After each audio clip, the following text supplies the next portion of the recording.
Check 1 2. Check check. Check check.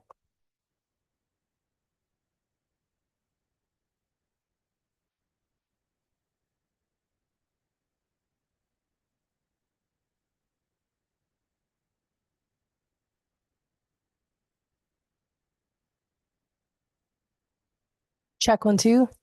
Check check.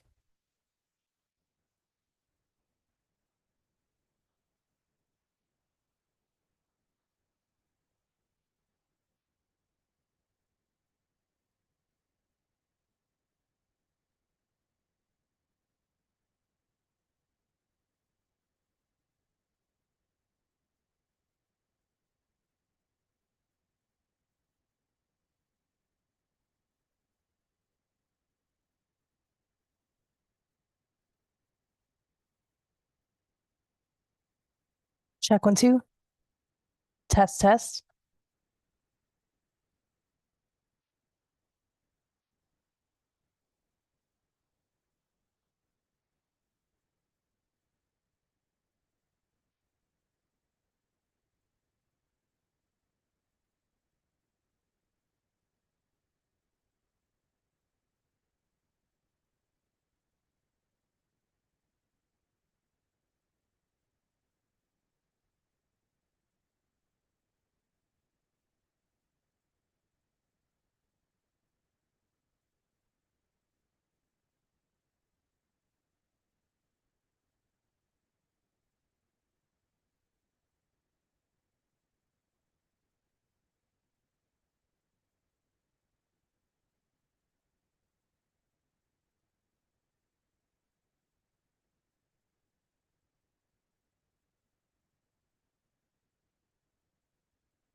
Ladies and gentlemen, I'd like to call our public hearing to order.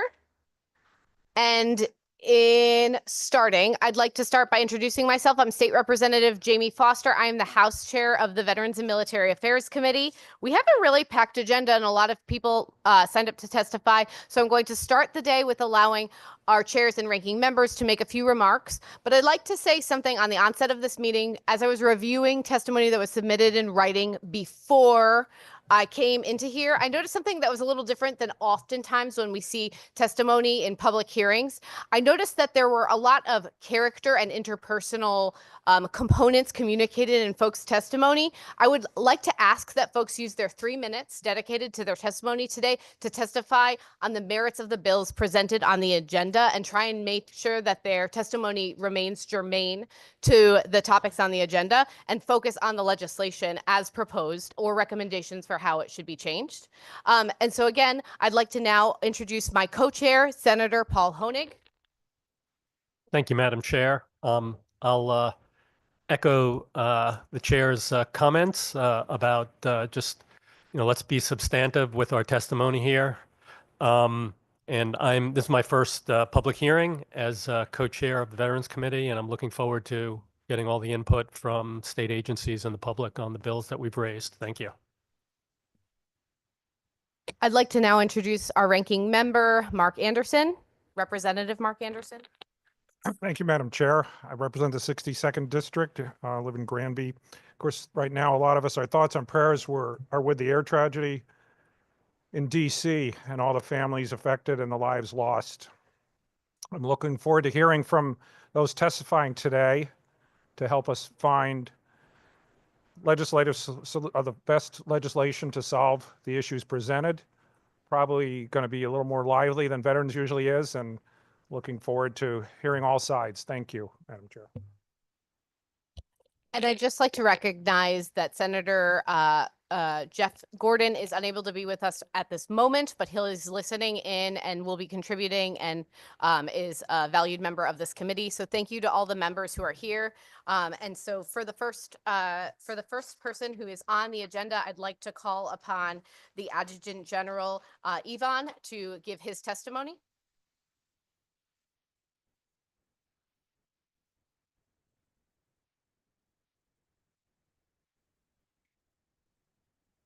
Okay, good afternoon, everyone. Co-chairs, Senator Honig, Representative Foster, distinguished members of the Veterans and Military Affairs Committee. As most of you know, I'm Major General Fran Yvonne, the Adjutant General of the Connecticut Military Department. Thank you to the committee for your continued support to the men and women of the Connecticut's home team. And as Rep. Anderson mentioned, our condolences go out to all of those members, those families that were impacted in DC. And part of that message there should resonate as we go through today, go through some testimony, because we do in the Connecticut National Guard have a very large and robust aviation presence. And it would have been a horrible day, as it was a horrible day, but it would have been even worse if it was, one of our Connecticut Guard aircrafts colliding with a plane at Bradley Airport. So I ask you to keep those members and your thoughts and prayers with them as well. So thank you. You've already received my written testimony and supported 2 bills on the agenda today, Senate Bill 1153 and House Bill 6440. I'll reserve my verbal testimony today to House Bill 6440. So I've had the privilege and honor of serving as Connecticut's Adjutant General for the past 7 years. This August marks 40 years of service in the Connecticut National Guard. In that time, I've had the opportunity to serve the state and our nation alongside thousands of soldiers and airmen, led over 800 soldiers of Connecticut's home team in combat in Afghanistan in 2009 and 10, losing Staff Sergeant Edward Rivera of Waterford to enemy action, and multiple other citizen soldiers of this state to serious career-ending injuries from combat. We had countless others. And when we talk through resources for support, we had countless others who upon return could not overcome those silent, invisible wounds from what they experienced overseas in combat. During my tenure as the Adjutant General, I have had also personally overseen the deployments of over 30 Connecticut National Guard units and thousands of personnel, soldiers and airmen from the 169 municipalities from around the state who have deployed in response to our state's call and our nation's call. During each send-off ceremony I've overseen, alongside our support of elected officials, I look into the eyes of those service members' loved ones and tell them that we, the state, the agency, tell them what we will do within everything within our disposal with both federal and state resources to ensure that the service member is prepared, ready for the challenges they're about to face, and ensure the families that we will take care of them when they are mobilized. Frankly, neither I nor members of the legislative body can say that right now. Ladies and gentlemen of the Veterans and Military Affairs Committee, we are yet again at an inflection point. House Bill 6440 helps us move closer to that goal and continues and constitutes my best military advice as a Major General in the United States Army, the National Guard of the United States, the Connecticut National Guard, and the Adjutant General of this state. Since 2003, I've personally engaged with many of the Governor's Guard's members and units testifying here today, and those who have submitted testimony, either written or who will appear online today. Actually used to bring my son to many of their events in Newtown and Avon.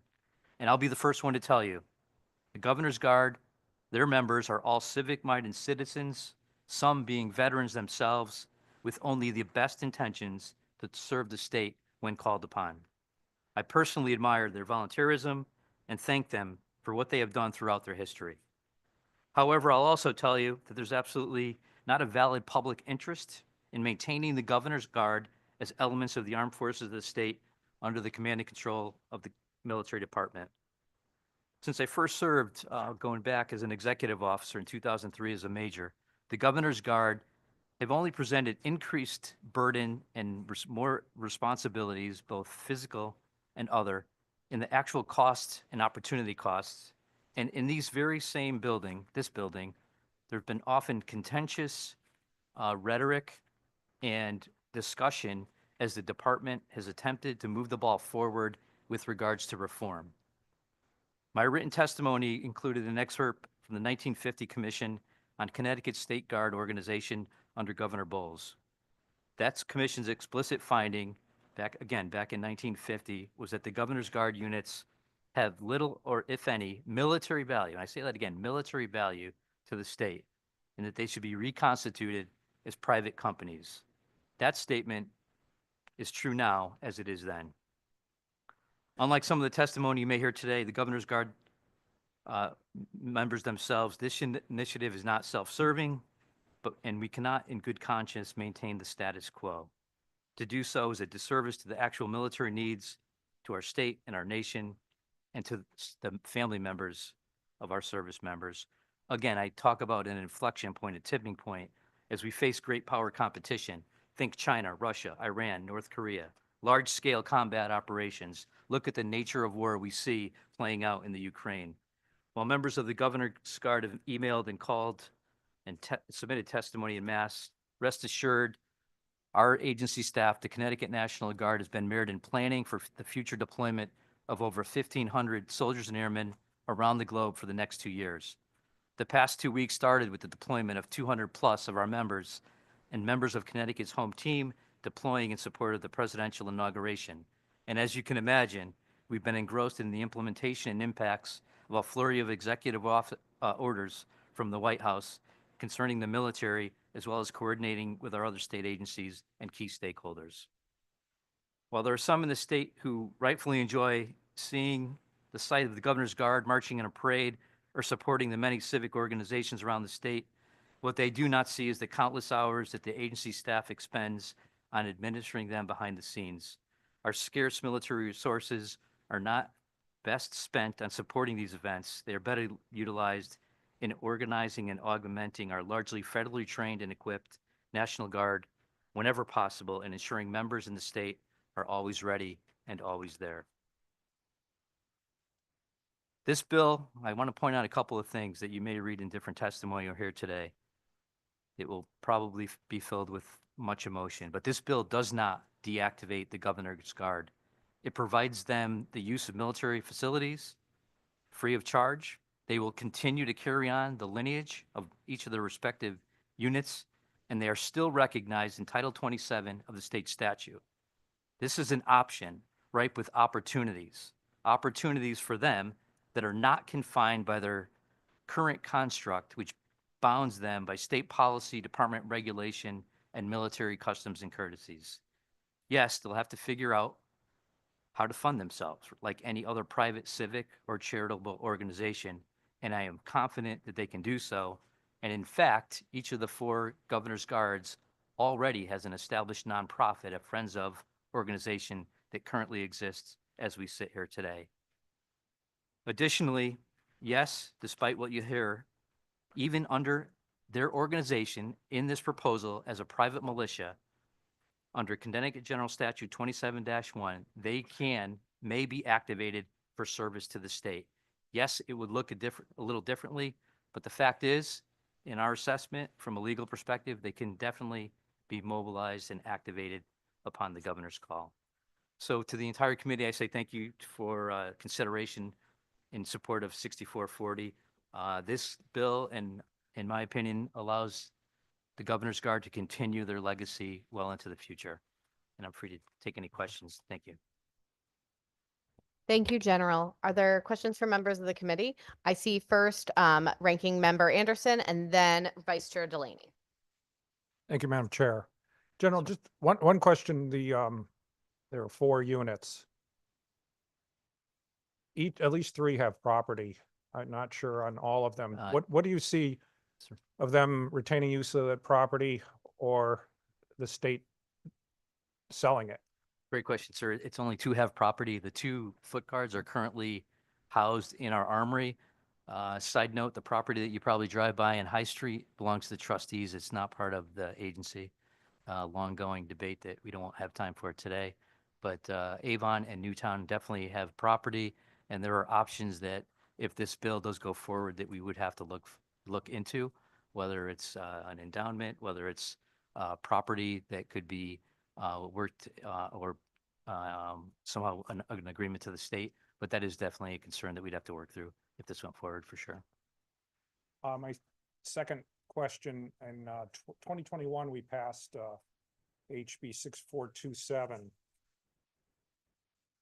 where I guess you would have to adopt the bylaws versus the organizations. Does that Right. need to be revisited?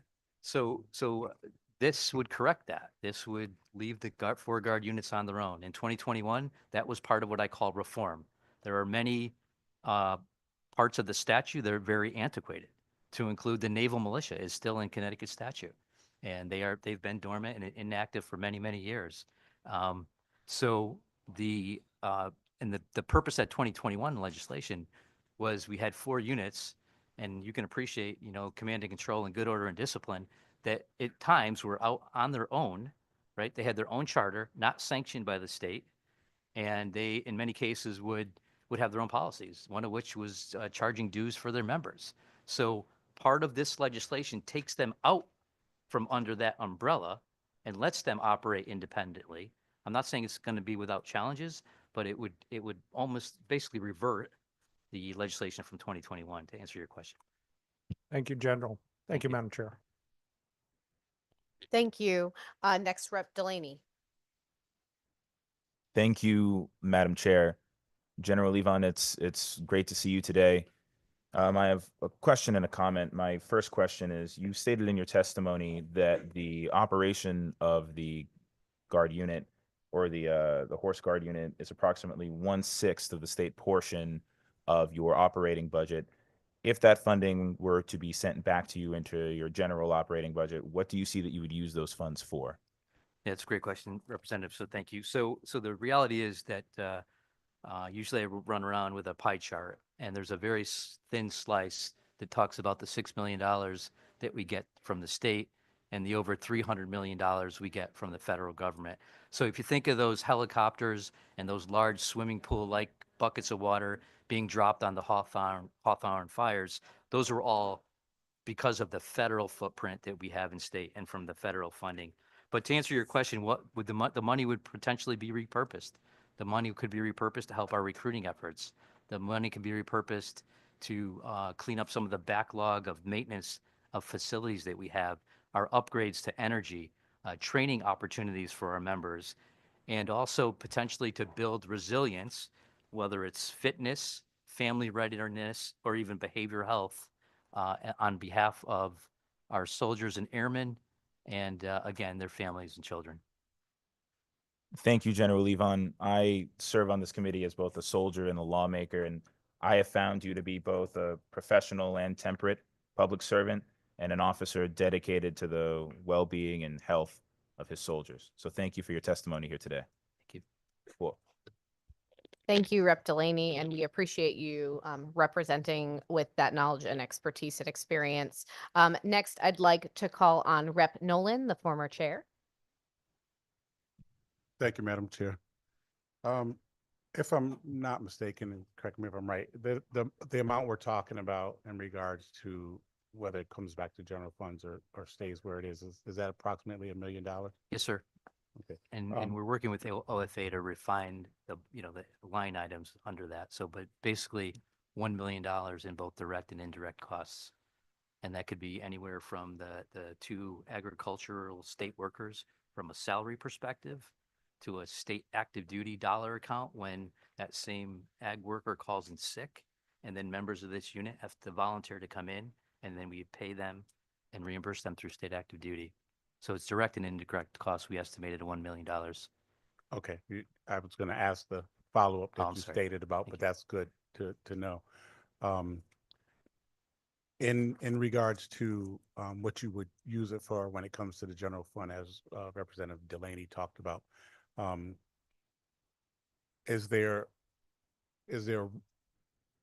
when you talk about education and when you talk about recruitment, can you just be a little bit more specific of what things would Yes, sir. those?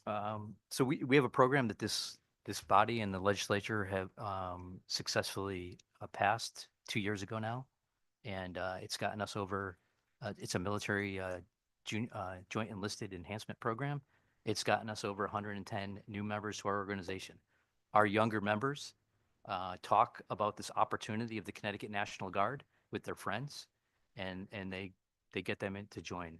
And again, this legislative body 2 years ago passed legislation that gets them a stipend for getting that lead to join the as a member of the Connecticut National Guard. And again, it's been very successful. Thank you, sir. Thank you, Madam Chair. Senator Ciccarella is next. Thank you. Good to see you today, General. I have a quick question. When you were just speaking, you mentioned they would still be able to be called up if the governor needed services. Was that a fair assessment? Yes, sir. My understanding is other private militias currently, Mhm. would they also be able to be called up? I believe that is the way the statute's written. Yes, sir. Got it. And we just talked about recruitment and retention. And we talk about this in public safety all the time, and that's a really hard thing, especially with volunteer firefighters. It's a challenge. And my understanding is we have a large amount of Connecticut residents that participate in the Governor's Foot Guard. And I read some testimony and talked to some individuals, and just a few years ago, they helped, put together a mobile hospital and do some things. Do you think this may deter individuals from staying in the Foot Guard? Well, I'll tell you two things that come to mind. So they were very successful during COVID, and actually so you mentioned the mobile field hospital. So if I can, I'd like to take a minute to address that. Pre-COVID, right? Under initiatives under the department, we were able to work an agreement and a grant with public health that actually compensated the members so that they can train to set up, establish basically the tent for that. Well, ultimately during COVID, they did set up. I'd also say when you talk about recruiting and retention, currently members of the Governor's Guard, the militia, cannot be dual members of both the Connecticut National Guard and the militia. This proposal would correct that. Do I think it would deter? I'm not really sure. I don't think so. I think if you go back in history, there were much larger numbers. Most of the members of these organizations, when you go all the way back in history, were the social elites of both New Haven and Hartford, charged with security of the governor, which is long past and now is responsibility of, as we know, the Connecticut State Police. Excellent. Thank you for answering those questions, General. Thanks, sir. Representative Lanu, do you still have a question? Thank you, Madam Chair. General, good to see you. Thanks for being with us today. I was just reading your testimony here and hearing what you have to say. You talked about the budget amount. The $1 million out of $6 million is pretty much dedicated to the guard, the foot guard. Hypothetically, capital H, hypothetically, Overall, if I may, all 4 guards, the majority of it is the horse guard, but it wouldn't be fair to say it's just the horse guard. okay. Hypothetically, if the budget went from 6 million to 7 million, Right. And that's a big hypothetical, would you be satisfied leaving it as is? Or are you still concerned about having, Yeah, so again, it's not just about the budget constraint, because I think what would happen, honestly, under this proposal, they'd be able to do more. So I mentioned how the 2021, after the question was 2021 legislation to improve the good order and discipline. They'd be able to operate on their own. They'd be able to, when you talk about donations to the state, they are confined and bound by our state ethics laws and regulations. They would be open to that. So that, in my opinion, that would almost benefit them even further. okay, so it's not just a matter of, it's not just a price tag with you, you would want them out of the. I'm not here to ask for additional money, if that's the question. sir. No, well, I'm just trying to understand, what's the biggest concern? Is it that it's, in your view, it's eating up a lot of the budget of the National Guard? Or just structurally, the way this is currently structured, having the foot guard in under the National Guard is a concern. That's. Yeah, so it's a combination of both, right? And the majority of it predominantly is that this is what members, not necessarily the current members sitting behind you, but members, commandants, definitely some of the trustees that we talked about over in High Street. This is exactly what they've asked for in these same forums for many, many years. As we tried to push legislation through to reform the statute, because the membership of the the Governor's Guard would now fall under the umbrella of the Connecticut Military Department and everything that comes along with that. Okay, thank you for your answers. I appreciate it. Thank you. Representative Vale? Thank you, Madam Chair. Hello, General Levon. Obviously, I remember having these discussions 4 years ago, and seeing a lot of the same concerns that feel like we're having a similar debate again as we had 4 years ago.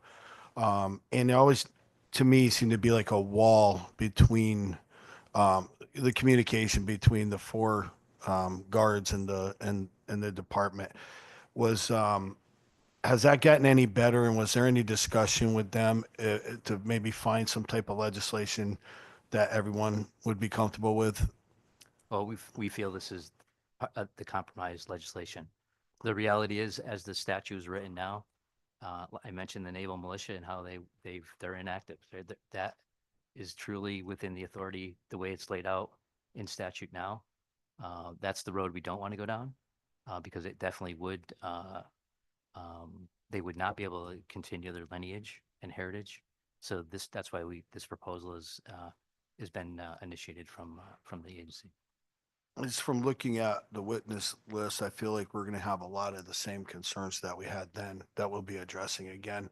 So I just wondered if there was communication to try to, instead of putting it in our hands, maybe find something that worked for everybody, but maybe something to keep in the back of the mind as we push through the legislative session. Thank you. Thanks.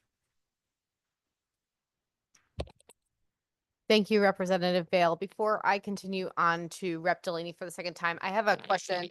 I am I understand that there are certain statutory privileges that are offered to members, uniform members of the military, and some of those privileges are extended to members of the Horse and Foot Guard. Can you outline what those are? I'm not sure, so as opposed to members of the National Guard? Right, so there's exemptions to certain policies in place that members of the military have, and I'll give you a moment. We'll stand at ease for a moment. Yeah, so members of the Connecticut National Guard, let's say, would be eligible for the tuition waiver. Members of the militia, one of their a benefit is that they're eligible under the current state laws and policies that they'd be eligible for the assault weapons and assault weapons permit. From a safety perspective, we can argue that that could be a concern for sure. Absolutely. I'd just like to highlight that for a moment, because I think there are many colleagues in the General Assembly who might have reason for pause with that specific parameter in place, having lay civilian members, though there are some with military training who are members of the Guard, but there are some lay civilian members who would be eligible for privileges that are extended exclusively to law enforcement and military members as an exemption. So that was something that I felt like was important to establish in the record today. So I appreciate you for answering my questions. I'd like to now pass it to my Vice Chair, Rep. Delaney. Thank you, Madam Chair. General Levon, as an organized militia, do the members and volunteers, do they fall at all under the standards and training standards and requirements that fall under the Uniform Code of Military Justice and DoD policies? They do not. So is it accurate to say that the militia administratively and legally falls under the Connecticut Military Department and some of the benefits therein, but is not held to the same standards of training, operation, and oversight that a service member would? That's correct. Roger that. Thank you, sir.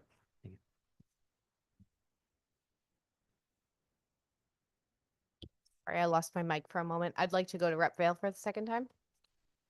Thank you. The last two line of questions made me think of something else. So do we have an approximate number of how many people are in the Foot Guard and the other guards that are also active members of the National Guard? Yes, sir. So the militia, each of the militia commandants meets with the deputy commissioner, who you will hear from today, Brigadier General Ralph Hedenberg, and one of the metrics in that meeting is their strength. The total of the four is less than 140 members current active members of the militia. And when we specifically talk about the Horse Guard, we have 20 horses for less than 50 members. Okay, and of those 50 members, how many members are in the Horse Guard? And then of the Horse Guard, how many of those are active in the Guard, in the National Guard? None of them. They can't be in the National Guard. They can't be. There are 40. The numbers, I believe, are 47 active members of the Horse Guard currently as we sit here today. Okay, so that would be non-civilian or civilian? I'm just trying to. They're civilian members of the Governor's Guard. Okay. And under federal law, they cannot be members, like I mentioned earlier, tried to articulate, they cannot be members of both. Okay. This Thank you. proposal would allow them to do both, quite Okay. honestly. All right, thank you.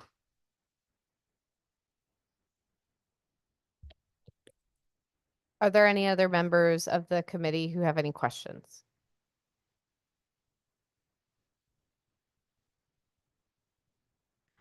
Representative Delaney for the third time.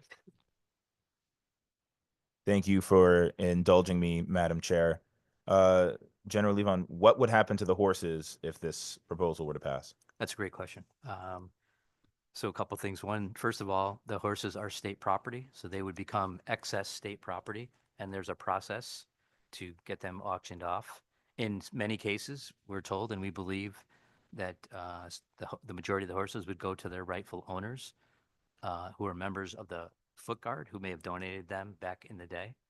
So we would have to work that process for sure.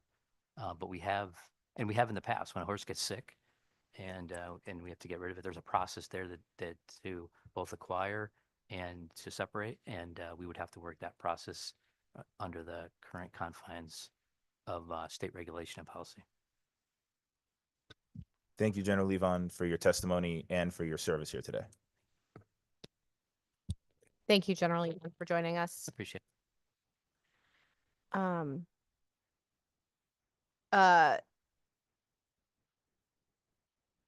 We have, I'm going to next go to Senator Gordon for testimony. For his remarks in the beginning, I apologize. He was on Zoom at the moment and I passed over him for his opportunity to give remarks. So Senator Gordon. Thank you, Madam Chairwoman. I wish I could be there in person, but I had some matters that popped up that required me not to be in Hartford today. But I just want to echo what everyone said. This could be very interesting and public hearing that we're going to hear on some issues today. There's a number of good bills we are going to hear and need to work on to find common sense solutions that help those who are our veterans and those serving in the military and their families. And I look forward to continuing the work that we've been already starting off in a great bipartisan way on this committee. So I look forward to today's public hearing, and thank you.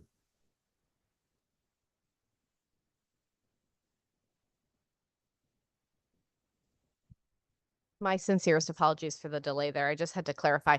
We have a protocol in place and we have published the order here with an error. That is my fault. My apologies. I want to make sure that we go through the official people testifying in their official capacity as electeds or members of the military department, and then move on to members of the public who are testifying in their public capacity. So for the next person that I'm going to call upon is Tucker Salz from the Connecticut Military Department.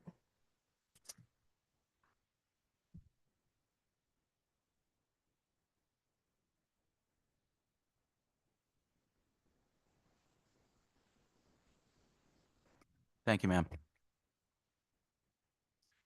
All right. Good afternoon to committee co-chairs, Senator Honig, Representative Foster, and the distinguished members of the Veterans and Military Affairs Committee. Thank you for the opportunity to provide testimony in support of SB 1153 and HB 6440. My name is Tucker Salz, and I'm the legislative liaison, or the programs and the legislative communications programs manager for the Connecticut Military Department. I'll speak first about SB 1153, an act authorizing the Adjutant General to establish state military awards.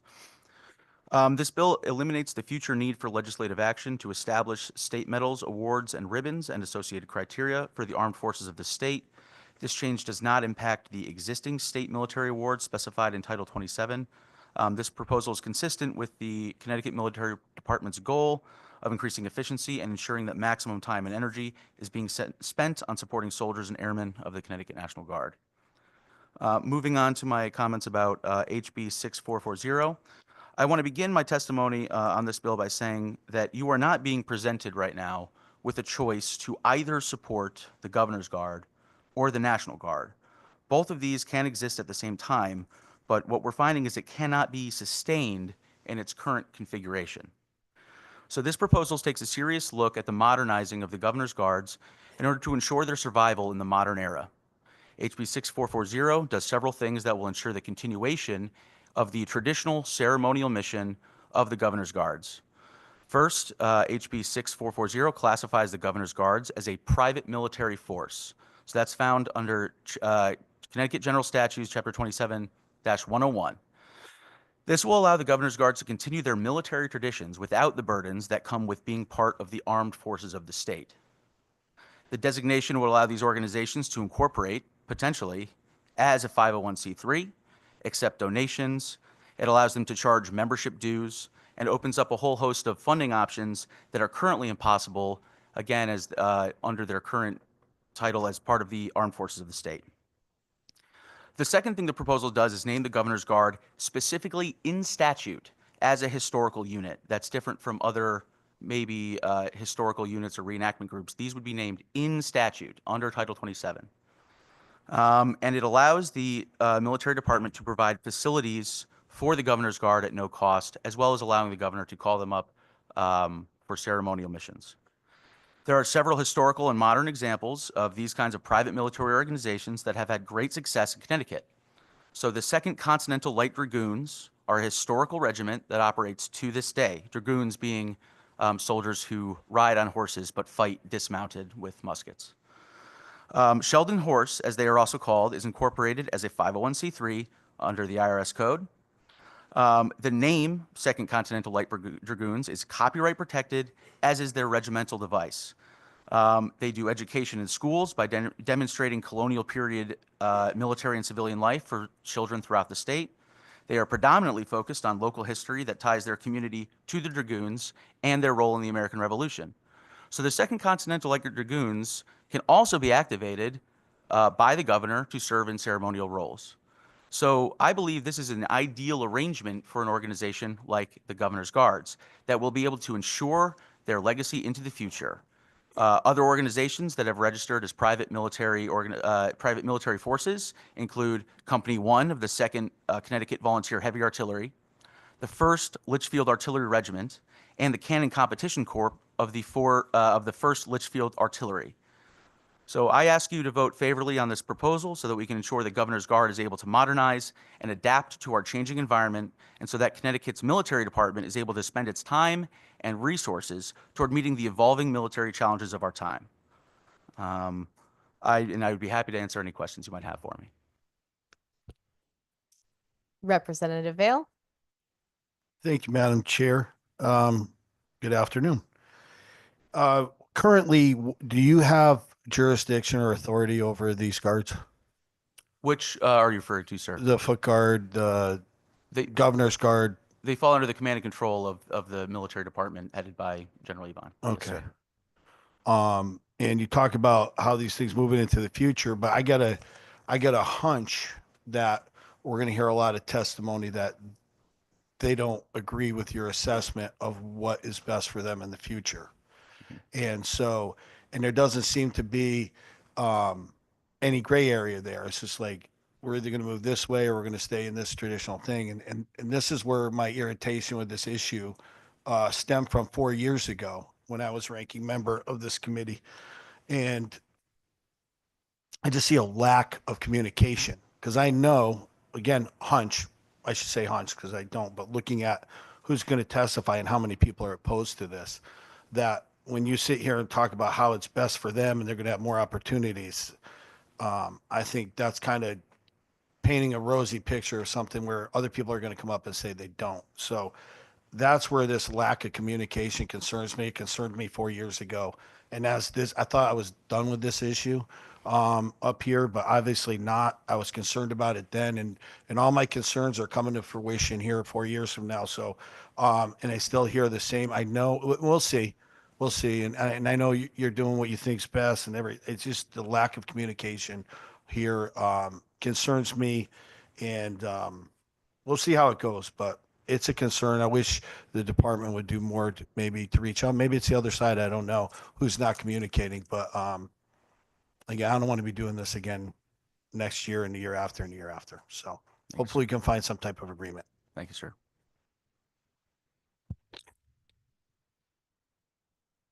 Without seeing any other members of the committee with questions, I'd next like to call on Major General Heddenberg. It's a promotion.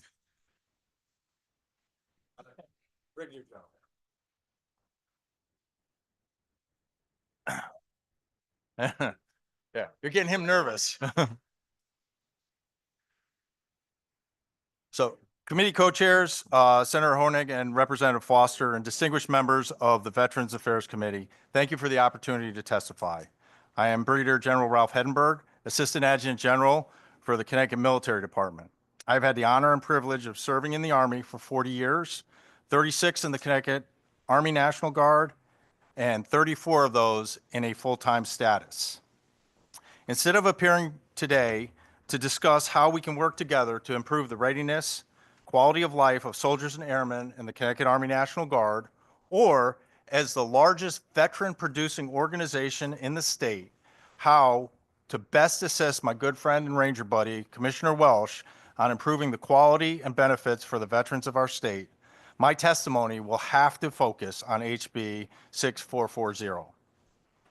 There are going to be a litany of constituents who are going to speak in opposition of this bill, which is their rights as citizens of the state of Connecticut. But they are going to be talking through emotion, sentiment of an era of state government long past, and a lack of a full understanding of the bill. Their testimony will talk about history, tradition, support during COVID-19 pandemic, or just because we like the old guys in the red uniforms. I'm going to talk to you about the facts. And the fact of the matter is the state of Connecticut can no longer afford these organizations. The first argument that constituents are going to present is their long history and that they have guarded governors dating back to the Revolutionary War. The fact is that function has long since been conducted by the state police, and governor's guards have since become strictly ceremonial units. As a force manager in the Army and an Army National Guard, military forces do not keep units for the sole reason of having a long and storied history. Two of the most storied units in Connecticut military history, 1st Battalion 169 Infantry, whose lineage and honors date back to 1637, the 43rd Infantry Division and the 43rd Infantry Brigade of World War II fame in the South Pacific, were eventually deactivated because the operational environment and the resources did not support their continued service. The fact is, the history of the militia in Connecticut is the history of the Connecticut National Guard, whose service predates the country and continues to be written with service both in-state and abroad. The next argument that constituents are going to present is their emergency support function and their service during the COVID-19 pandemic. Any mission potentially assigned to the Governor's Guard, operationally or ceremonially, can be done by the Connecticut National Guard personnel. Importantly, reorganization of the Governor's Guard outside the armed forces of the state of Connecticut does not preclude them from volunteering to support the state in their traditional ceremonial role or as a volunteer organization in times of emergencies, just like any other civic-minded citizen or organization. I was the overall Joint Task Force Commander for military forces in the state during the pandemic, active duty, National Guard, Reserve, and militia. The missions assigned to the Governor's Guard for the mobile field hospital was not given out of necessity, but was the opportunity for them to contribute. It could have been accomplished by any other military unit or commercial option. Moreover, the military field hospital tents were never actually used during the pandemic. Luckily, they sat vacant and were taken down at the end. The fact that this bill provides them official recognition in Title 27 of the Connecticut General Statutes as a private military force, specifically carrying on their lineage and honors, is something that goes to the heart of the concerns of these constituents. What you will likely not hear from these constituents is that these units are consuming approximately 1/6 of the military budget. That is funding for which there are many impactful uses. The funding could support soldiers and airmen of the Connecticut National Guard who deploy overseas and respond to domestic emergencies around the nation as well as their families. These opportunities include improving classrooms and training facilities, participation in tactical opportunities within the state for which there is no federal funding, improving the quality of life of our armories and readiness centers, expanding the wellness programs for soldiers and their families, and reducing our backlog maintenance at our facilities. Additionally, you won't hear about the myriad of consistent complaints we receive from their members about each other, discrimination, harassment, that one of the Friends of organization hasn't provided any support to the unit in 3 years because they can't cooperate with the unit, or that the state agricultural worker and the militia members being unable or unwilling to communicate and interact effectively. It is unfortunate and needless distraction from the very real-world problems that I am tasked to prepare for our state soldiers and airmen. Finally, there are approximately 150 members of the Governor's Guard. If the Governor's Guard were moved to a private force, Most citizens of the state of Connecticut wouldn't notice or be affected. The only citizens who would be affected are the current members, former members, and their families. This number of residents wouldn't even be 1/2 the margin of error of a Quinnipiac poll of registered voters in Connecticut. I ask you to evaluate this bill on its merit and its facts and not be persuaded by emotion. This is not a sentimental or a historical decision. This is a resourcing decision. Thank you for the opportunity to speak, and I stand ready to answer any questions you may have. Thank you, Brigadier General. I'd like to defer to my co-chair, Senator Honig. General Heddenberg, thank you very much for your testimony. This bill has been presented as a compromise. So on one end, you have the status quo. In the middle, we have this bill. What's at the far end of the spectrum? The far end is the same thing that happened to the naval militia, is that it is within the authority of the department to discharge every member of the organization, and then they're gone. This allows them to continue to serve and continue their legacy. Thank you. Representative Vale. Again, this was presented to us as a compromise in 2021. So why are we here again in 2025? Sir, as the individual who is responsible directly for the militia company, sir, this is the best compromise that we can come up with. The amount of time and energy that it takes from my full-time staff in the department to work issues for them, is distracting us from what our true mission is, which is to support the National Guard and prepare them to go abroad or to support the state. But it just, again, we were told that in 2021, that was the compromise. So then here we are again in 2025, and it wasn't good enough. So why did we get it wrong then, and what are we fixing now? Sir, we implemented a general order number 1 that revised, we standardized what each unit looks like. So Foot Guard, both companies of the Foot Guard look identical. Both companies of the Horse Guard look identical. We gave them a standard table of distribution allowances of what ranks that they have as a result of that. We also put into place how they would go about no longer electing their leaders as a popularity contest, but applying to be the leader of the company and then going before a board to select who is going to be the leader of the company.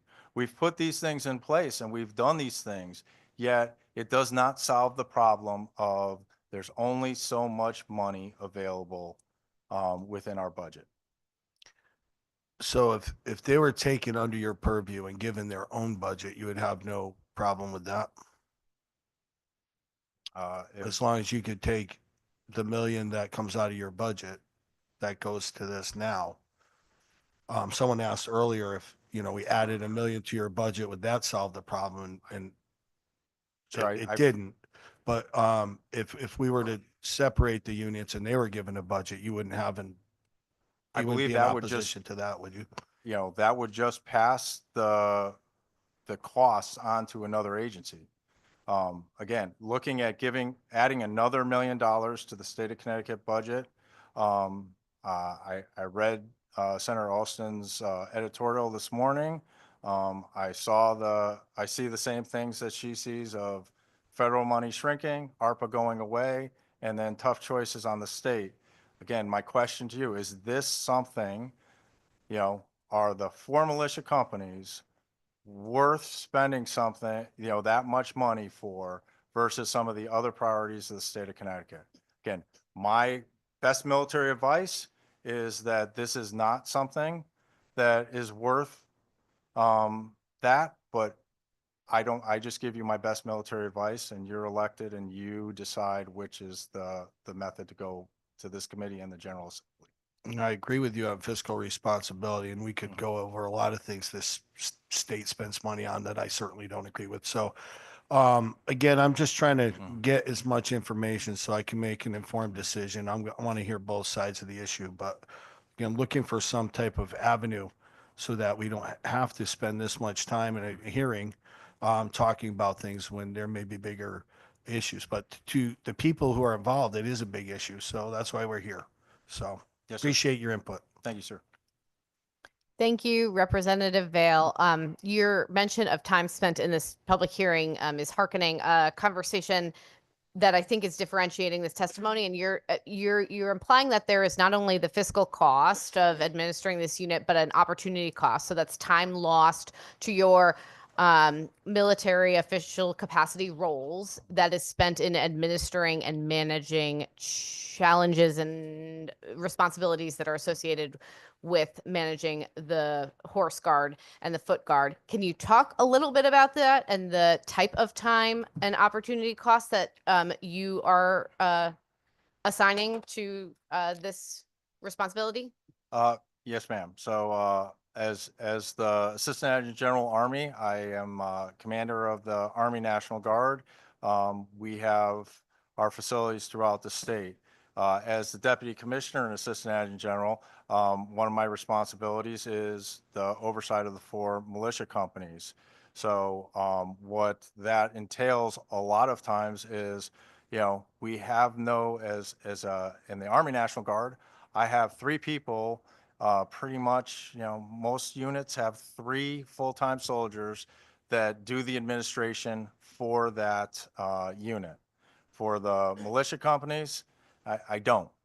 I have a military plans officer who does more, and so we tie up times with orders. I unfortunately have the employee issues to deal with the full-time state employees that are there that get brought to my attention. Additionally, we have the maintenance and repair of the 2 facilities that are under the auspices of that. And so a lot of that time of policy and questions, and unfortunately, we're not really talking about the legal issues of the 44 cases over the years that have occupied a lot of my time sitting with the State Attorney General's office as well as our own legal team. So and you'll have to forgive me here first. So this is new role, new chairmanship. As you know, we come up to speed. It's a steep learning curve. So it's the responsibility of the National Guard to provide ready units, organized, manned, trained, and equipped to protect life and property in order to preserve peace, order, and public safety. And about how much time are you spending in that managing role, or how much time is other professional staff spending in that role? And how does it help that mission?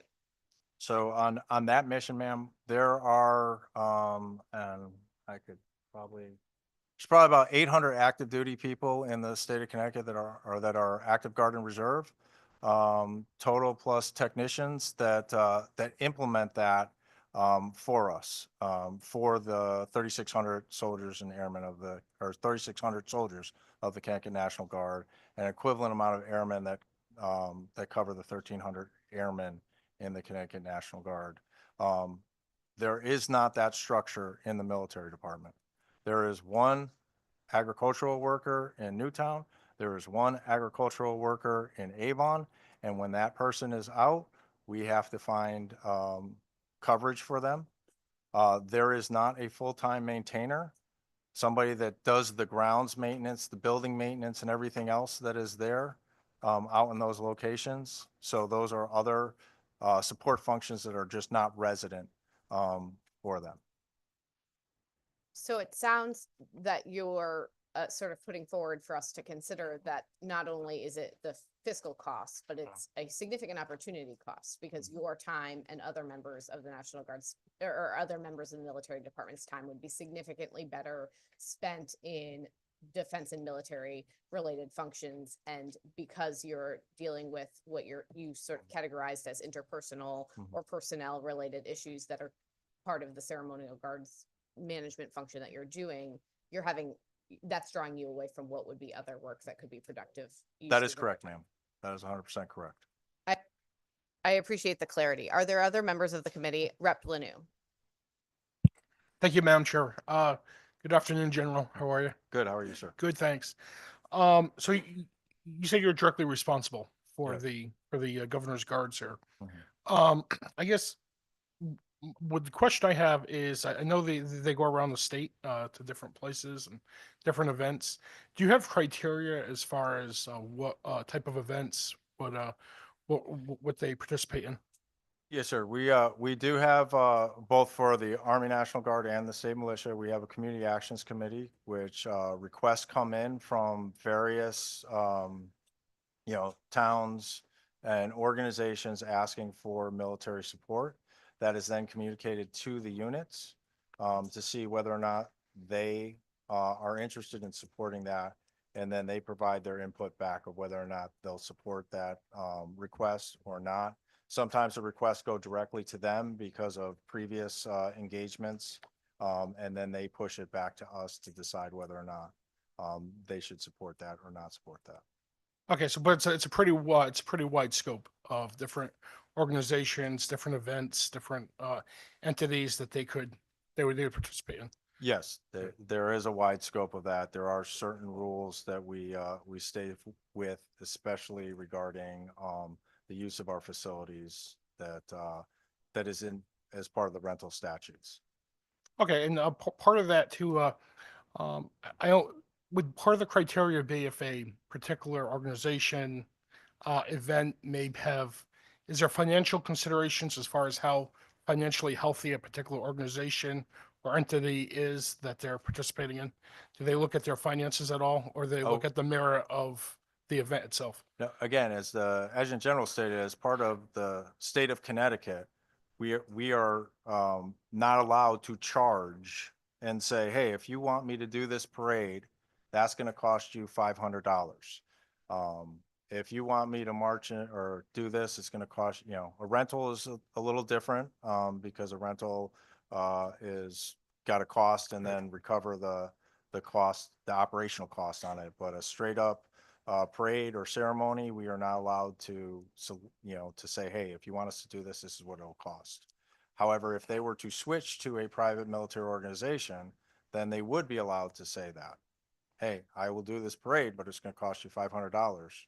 Okay, but like currently existing, if there's an organization, an event Mhm. that has very good merit to it, but there's a shoestring, they don't have a lot of funds. These guards are a great opportunity for them to ask them to come in, and potentially most of the times the guards would oblige if it has a lot of merit to it. Correct?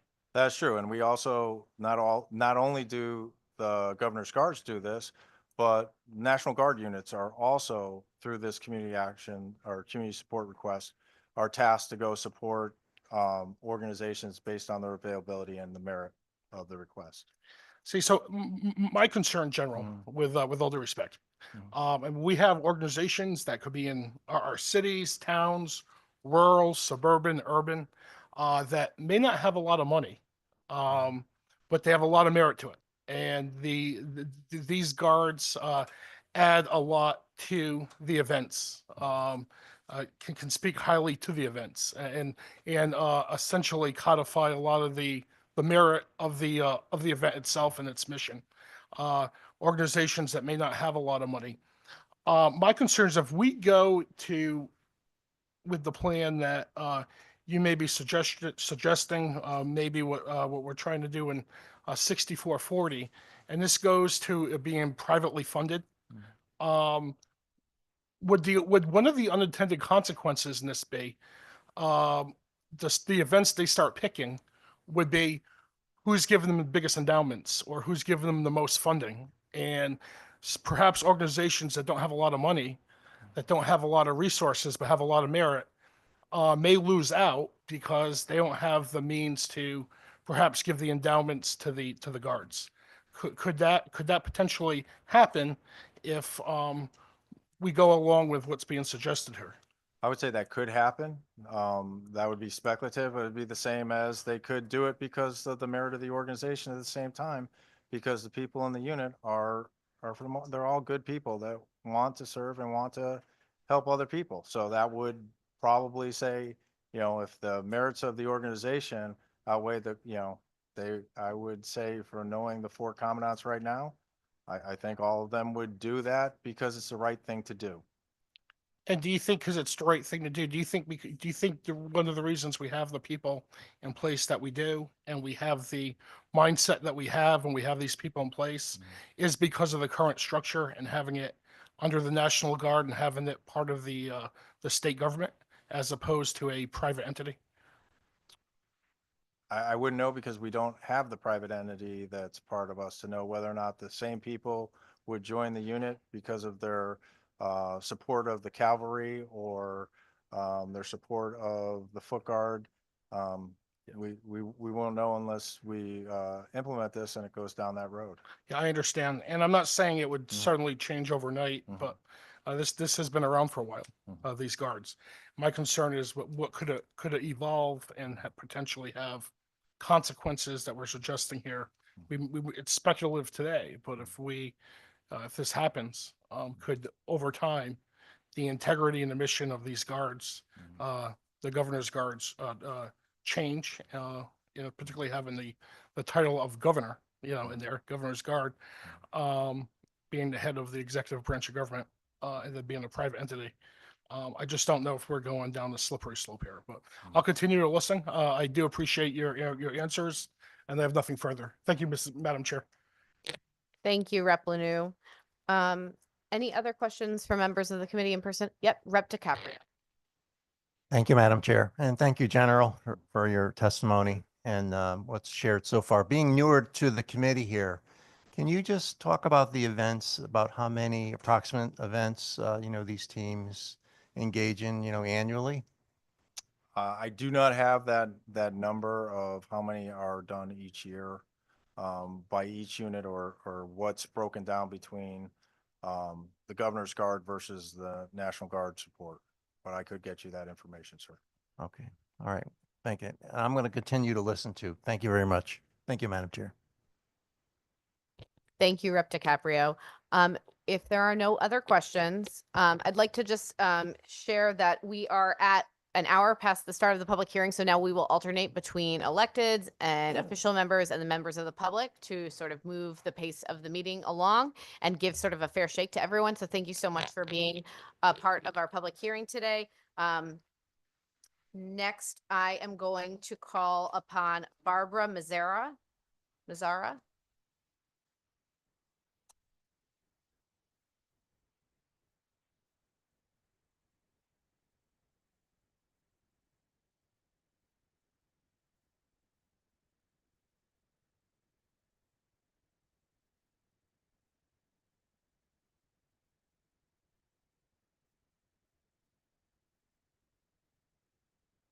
May I begin? Thank you to the honorable co-chairs, Senator Honig and Representative Foster, Vice Chair Senator Lesser, Representative Delaney, Ranking Members Senator Gordon and Representative Anderson, as well as the entire Veterans and Military Committee for your consideration today in opposition to HB 6440, an act concerning the organized militia and the Governor's Guards. My name is First Lieutenant Barbara Mazzara from Bantam, Connecticut, and I am proud to serve as the adjutant for the 2nd Company Governor's Horse Guard. I am opposed to Bill 6440. I have been a member of this unit for 10 years. This unit has served the community and state with pride and honor for over 200 years. Many of us are veterans, including myself, who choose to continue our military service by serving through this unit. 2nd Company Governor's Horse Guard has proven itself to be a steadfast arm of the military department. Our unit has answered the call to serve in many wars. In recent years, we did participate in the emergency mobile field hospital preparations for the state. We serve the local community by supporting and educating both the young and elderly, Girl Scout and Boy Scout troops, Head Start programs, and local schools. We have worked with the special needs community for over 40 years at Camp Harkness in Niantic, providing horse rides to those who might never have had the opportunity. Our annual Fall Festival provides countless families a wonderful experience at our beautiful facility in Newtown. We provide mounted funeral details and we lay wreaths on the graves of fallen soldiers each year, in addition to numerous parades and other ceremonies. Over a decade ago, our unit faced similar budgetary fight under the threat of closure forever. In response, we downsized our herd from 34 horses to the 11 we currently have. We also began a boarding program that provides 100% of the funds used to care for the horses. We have raised approximately $50,000 through parades and fundraisers. The money is in the Governor's Guards account and the Governor's Guards horse account in the state's military budget. Since June of 2024, despite numerous requests, the military department has not disclosed the balances in these accounts, despite the troop regularly adding large fundraising earnings in them. In addition, this bill proposes the military department would keep 100% of this hard-earned money, stripping us of an ability to even begin to privatize. However, privatization is not feasible. The cost, time requirement, and facility management would be far too much for this all-volunteer unit. If this bill is passed, it would be the tragic end of something great, which started in 1808. We would like to continue serving Connecticut within the military department. Our unit is a rare gem. There is nothing like it in the state. We are proud of what we do and will continue to do when you vote no on Bill 6440. Thank you. Thank you for your testimony. Are there members of the committee with questions? Yes, Representative Vale. Thank you, Madam Chair. Good afternoon. You've heard testimony. Is there a compromise here somewhere? It seems like the military department does not want to have, oversight over the guards, and do you want them to? Is there any other alternative in your mind? Sir, I do not see a compromise that's feasible because, as I had stated, privatization would be an enormous undertaking. In my unit, we have approximately 25 active members, and the time that it would require to do this ourselves, mind you, we have to have a facility for our herd, a place to live. We would have to maintain the grounds. We would have to repair any building issues that come up. We've been able to do this with the support of the military department. We do like operating under the military. We do have a military structure that we enjoy. You can see we showed up in our uniforms. We take pride in what we do, and we do behave as regular active soldiers. If this bill goes forward, we wouldn't be able to privatize. It just couldn't possibly happen feasibly. The money that we raise with our work is just not enough to cover everything that's required. Okay, it's just tough, like being part of something and they don't seem to really want you there. So that's a tough situation. It seems that way, sir. We were told that this would be good for us. However, it would be the end of us. Yeah, I don't think one person or group should tell another what's good for them. That's why I want to hear both sides of the story. So I appreciate you coming up here and taking your time. Thank you, sir. Rep. Nolan. Thank you, Madam Chair, and good afternoon. Could you share, you said you were the adjutant, Yes, sir. so you know the amount of time that is spent on a weekly basis or a monthly basis to do the work that you all do? For as a unit as a whole, Yes. we have weekly drills, which are about 6 hours worth of time where we train and learn. And there's people like myself who have administrative work that's done behind the scenes. So are you How much referring- time does that take? For myself, a lot of my work is done at home and not during drill time. I would say perhaps 10 hours a week or more. Okay, and is that 6 hours the total amount of time for your unit? Yes, sir. And how many units are there? There are 4 militia units. I'm speaking on behalf of the 2nd Company Governor's Horse Guard. And would you happen to know the time for the other units or I would not. approximate? I would not, sir. No. Okay. And because of this being something that the military department feels that they can no longer do. What are your projected plans now that this has come forward? I mean, do you have something in line to do for our next step if that decides to be cut?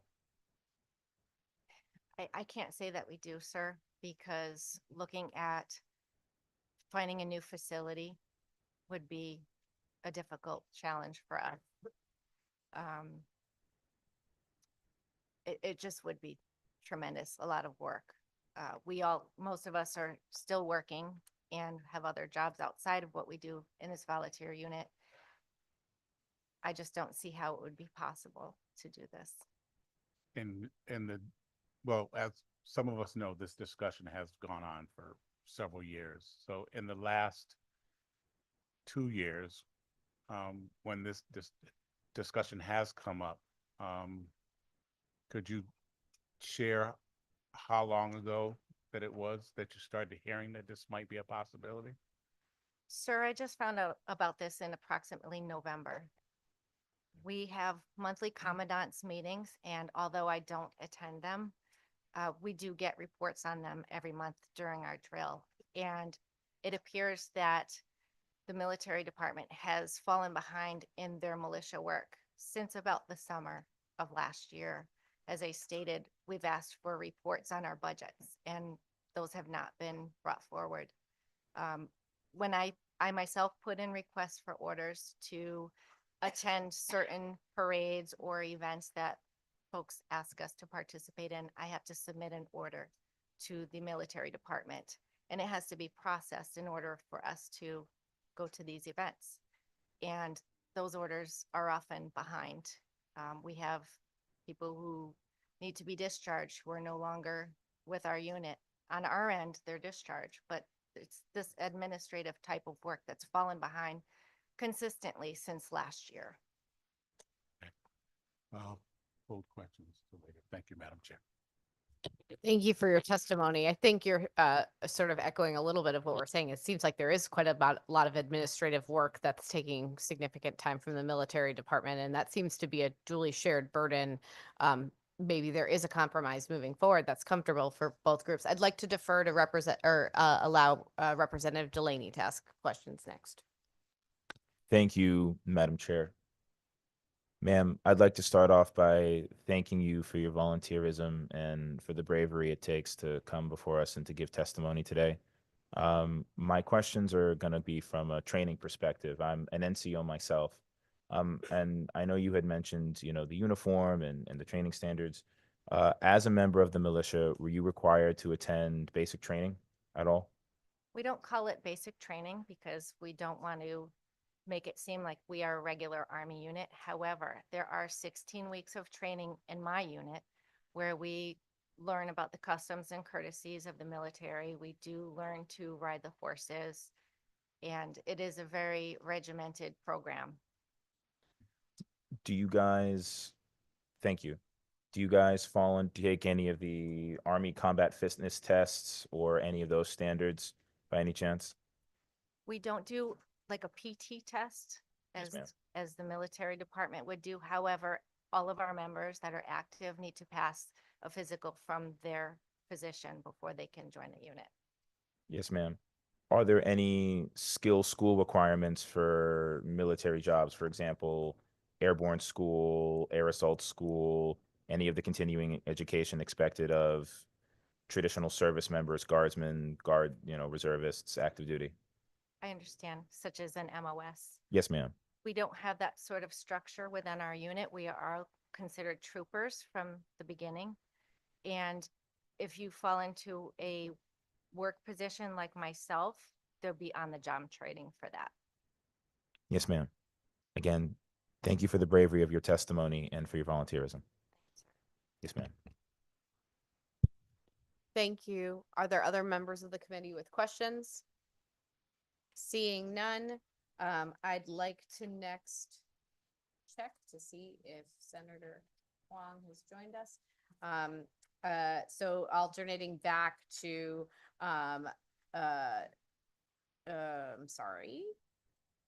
Major Eric Heinen.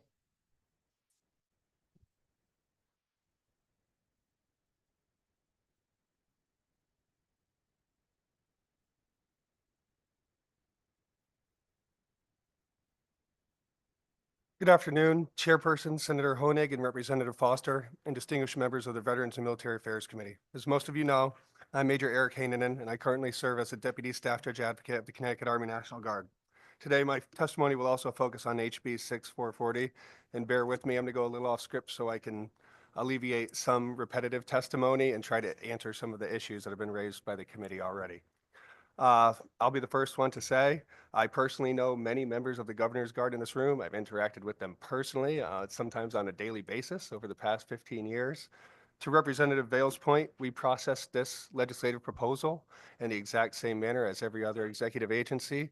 As soon as we received approval for this legislative proposal, we presented it to the commandants of the units.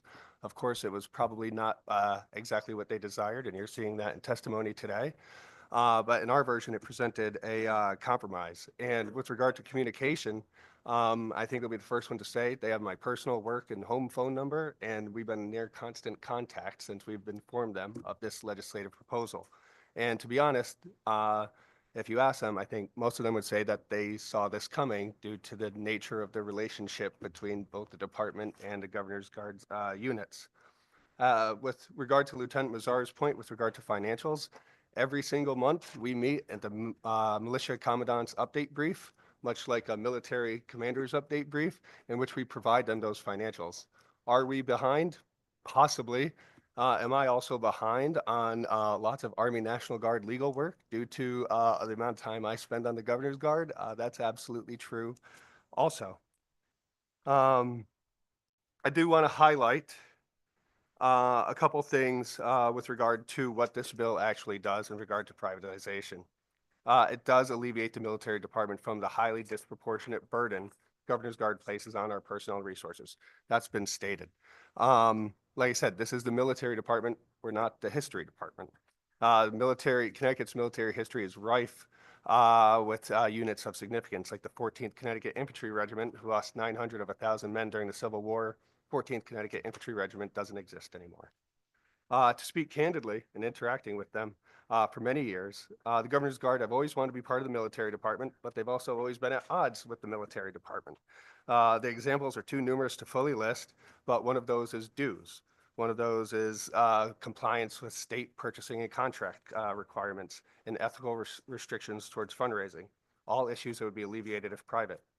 I know it's been difficult, and it's difficult to contemplate being private after 250 years, but it's on a personal anecdote, and Senator Austin's been there, and maybe Representative Boyd. I'm a personally member of the Fin Fur and Feather Club in Chaplin, Connecticut. We have 700 members, over 1,500 acres. We charge dues. We have fundraisers.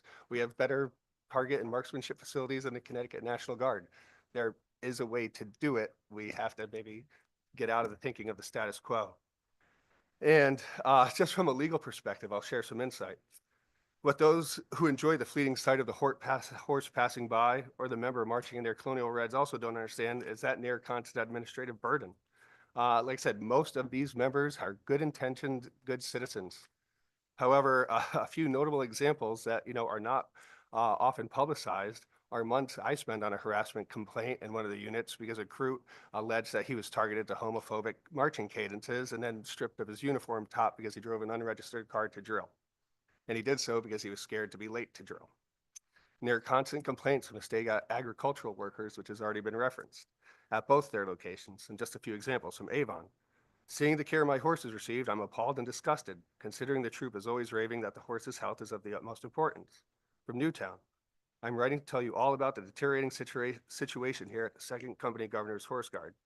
I am confronted with a very difficult situation here with our renters. The situation has become more volatile by the day. I am very concerned and scared for my personal and professional welfare. We're not the Department of Agriculture. We're not the Yukon College of Agriculture. We should not be in the business of running an underfunded horse farm. Moving to some claims you may hear from members or former members about the conspiracies and wrongdoing on behalf of the department. These mostly stem from a singular, simple finding that a former commandant and executive officer discriminated against another member who were subsequently discharged for that discrimination.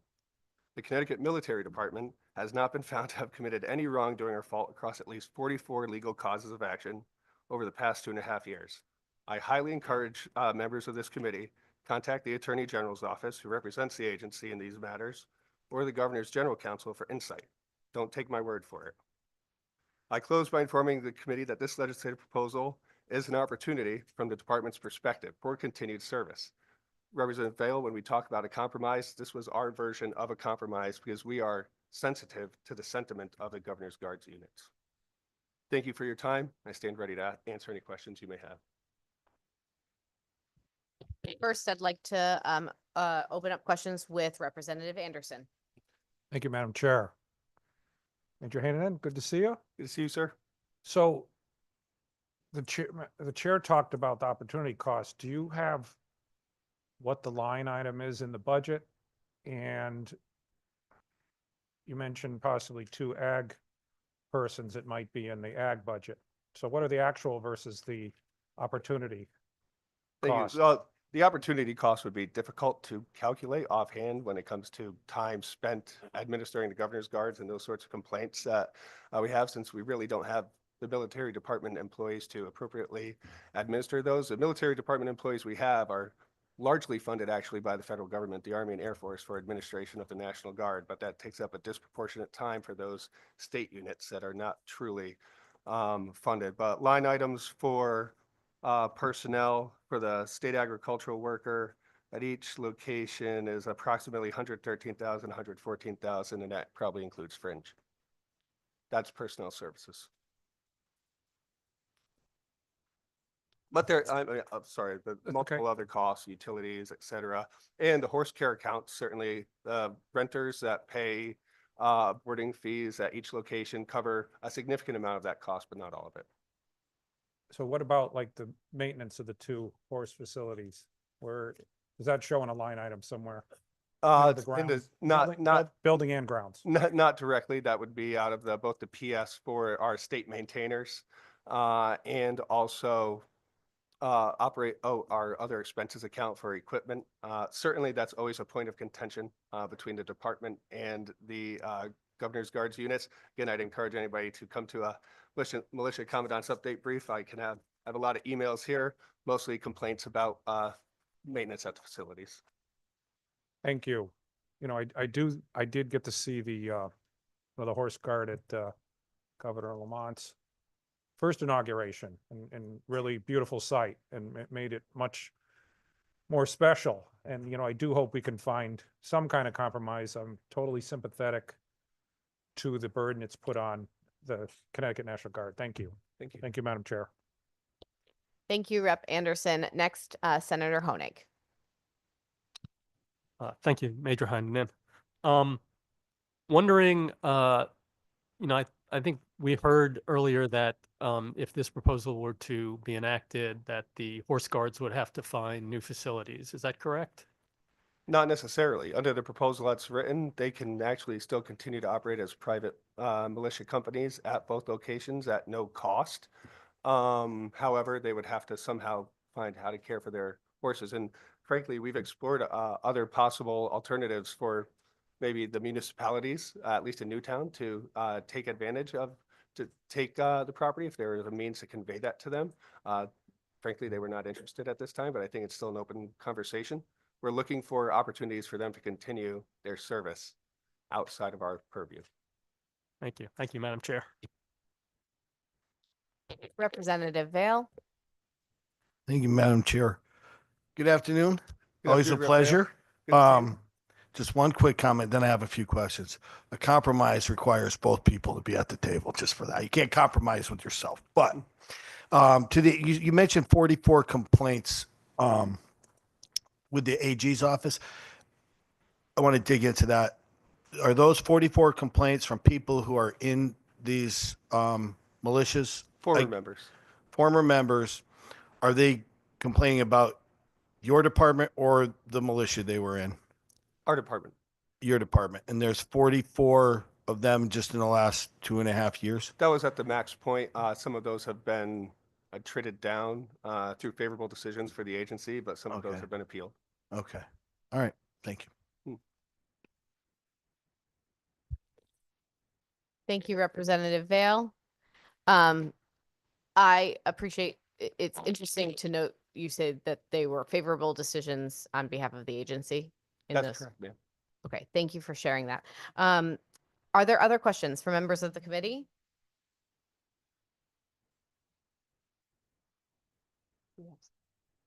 All right. Thank you so much for your time. I appreciate it. Thank you. Rep. Belinsky, would you like to join us next?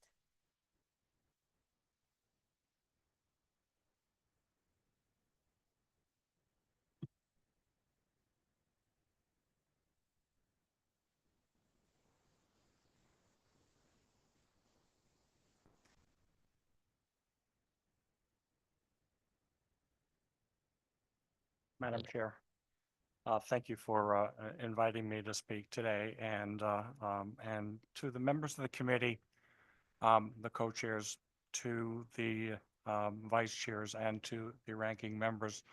I appreciate the opportunity to be heard. I am Representative Mitch Belinsky. I represent the 106th district, which is Newtown. So the home team for me is actually the second company, Governor's Horse Guard. So, as written, this bill is going to lead to the demise of the organized militia in the state of Connecticut. However, the compromise that we search for has not yet been struck, and I do believe that there is one. So rather than objecting to this bill, what I'd like to do is just speak from experience with this unit, and also from the experience as a community member. But I do also want to say I've been very interested in the questioning lines from Representative Vale, and the fact that we've had this before us on so many occasions. What we haven't mentioned so far is the fact that the second company, Governor's Horse Guard, is one of 4 units. The 44 complaints, the actions that have been taken that are a detriment to the state of Connecticut and to the military department, to the best of my knowledge, they have not come from the second company horse, and they are the result of what probably could be described as a lack of supervision at other units. So we're looking at a situation here where, in my opinion, I would call this throwing out the baby with the bathwater. There are other interim steps that can assure the continued operation of particularly my unit, which is the second horse, which has been operating continuously, since the year 1808. So there's 217 years of history there, but history, as our generals have noted, is not enough, because there is a specific mission that is charged to the Connecticut Military Department, and that very clearly is understood as being readiness and public safety on a national scale. So using that thinking, I can certainly understand the concerns about the amount of time it's taking to administer to these units, particularly under the circumstances where they are relatively unsupervised. So the problems that occurred in the unit that is subject to all of this mess have been occurring for years. For years. They predate, this proposal. They predate the 2021 proposal. And they probably also predate Public Act 16-52, which is a 2016 proposal brought to essentially rescue the Horse Guards and the Foot Guard from the budget cutting floor of our prior governor during what I can accurately probably describe as the 2016 fiscal crisis in Connecticut when every budget was subject to very, very close scrutiny. And we legislated through and created a proposal that was brought to the state of Connecticut by the members and leaders of the Second Company Horse Guard. And in that proposal, we were able to form each unit's 501c3. Now, the performance of each individual unit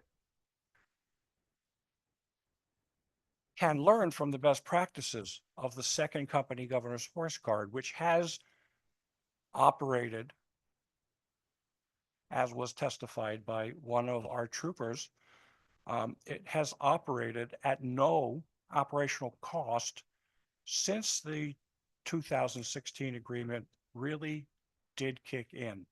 Apologies, Representative. That's the time for speaking. If we could move to questions. Thank you, Representative Belinsky, for joining us today. I'm going to start, if that's all right. Okay. I'm going to start with a question.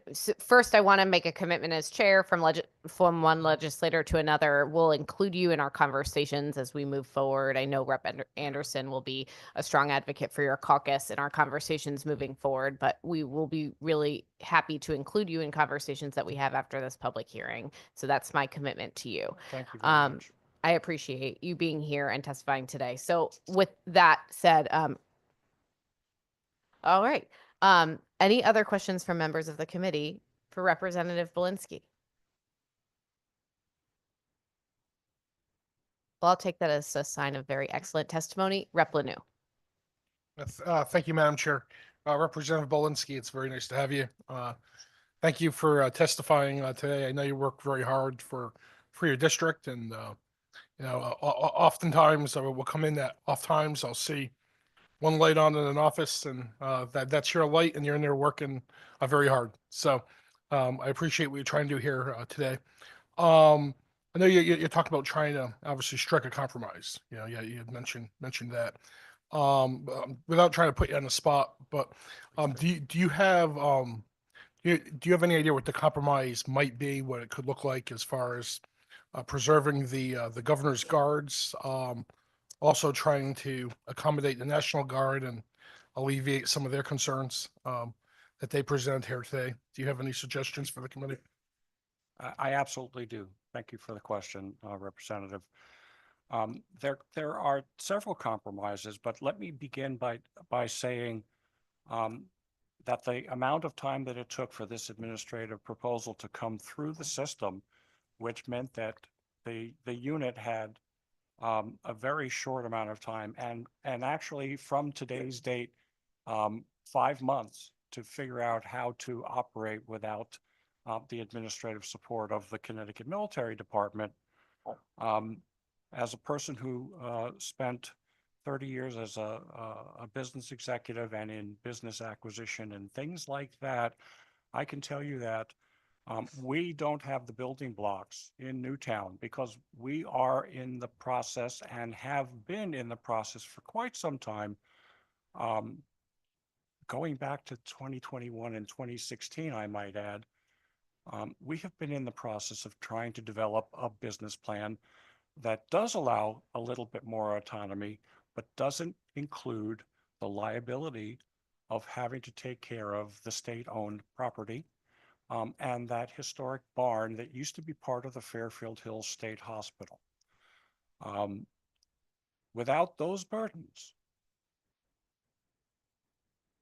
best practices are the way to go. And with best practice, the Second Company Governor's Horse Guard is, in my opinion, and in many ways, the Connecticut military's absolute most wonderful public ambassador. We attend dozens and dozens of parades and events. And through the 501c3 now, the Friends of the Second Company Governor's Horse Guard, we have nonprofits that operate equine therapy and other types of therapeutic activity that goes on in our town. So it's significant because after the tragedy in Newtown in 2012, one of the responders to that was our second company, Governor's Horse Guard.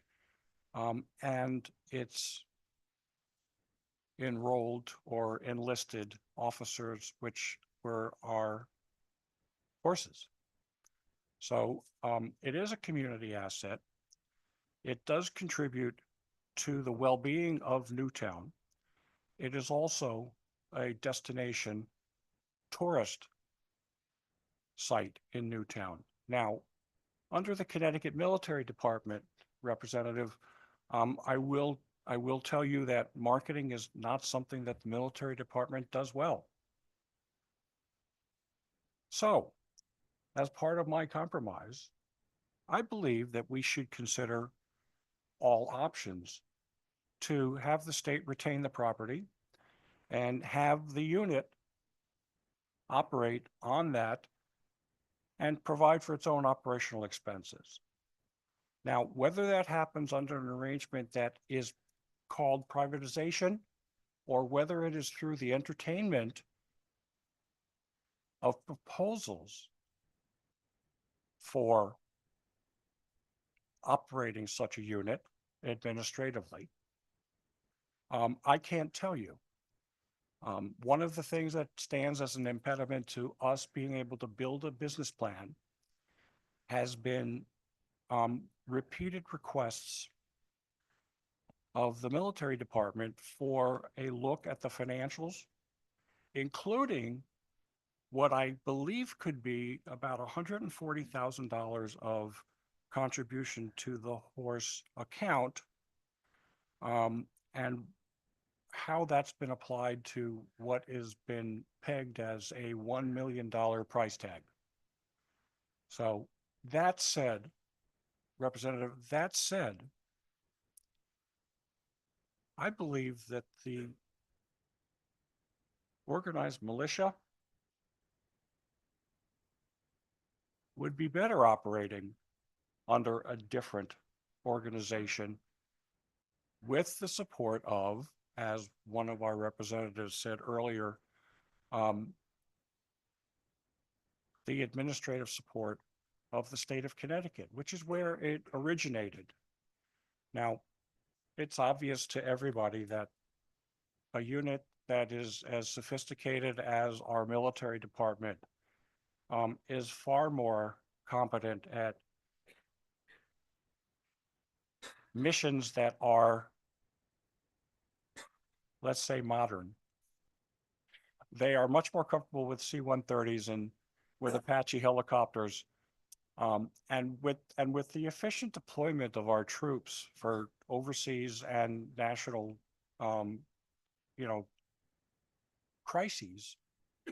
And they probably do not have the time nor the expertise to administer to a ceremonial horse guard unit, regardless of the fact that it has this 217-year history and is a treasure to the communities in which it exists. So without giving you my compromise proposal, I tell you that June 30th of 2025 is an awfully short time frame to be able to build a business plan.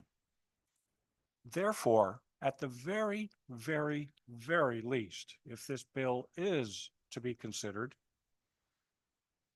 it would be my very strong recommendation. In fact, it would be my wish that we would push its effective date to the end of, at the very least, say fiscal 2026, so that we may operate and implement a plan that works well for the militia and frees up the administrative assets needed by the generals and our military department to focus on their mission, which is national defense. Well, thank you, Representative, for that very comprehensive and informative answer. That certainly helps me in my deliberations. Just echo what Representative Anderson said earlier in your testimony.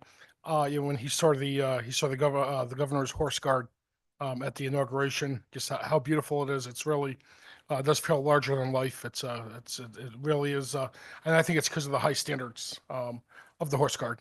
And they certainly are captivating. I have seen them in person as well.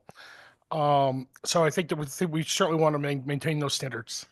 And I'm sure everything your community has been through in the past years, this guard brings an amazing high quality and just good feelings to the people of Newtown, as they do throughout the state. So I guess my follow-up question to you is, do you think that the governor's guards should remain a state entity? Do you think that's paramount? Yes, Representative, I do. I believe that very strongly, and I do believe that a redeployment to another home within the state's administrative structure. Now, in the early 20th century, the Guard's administrative responsibilities were given to the military department. Okay, I'm not certain that the military department wanted it even then. But it had been born, and it had served a very, very vital and important role in transporting safely the governor and the people that run the state of Connecticut between what was at the time a state that had two capitals. And horse thieves that would potentially harm our governor in moving back and forth. It's a very, very interesting and storied history. That history is important, and through our division of tourism, perhaps the governor's, perhaps in the governor's budget somewhere, the small amount of money that it takes to simply maintain the grounds and the facilities that these units operate under, on the caveat that they're following the very highest standards, which, by the way, exist in Newtown at the Second Company Governor's Horse Guard. Under that caveat, this is an untapped asset waiting for Connecticut,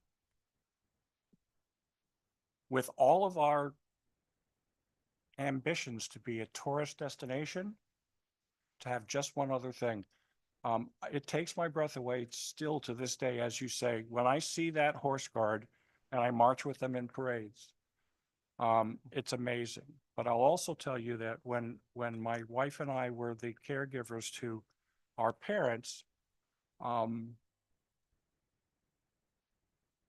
being able to go to the horse guard with a relative that had dementia and be welcomed by the kind people that are sitting here to my left, your right, and spend some time with, say, my father-in-law, speaking with Chester, who is no longer with us, but was the commandant, the major's mount, was something that was important to my family, and related very closely to something that I don't ordinarily like to invoke, which again is that 2012 tragedy. Newtown's Horse Guard is terribly important to Newtown, but it can be the catalyst that creates something truly great around the history of Connecticut. And for those of you that have not read my testimony, On the second page, yes, it's 2 pages. But on the second page is nothing more than a list of the events, the charitable events, the therapeutic events, and the ceremonial events that our Guard represents the state of Connecticut Military Department at. It's a diamond, and it's not all that rough. It just needs a little bit of standardization and attention and a little bit of love. And I would hate to see us blow that. Well, I thank you, Representative. And, just in closing on my end, I think you said something very important. You mentioned that historically, they had the governor travel around around the state. And I think what this represents, especially the horses, is the connectivity of the state.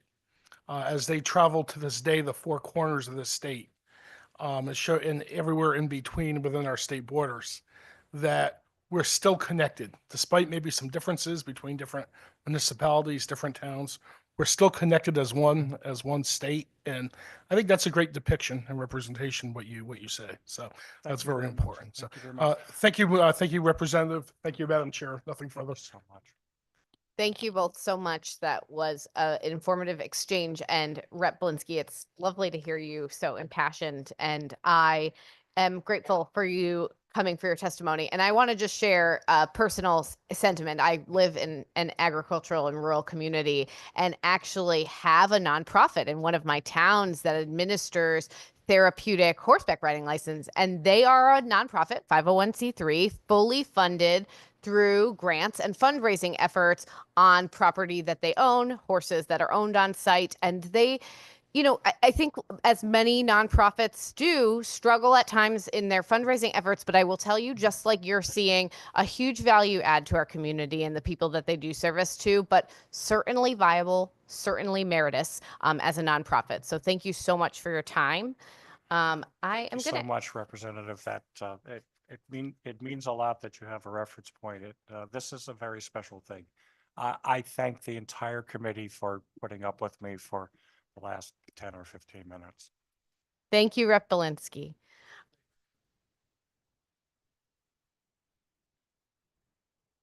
Next, I'm going to go to a member of the public, Raymond Height, from the First Company Governor's Guard Commanding Officer.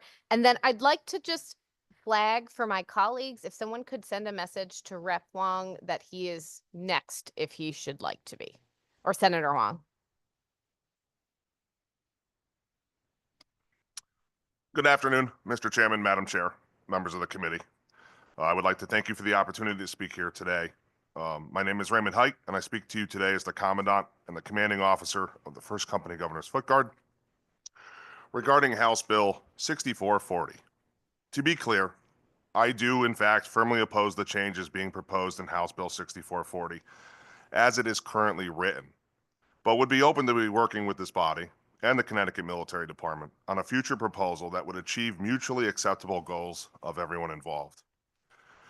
The First Company has been in existence since 1771, 254 years of unbroken service, and consequently the oldest continuously serving military unit in the United States. But I recognize that history does not pay tomorrow's bills. While our primary mission has been as a drill and ceremony unit, we have provided additional value and service to the state throughout the years, most recently during COVID-19 through the Department of Public Health with their mobile field hospitals, expanding triage capacity in any crisis. Additionally, First Company stands ready to answer any expanded call to duty that the state requires and would welcome such call.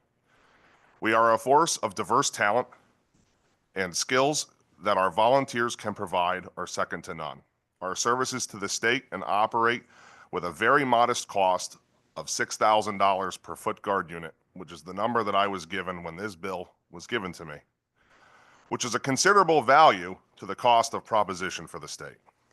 Our members give their personal and professional time freely to train 2 Saturdays per month, 1 week in the summer.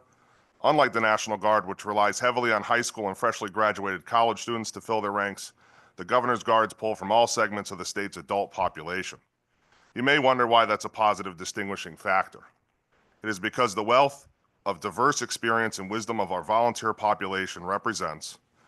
The Governor's Guards are full of highly trained individuals, including military veterans, law enforcement officers, firefighters, EMTs, diesel mechanics, commercial truck drivers, electricians, HVAC technicians, and many other trades with years and years of valuable real-world experience and training that cannot be easily replaced.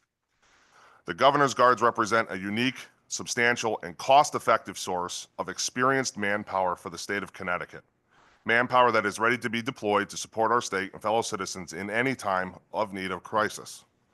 While I concede that there may have been a disproportionate demand on administrative and command resources for a short period of time, I do not believe that this bill has the best interests of the Governor's Guards in mind. I am optimistic, however, that an in-house administrative change can be implemented to reduce the future burden on the Connecticut Military Department if they were willing to work with the various militia companies. To that end, I would very much look forward to that opportunity. In conclusion, remaining within the state military and the protections that come with this designation, as well as state funding, is absolutely crucial to the Foot Guard's continued service. We recognize we exist to serve the people of the great state of Connecticut, and we wish to continue to do so. Instead of removal and privatization, which would result in our extinction, we are here now asking for more responsibility. We can do more, and we will do more. I ask this committee to consider the potential value that the Governor's Guards provide the state and the transitory nature of any increased resource demands, and request that this committee reject the proposed legislation as drafted and defer any action allowing the Governor's Guards to partner with this body, crafting a workable alternative. Thank you. I'll answer any questions.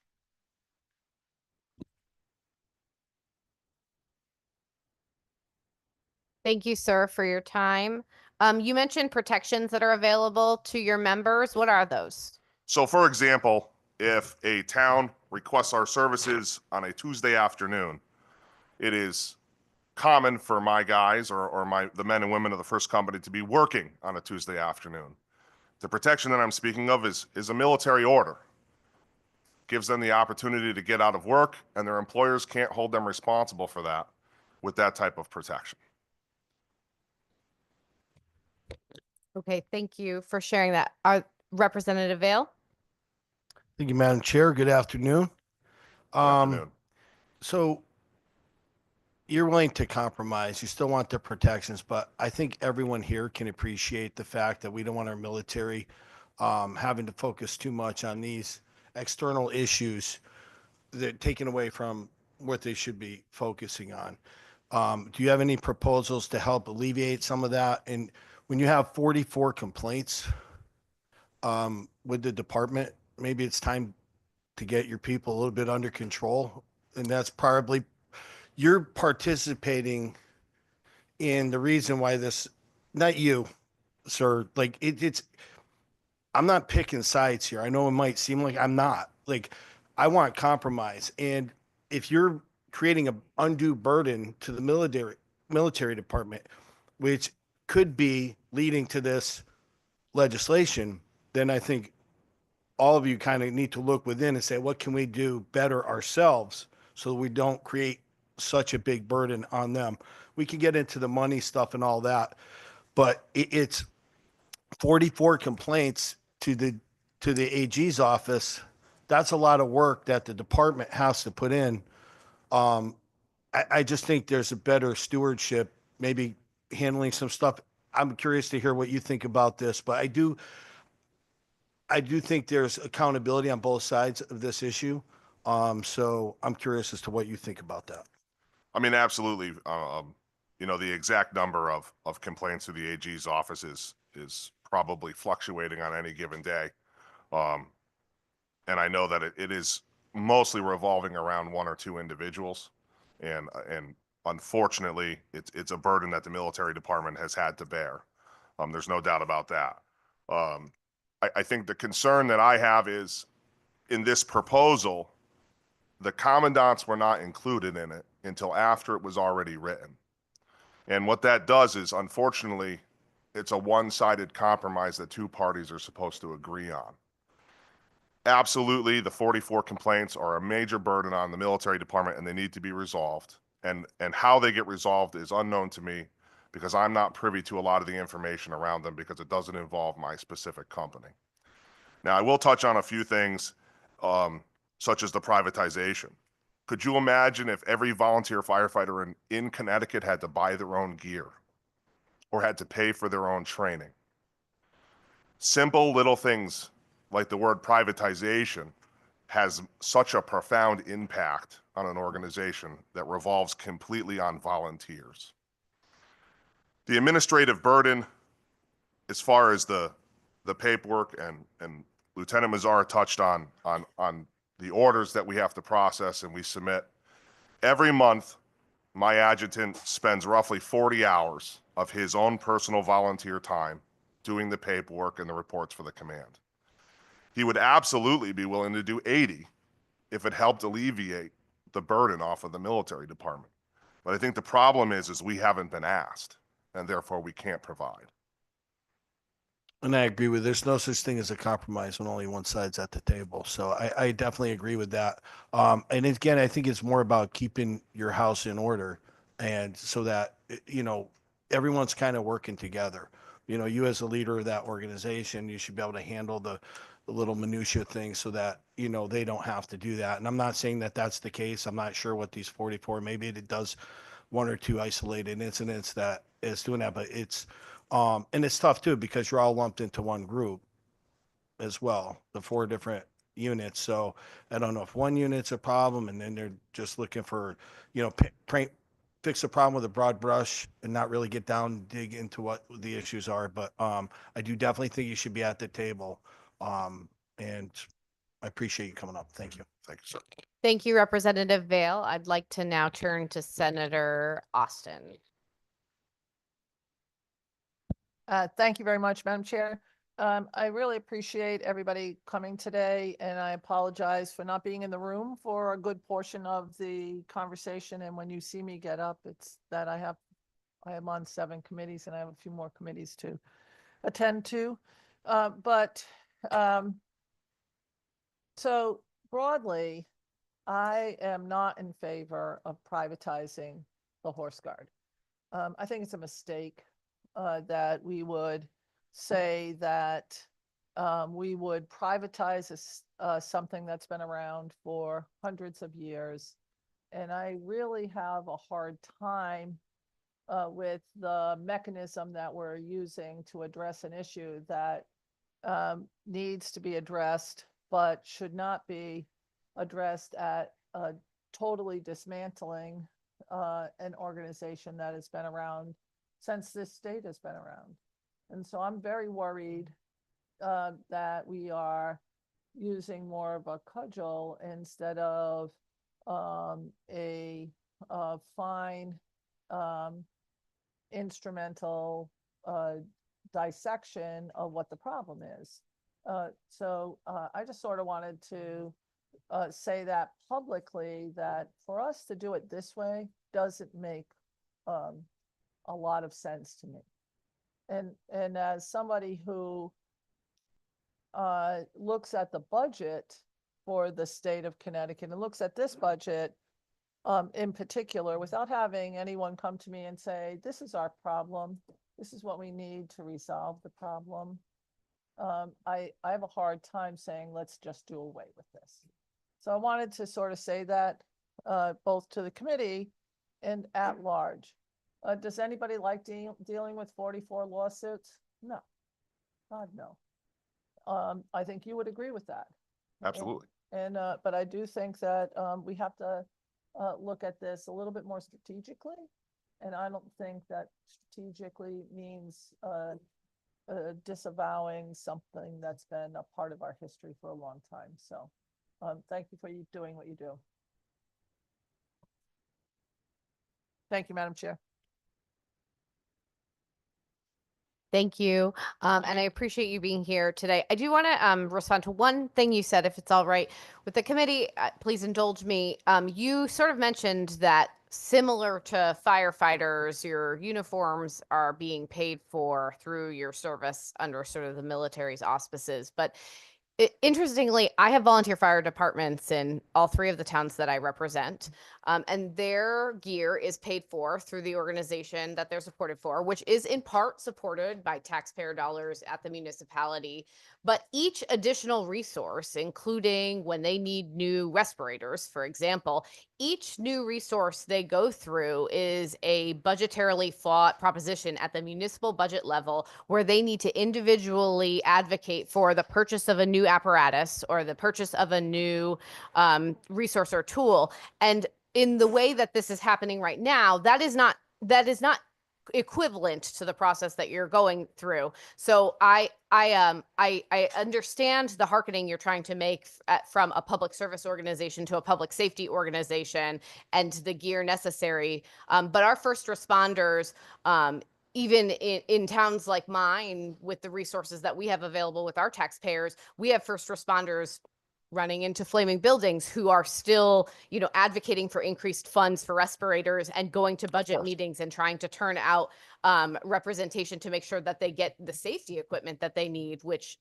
I'd like the record to reflect that I support them getting. But that's a process that they go through. And so you exist, and there's been this proposition for you to exist as a nonprofit, where you could continue to go through that process, fundraise, advocate, and go through that money. And I think what I'm hearing in this testimony is that it would be more stable for your organization to exist as part of the state budget.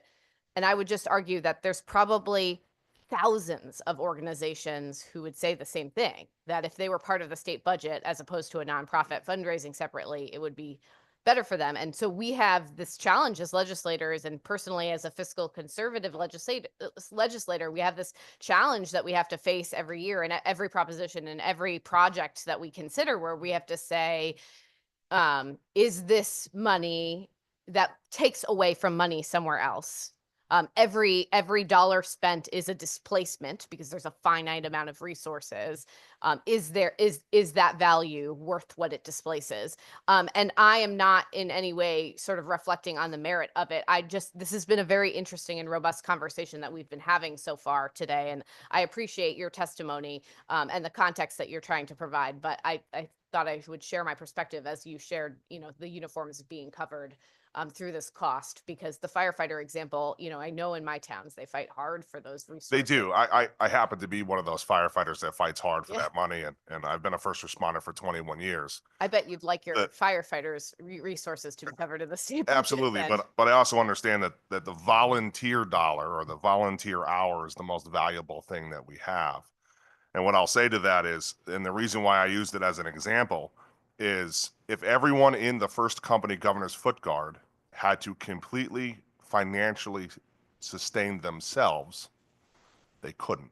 And we would unfortunately cease to exist, or be a very, very small organization that could not provide the services that we do. I really appreciate that sentiment. And I think I think we're all hearing that absolutely. Concern. And I respect and appreciate that. Senator Ciccarella. Thank you. And thank you for all of your volunteerism, not only with the Foot Guard, but as a volunteer firefighter. I apologize, I've been going in and out, but we have technology. So I was listening to you talk, and I made sure I came down here to ask you a couple of questions. You spoke about the volunteer firefighters, and if they didn't have the resources, we'd even have less than we already have now.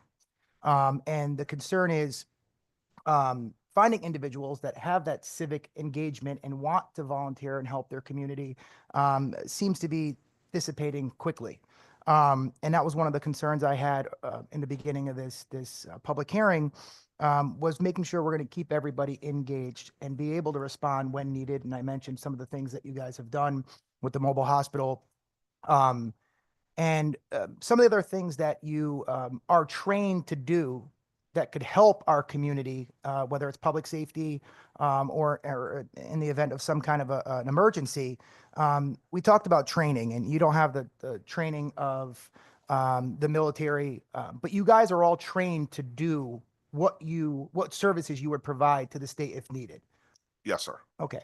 So, for example, we talked about, I think, firearms, or there's certain weapons that you guys are able to carry. Do you guys train in those regularly? Every year at our annual training, we do absolutely recertify on the firearms, and anyone that is either not competent or unfamiliar receives the proper training. Yes. Got it. So if somebody's not a, law enforcement or retired law enforcement, certify under HR 218, and if they're not able to hit the target where they need to hit it and how, they won't be certified. So you make sure all of the members of the Foot Guard are qualified to carry a firearm. I just want to clarify that. Yeah, and we make sure that, under legal tenses, everyone's had the proper background checks and everything as well. Excellent. And then just a question. I've been having a lot of conversations with a lot of people about this specific bill that's proposed before us. And apologize if I'm not 100% accurate in the dates and exactly what happened, but there was an incident where a lot of our National Guard were deployed, and I think there was some actual issues up here at the Capitol, and there was talks of you guys coming to help out in the event of things getting out of hand. Would that be a service you would be able to provide to the state? Absolutely. Okay. Absolutely. Thank you very much. You're welcome. Thank you so much, sir, for your testimony today. Any other questions from members of the committee? Rep. Nolan. Thank you, Madam Chair. Good afternoon. Good afternoon. Could you explain the hours of qualification for firearms? How many hours, days do you use to do that? We have NRA certified instructors in the First Foot that give everyone proper firearm training before they're even allowed to go to the state military range. Every year at our annual training, we provide 1 day for qualification. And at least in my company, if they do not meet the requirements, then they don't shoot. There's never been any safety concerns that I'm aware of. And how many hours per day for that day? For that day, it's an all-day event. It's about 9 hours, sometimes more, depending on how many people need to be provided with the training. Okay. And the senator brought up services that you might be able to provide in that example that he gave. What services will be provided in that instance? Well, I think the big question is what services do you need? And then we would be able to answer that question more thoroughly.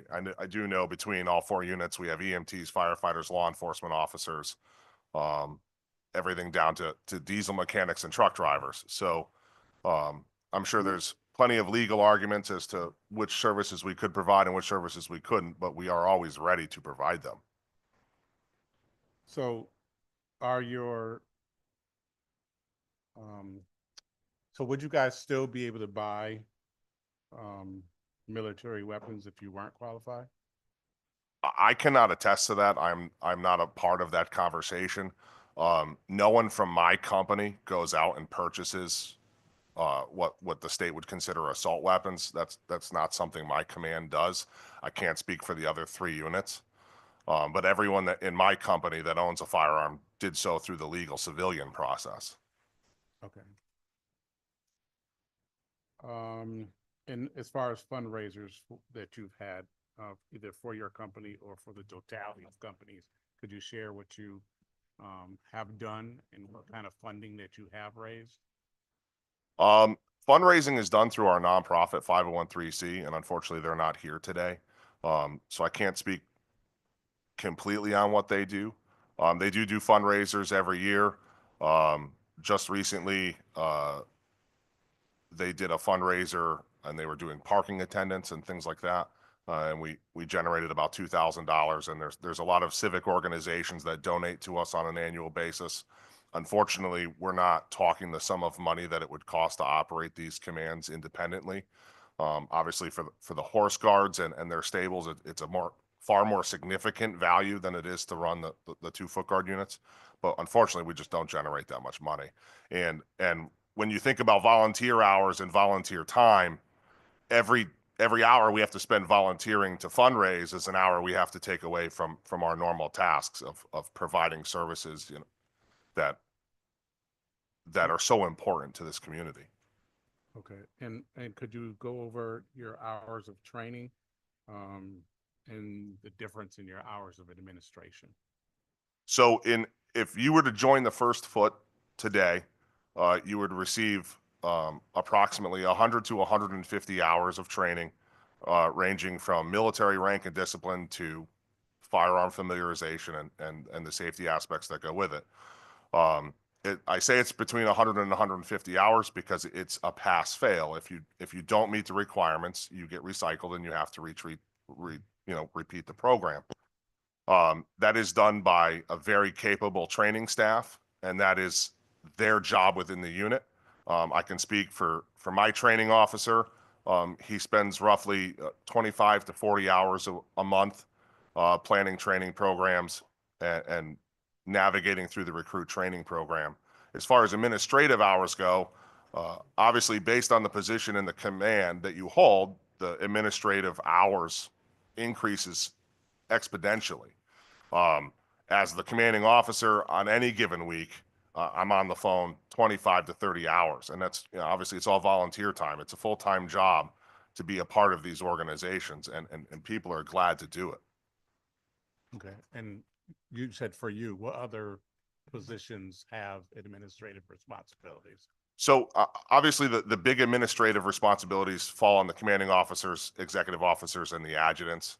But inside the organization, the CTMD requires us to make sure that we maintain paperwork, whether that be an attendance record, training record, so forth. So obviously that documentation has to be done by somebody. So if it's for example, if it's in training, then the training officer is the one that's keeping track of all the training records and making sure that people are adhering to the standards that are presented to them. As far as the overall administration of the command, that falls on myself and the adjutant, and we work about 20 to 30 hours a week, making sure that the command runs smoothly.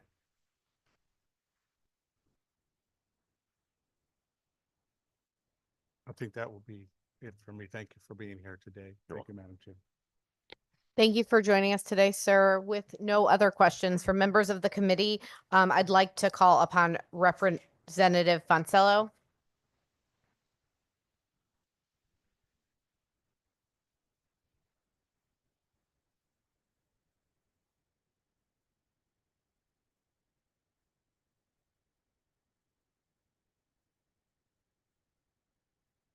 Thank you. Good afternoon, chairpersons and good members of the Veterans and Military Affairs Committee. I'm State Representative Marty Foncello. My district includes Brookfield, Newtown, and Bethel. I'm also an Army veteran of 28 years of service. I've served in the active Army, the Reserve, and the Army National Guard. I retired as a lieutenant colonel. I want to start out here by giving thanks to both of our major generals here today for their testimony and the other members of the military for their testimony and for your service. Thank you. I stand before you here today with a deep sense of urgency and respect for our heritage to advocate against HB 6440 and the proposed deactivation of the Governor's Horse Guard and Foot Guard units. These units, founded over 250 years ago and steeped in history, are more than just ceremonial entities.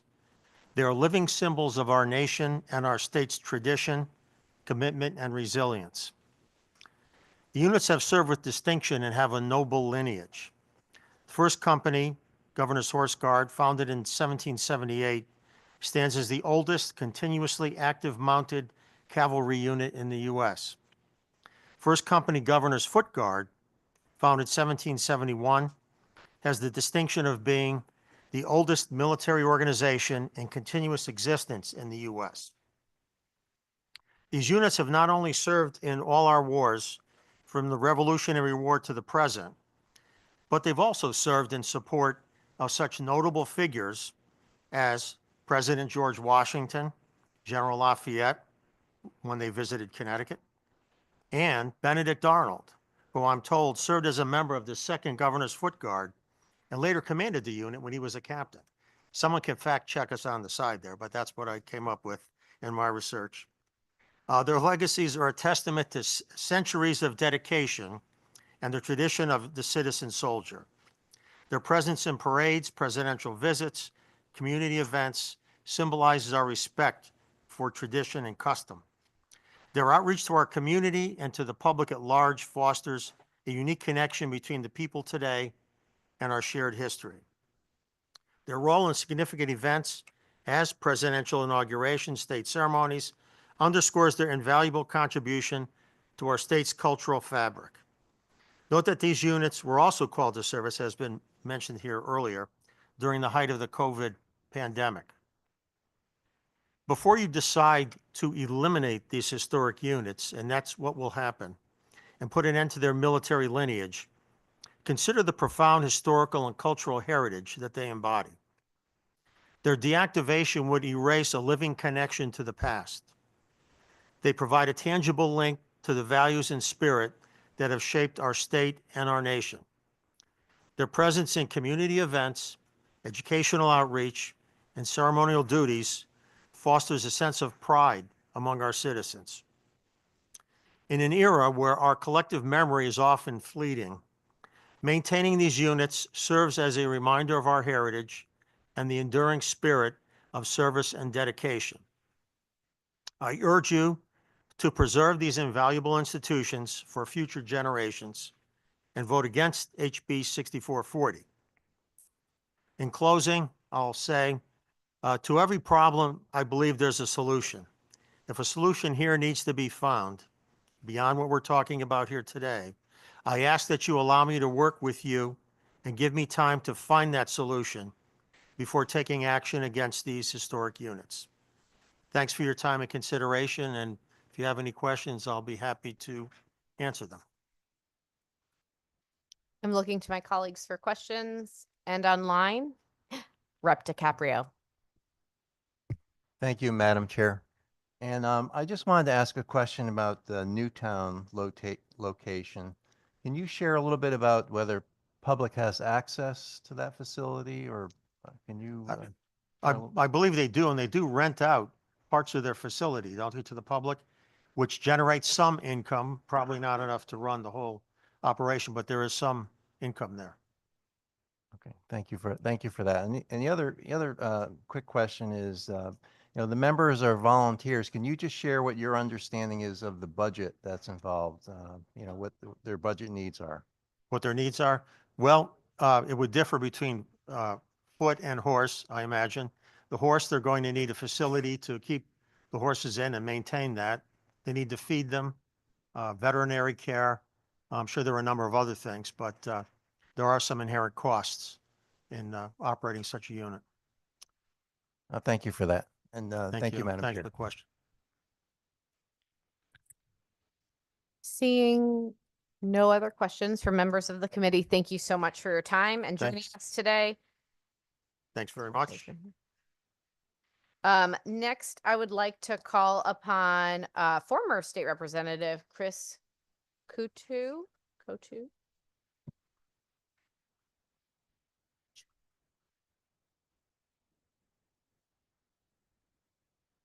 We got elected the same year, so exciting alumni. It's great to be here. Thank you for allowing me to speak today. And good afternoon, co-chairs, ranking members, and distinguished members of this committee. My name is Chris Coutu, and I am honored to testify in support of Raise Bill number 6440.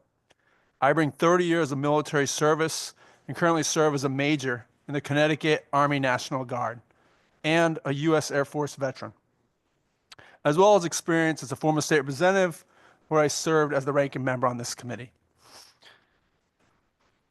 I also was a state representative and an alderman, so many times we requested different organizations, including the military department, to come to our events throughout our region. I've also had the privilege of supporting the Foot Guard, so today I come as a friend, and I was invited to be the honorary guest speaker at one of the big events in Avon, and I really appreciate all the efforts they do to represent our state. The Connecticut National Guard operates in an environment that has drastically changed over the last 50, 20, and even 10 years ago. Today, we must maintain constant readiness for rapid deployments, both at home and abroad. At a moment's notice, we respond to natural disasters such as hurricanes, floods, and wildfires, provide security operations including border support, public safety, and cyber defense for over for 150 municipalities and 200 K through 12 schools. We also conduct critical state partnerships with other countries. We also maintain the aviation fleet for the Army for 14 states in Groton and train hundreds at Camp Net Regional Training Institute. This high operational tempo places immense pressure on leadership in the 4,500 soldiers and airmen serving in Connecticut. Many of us serve as a dual role, balancing civilian careers with military responsibilities that require a 12-day monthly work week. In the private sector, decisions can impact financial performance, but in the military, leadership decisions directly affect lives, whether at home or abroad. I've witnessed firsthand how a single misstep can mean the difference between safety and tragedy. As an airman stationed at Eglin Air Force Base, my dorm mates deployed to Saudi Arabia in support of a peacetime operation. Leadership failed to implement a recommended physical security measure, a simple barrier movement, give or take 50 yards, that could have prevented the devastating Khobar Towers terrorist attacks, which resulted in 250 casualties. That moment reinforced the harsh reality. Every decision must prioritize mission readiness and operational effectiveness because lives depend on it. But our mission isn't just overseas. It's right here in Connecticut. During COVID and many other weather events that we've had throughout the state, our Guard members were called to support senior rehabilitation facilities, providing direct medical and logistical aid when these facilities were critically understaffed. These weren't military operations in a combat zone, but they were life-saving missions for some of our most vulnerable citizens. Once again, focused leadership was the key to our success. This is why leadership focus matters. If we are distracted, spread thin, or misaligned from our core mission, we risk lives.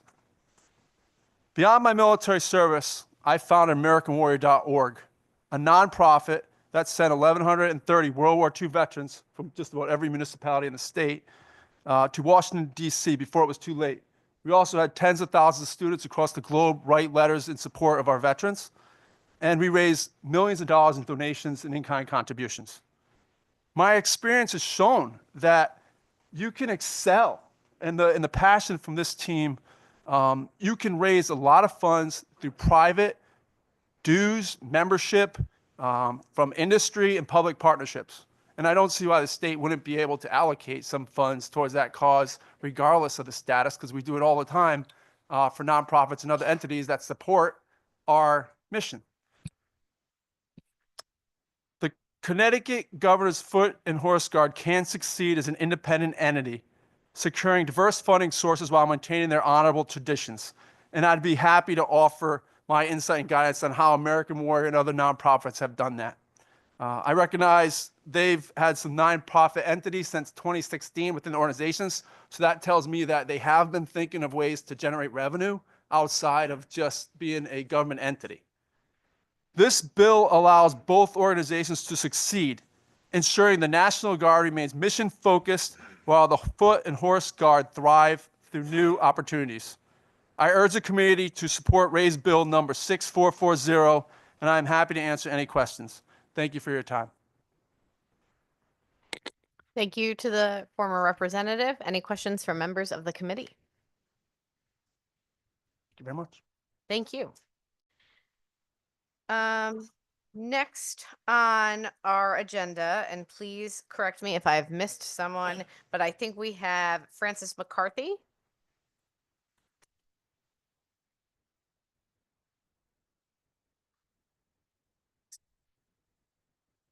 See him. And he'll be followed by Senator Wong.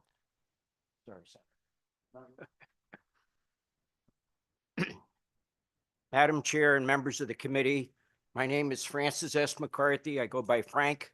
I'm a resident of North Branford, and I'm a member of American Legion Post 89 in East Haven and a newly appointed member of the East Haven Veterans Council. I am here in support of proposed Senate Bill 632. As a father of 5, my oldest son is a naval navigator assigned in San Diego. I try to treat all my children equally. I appreciate the efforts of those at the Department of Veteran Affairs and the Department of Motor Vehicles and other organizations who provide for our veterans at the annual stand down.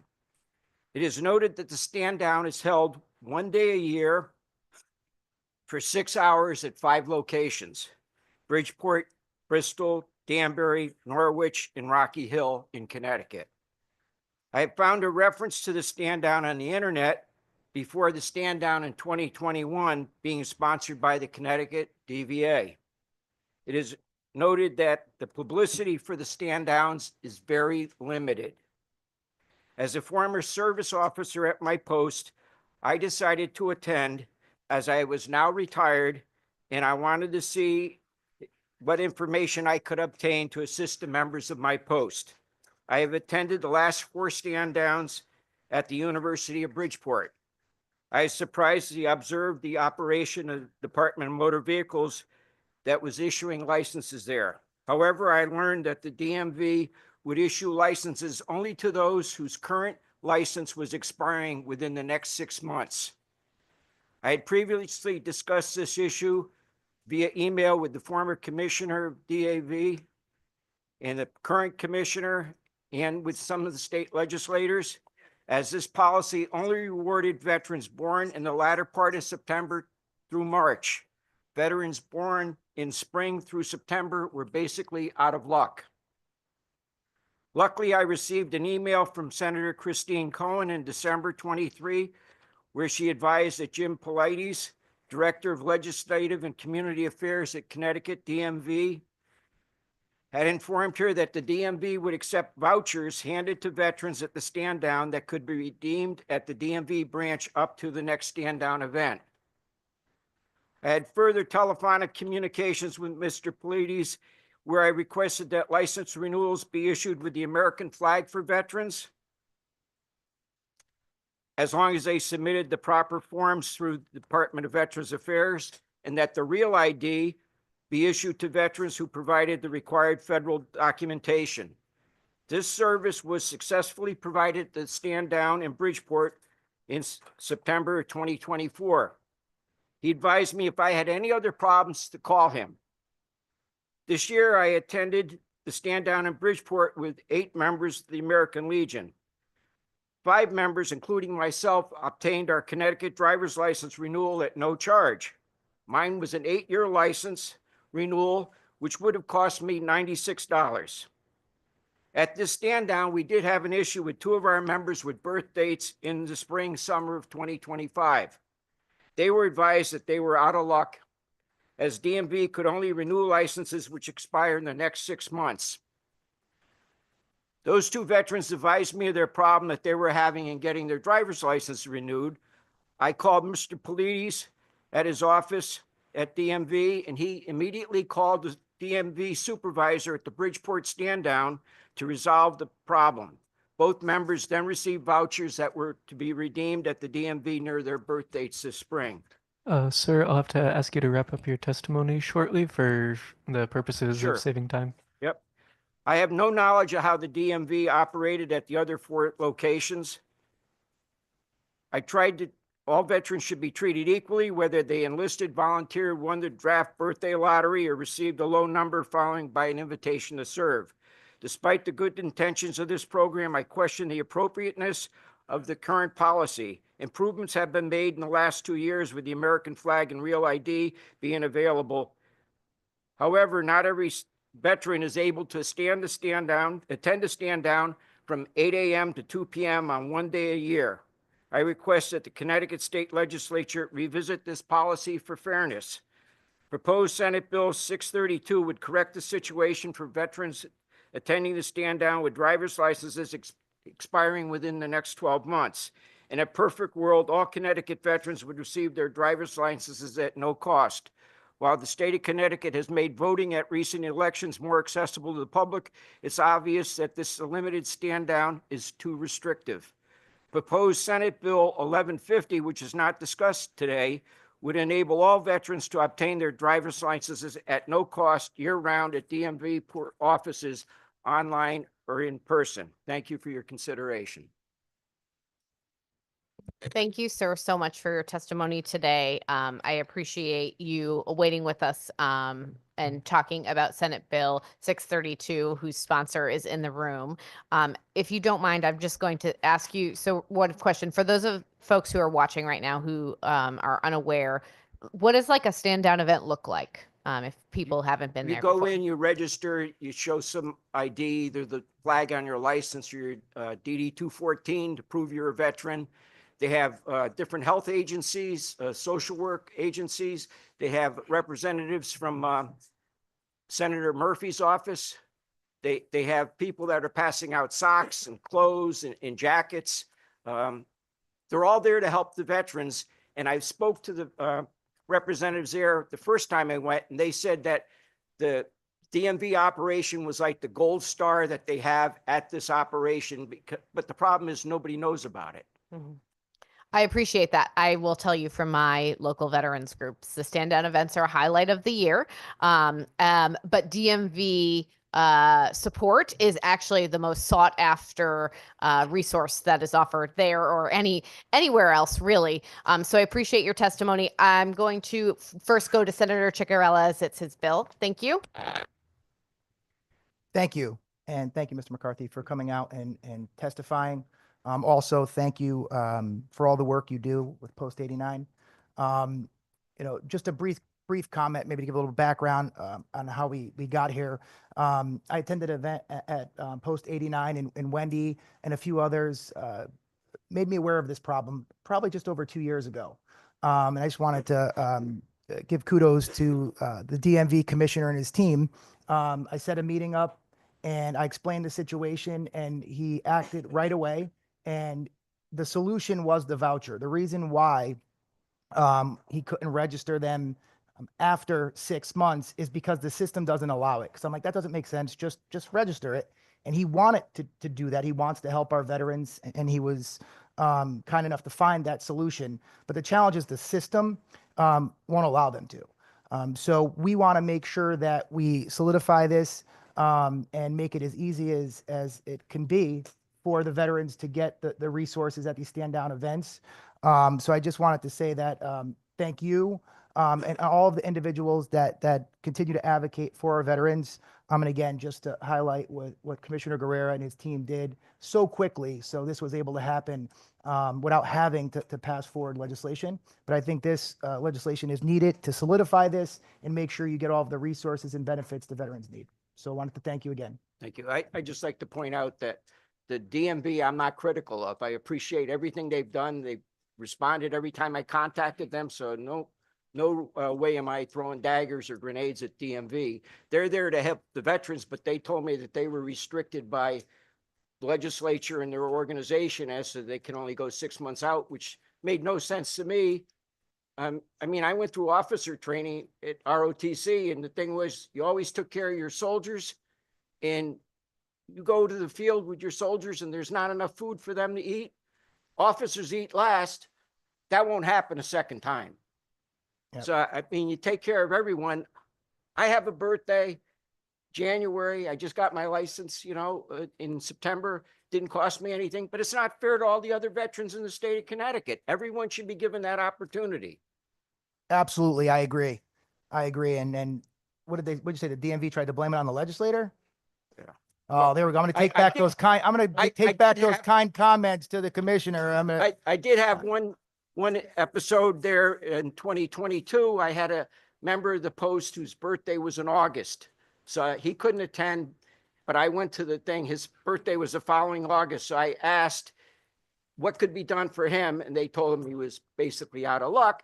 And then the female supervisor says, well, just don't have him renew his license, have him show up in September. I said, I'm a retired federal law enforcement officer. You're telling me to tell him to break the state laws of Connecticut, driving around with no license for 6 weeks? Makes no sense to me. Yeah, and that's part of why this is important. So everybody does know. As I said, the commissioner acted quickly, made those Right, phone calls. But if right. somebody doesn't know and they're filling in for someone, this will solidify it so that doesn't happen again. Right. And I hope Plus, that it needs to be publicized more. yes, absolutely. Thank you again. Thank you. Thank you, Senator Ciccarella and Mr. McCarthy. Yep. Appreciate you coming and giving Thank your you. testimony. Next up, we have Senator Wong, followed by, what's that? Followed by Representative Baker.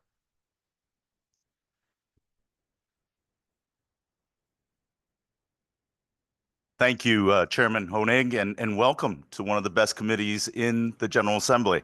I want to acknowledge the Chairwoman Foster, Ranking Members Anderson and Gordon.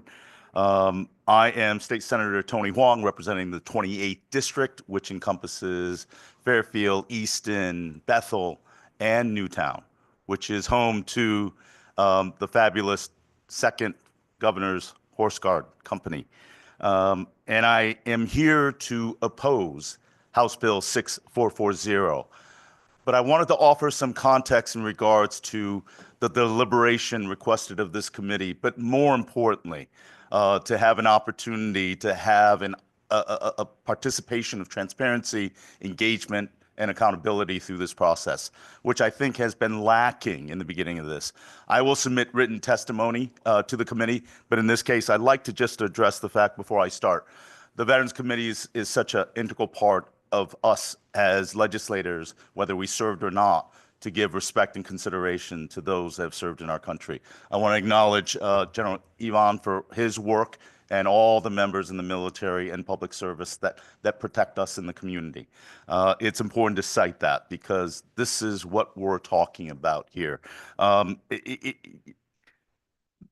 Governor's Horse Guard and Foot Guard is a tradition, and we've heard all about it back to the 18th century, but it is a tradition that has continued to this day.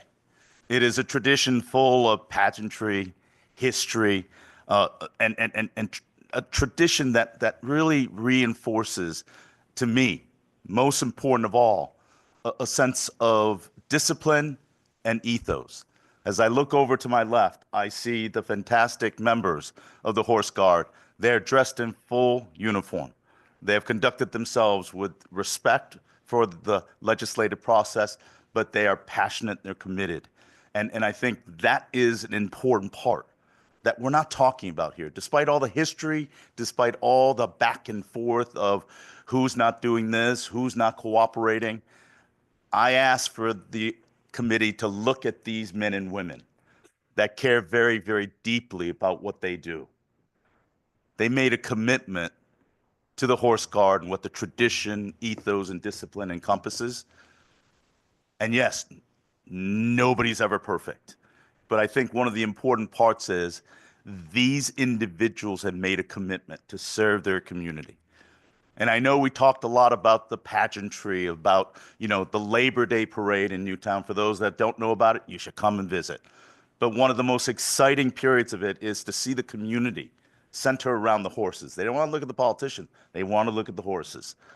And the joke we had is for all the politicians not walk behind the horses because there's some baggage left behind. But what I also see in that is a connection to the history of why the guards were created, the connection to the governor's office, the pageantry and the respect and dignity that the office holds, and that these guards, from the foot soldiers to the men and women on horses, that they bring a higher level of respect for the office and the state that they represent. Now, I know there's a lot of logistical questions, and I think in watching the testimonies, I was in different meetings, there's a tremendous sense of frustration. There's a tremendous sense of mixed expectations and communications amongst our National Guards, among the department, along the men and women of the Foot Guards and the Horse Guards. I sense that frustration that has led to this proposed bill. But I believe it was Representative Vail that said, doesn't seem like a compromise to me when one side is making the decisions. I hope that this opportunity for individuals that proudly represent the men and women of the Second Company Horse Guard and those in the Foot Soldiers and those in the First Company, that they have a voice in this conversation, that they have a truly transparent vetting of the issues and concerns and not just simply take one side. So I think it's important that we reject this bill and the intent in the unilateral dismantling of these incredibly important ethos and representation of what this state is all about and how it came to be, and begin a conversation. Because I will say clearly, and I don't know if it's been made clear, if this bill was to pass, the various companies that we talk about fondly and respectfully, they will cease to exist. And what you also have done in disconnecting them from the importance and the valor and value of being connected to our military institution that dates back, again, to the 18th century is you have disconnected them from their commitment to service their state and their community. And this can't be done by a unilateral decision. So for me, I offer to you, there needs to be a solution. There needs to be transparency. There are certainly sufficient warts that need to be accounted for, but allow them to talk about them themselves, to maintain the pride that we have in the various companies in our military, our National Guards, and our foot and horse guards. So I ask for this committee's ability to bring it back to the people whose lives are going to be impacted, have them come to a solution, and not let us as politicians, lawmakers, sitting in a circle, make the decision that impact their ability to want to serve their state, their country, and our community. I'm happy to take any additional questions, and I appreciate the indulgence beyond the potential 3 minutes, Mr. Chair. Senator Wong, thank you very much for your passionate testimony in defense of the Horse Guards. Are there any questions from members of the committee? Senator Ciccarella. Thank you. Just one brief question. So, over the last 3 hours, we've been hearing concerns from both sides, which I'm sure are valid. And, you mentioned compromise and transparency and coming to a resolution. Would you have a recommendation that would achieve those goals, like a working group or a task force or something along those lines? Because, we want to, chain of command is important, and General Ivan and his team have concerns, and so does the governor's foot guard. How can we strike that balance and achieve those goals? Thank you, Senator Ciccarella, and I do truly appreciate that approach. And I think the first and foremost, as I said, even though I was not in the room, I was watching quite intently, I see the frustration from all sides. But I also get a sense that there is a high level of a lack of communications. That when I hear that the commandants of the affected various branches did not have direct input on what would happen to those people, their institutions under their command, that's troubling to me.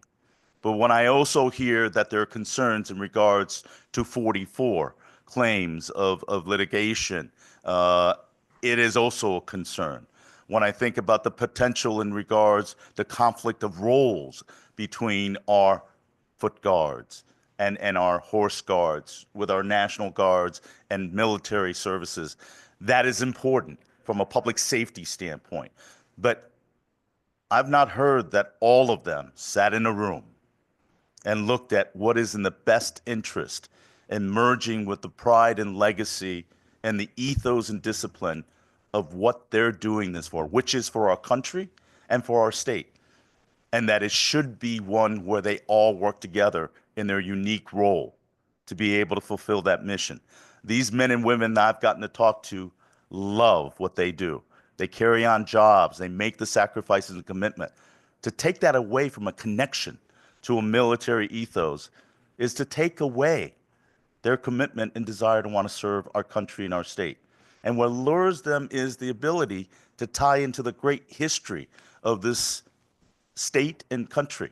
Make no mistake about it, the Connecticut General Assembly was founded in 1639 as one of the oldest entities. For many of these men and women to be connected to that kind of history is a source of pride, and we're grateful to have them all participate. But to answer your question directly, sir, I think they all need to sit in a room, and they all need to understand that the solution to take those various companies into private entities would ensure the demise of a great tradition in pageantry and service of these men and women that came before and the present into the future. So I don't think that's a solution, but perhaps there's a compromise. And I know Representative Belisky and in his past work in 2021 was able to reach a compromise to be able to create a nonprofit entity for entities to be creative, innovative, to be able to survive in the 2024 era. But nevertheless, it needs to be connected to our veteran services institutions because they deserve that, and our history deem it to be honored. Thank you, Senator Ciccarelli. Thank you, Senator Wong. Wong, we have a question from Representative Nolan. Good afternoon, sir. Do you have any knowledge in regards to if the town of Newtown would take over the responsibility of that property? Thank you, Representative Nolan, and thank you for your service to the public and public safety. You know what? I know there are discussions, Representative, but again, it is the second Governor's Horse Guard. It is the first company of the Governor's Horse Guard.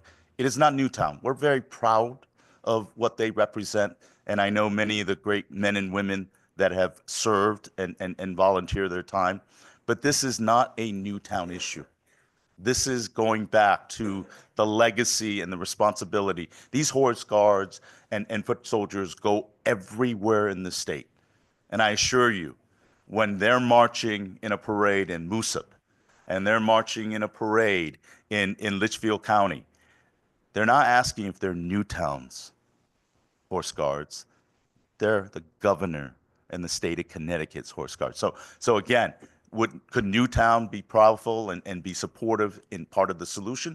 Perhaps, absolutely. I think they need to be in the room as well, as Avon leaders need to do. But nevertheless, I think this is a greater role from a standpoint of understanding the important role and the purpose and maintaining that connection to our history, but also allowing men and women who cannot fully commit to a National Guard, who has a connection to history, to be able to participate in giving back to their community. But I appreciate that. As a representative of Newtown, I would be happy to reach out to the town governance to make sure that they have a vested interest in it. Okay, and I only asked that because I heard from past discussions that there was a time that they were interested in that. And I didn't get that sense from the other town. So that's why I brought it up. And I brought it up because that could be part of the compromise that we're looking at, you know, and trying to decide what to do if we don't, if this bill does not go further. But I'm just trying to get a sense of what you might have thought. Representative, I think you bring up a very good point, is the fact that we have been getting spotted information from various entities of interest. And I think one of the solutions is to bring everybody together. Let's get all the facts, lay out all the circumstances.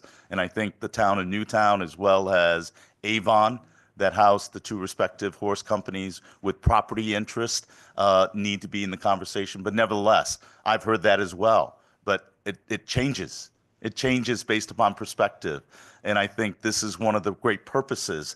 Even though I oppose this bill, what this bill has brought forth is an awareness that transparency and an opportunity to kind of engage in the public process in which all parties have a chance to voice their perspective and their viewpoints and rationale, and that perhaps they can then go forth and work out solutions that are amenable to everybody. Because I think it's not a win-lose situation that we need to focus on. It needs to be a win-win, because when it's that way, the state of Connecticut and the pageantry and the history connectivity and the men and women that wants to continue balance their life and continue to serve with a connection to a history that is unlike anywhere else in this country, I think it's worthwhile to be sustained and preserved. Okay. Now, is that something you would prefer us to look into, or is that something that you want to check with your town on and get back to us?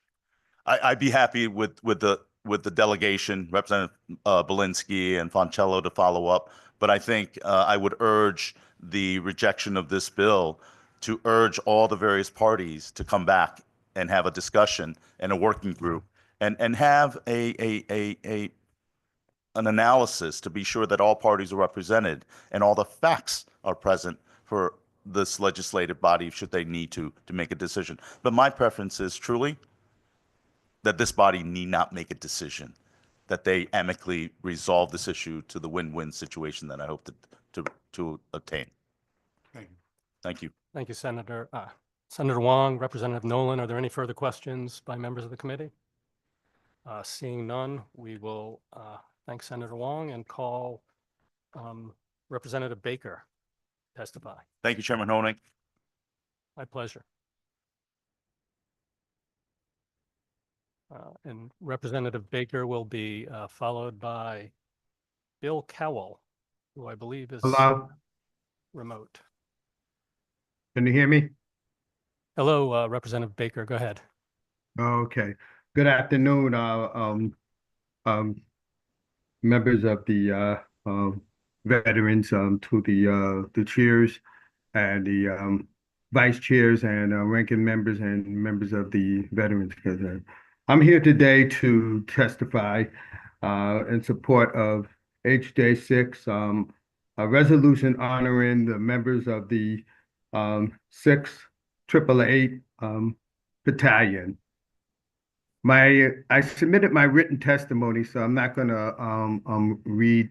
I'm just gonna elaborate a little bit on this resolution, what I put forward, and for many of you, if you hadn't had a this resolution is for a group of Afro-American women that were who served in the World War II in 1944.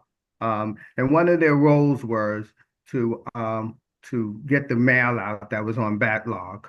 This mail had been on backlog for several years. The mail was not getting out to the troops, and what it was causing a lot of miscommunication with the troops and with their families. And so recently there was a movie that came out. If you hadn't had an opportunity to watch the movie, please do. It's once again, it's 68888. And as I listened to some of the testimony as we talk about what these men and women have done, their services over the years and stuff, this is right on point in terms of where we're at and the dedication that they have served. And these women took it upon themselves to join the armed force and to support their country, to stand up and fight for their country, do their part. There were so many people that did so many things, not just on the battlegrounds, on the front line. You have people that were, if they weren't for the people that did what they did, they wouldn't be able to support the people that what they did on the front line. You had people that were cooks, people that were that cleaned the clothes, that stocked the different boats and repaired the planes. Everybody did their contributions, and these women did theirs, definitely did theirs. Many of them weren't recognized, and there were just a few of them. There were like 10 of them that were from the state of Connecticut, and as I began to talk to many people, some of the veterans, and they weren't really aware of who these women are and actually what they did. And recently, back in 2021, this platoon was awarded the Congressional Gold Medal Act in 2001. And one of the women, surprisingly, as I did my research, found out the lady's name was Mary Bardwell. Her brother was actually the first Afro-American senator here in the state of Connecticut. And I found that so amazing that there wasn't no information other than for her. She definitely served her country well. And I think it's a disservice that we don't be able to honor and recognize these women for the good works that they did. And Because if it wasn't for them, that level of communication would not have been connected with the service of men that were on the front line. So I urge this committee, if you can, to support this resolution and honor these 10 women that served in the military and did their part, truly their part of in service in the war. I'm open up for any questions that you may have to this committee. Thank you so much, Representative Baker. I have to tell you before I pass it on to Rep. Nolan, who has a question for you, I, for one, am grateful for you for bringing this forward and championing this effort because it is certainly an important function of our government to recognize the contributions that may have been overlooked that have significant importance to our nation, our nation's standing and where it is. And so, Representative Nolan, would you like to go next? Thank you, Madam Chair, and I just want to actually make a statement in regards to, bringing forth this resolution. I think is just such a wonderful idea and a great way to honor the first and only all-Black female unit that made happiness, made joy, and made possibilities to help our armed forces get through the things that we were fighting for way back in that era. These women stood strong, and they are a prime example of dedicated service members that should be recognized for the amazing work that they have done to bring male service and probably some motivation and joy to help them out at that time. So I thank you for bringing this forth, and I'd be looking forward to this getting to the floor, I hope. Thank you, Madam Chair. Thank you. And I'll say there's a lot of really wonderful historical reading on this topic, and I really have appreciated the time to learn more. Rep. Baker, if you wouldn't mind hanging with us for a moment longer, Rep. Vail has some questions. Thank you, Madam Chair. Thank you, Representative Baker, my good friend, for bringing this in front of us again. The testimony last year with your constituent was very compelling. I'm surprised it didn't pass out of the Senate, and I'm happy to co-sponsor this bill this year. And I just want to thank you for bringing this bill or this resolution in front of us. So I appreciate it. Thank you for your work. Thank you. And I hope that there is so much more that we can do to recognize. I've been going around and talking with some of the school kids and just giving them more of a bit of information on who actually served here in the state of Connecticut. And I think this is something that we should bring up in part of a curriculum of some sort, part of it, to let people, some of these young people know, what was done, who served, and everybody's contribution, not just people on the front line, but the support that was given to the people on the front line. Because if it wasn't for the support, then they wouldn't be able to continue to do with the courage and the strength that they have, knowing that there were people at home, knowing that people were in their corner, knowing that they were writing them letters and how things were going at home and telling them to stay strong. And so thank you once again for having me. Thank you, Representative Baker. Any other questions from members of the committee? Thank you so much for your time today, Representative. I believe that next on our agenda is Bill Cowell, who is remote.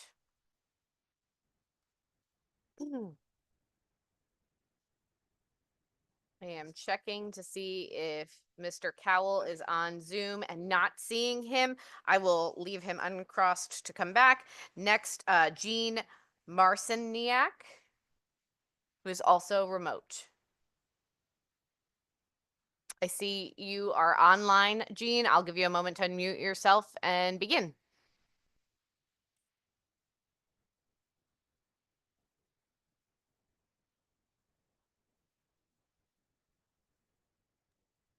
Hello. My name is Jean Marciniak. I'm with the State Guard and Defense Force Council. We're a nonprofit. We're also known as statedefenseforce.com. So if you go on your computer, type in statedefenseforce.com, you'll find us. Basically, we're an advocate of state defense forces and state guards nationwide. We work with multiple states, multiple adjutant generals, legislators, the National Guard Bureau on what better use state defense forces and state guards can be. We've been around since 2004. We've been following the Connecticut Governor's Guard and reporting on their news and missions for years. Over the last couple of years, we've noticed that the Governor's Guard has transformed from primarily a ceremonial unit, and then prior to the pandemic, to taking more on an active role into state response. One key aspect is, I think the tag mentioned, was setting up field hospitals, right, throughout the state, where they were able to provide hospitals additional locations where nurses and doctors can operate in and take the influx of patients. The Connecticut Guard, Governor's Guard, had engineers that were able to set up HVAC units, portable generators. So they significantly grew in the last couple of years, and we're very glad to see that. We've mentioned that with multiple other states, as well as the National Guard Bureau. I see this bill almost as an opportunity. One thing I learned at Apple is you always got to look forward, right? So with the Connecticut Governor's Guard kind of transitioning to more of a support aspect, doing their, after the pandemic, the Governor's Guard has been working with the Department of Emergency Management, Homeland Security to handle emergency response to the nuclear power plant at Millstone, right? So they have troops trained to handle that. They have HVAC engineers, facility developers, medical personnel, people that would be very useful to use in a natural disaster, right? They've had all their soldiers, they go through IET, which is kind of like a basic training for state defense forces. It's usually a few weeks done on weekends, sometimes a full week here, a full week there. And it replicates kind of the U.S. Army basic training in many aspects. They're certified in pretty much everything you can do medically. So on top of having medical personnel, they have their troops set up for, first aid, CPR. They're certified in Department of Defense Stop the Bleed program. They even have their troops trained in Narcan. So, for example, if there's ever a state emergency and you have people coming in and they had an overdose on top of having maybe a virus, hey, you have soldiers that are like, hey, I know what to do. I see these signs. So what I would like to see is not the Governor's Guard switch to a private military force. I know the tag mentioned that they can call them up during an emergency. I don't see that feasible.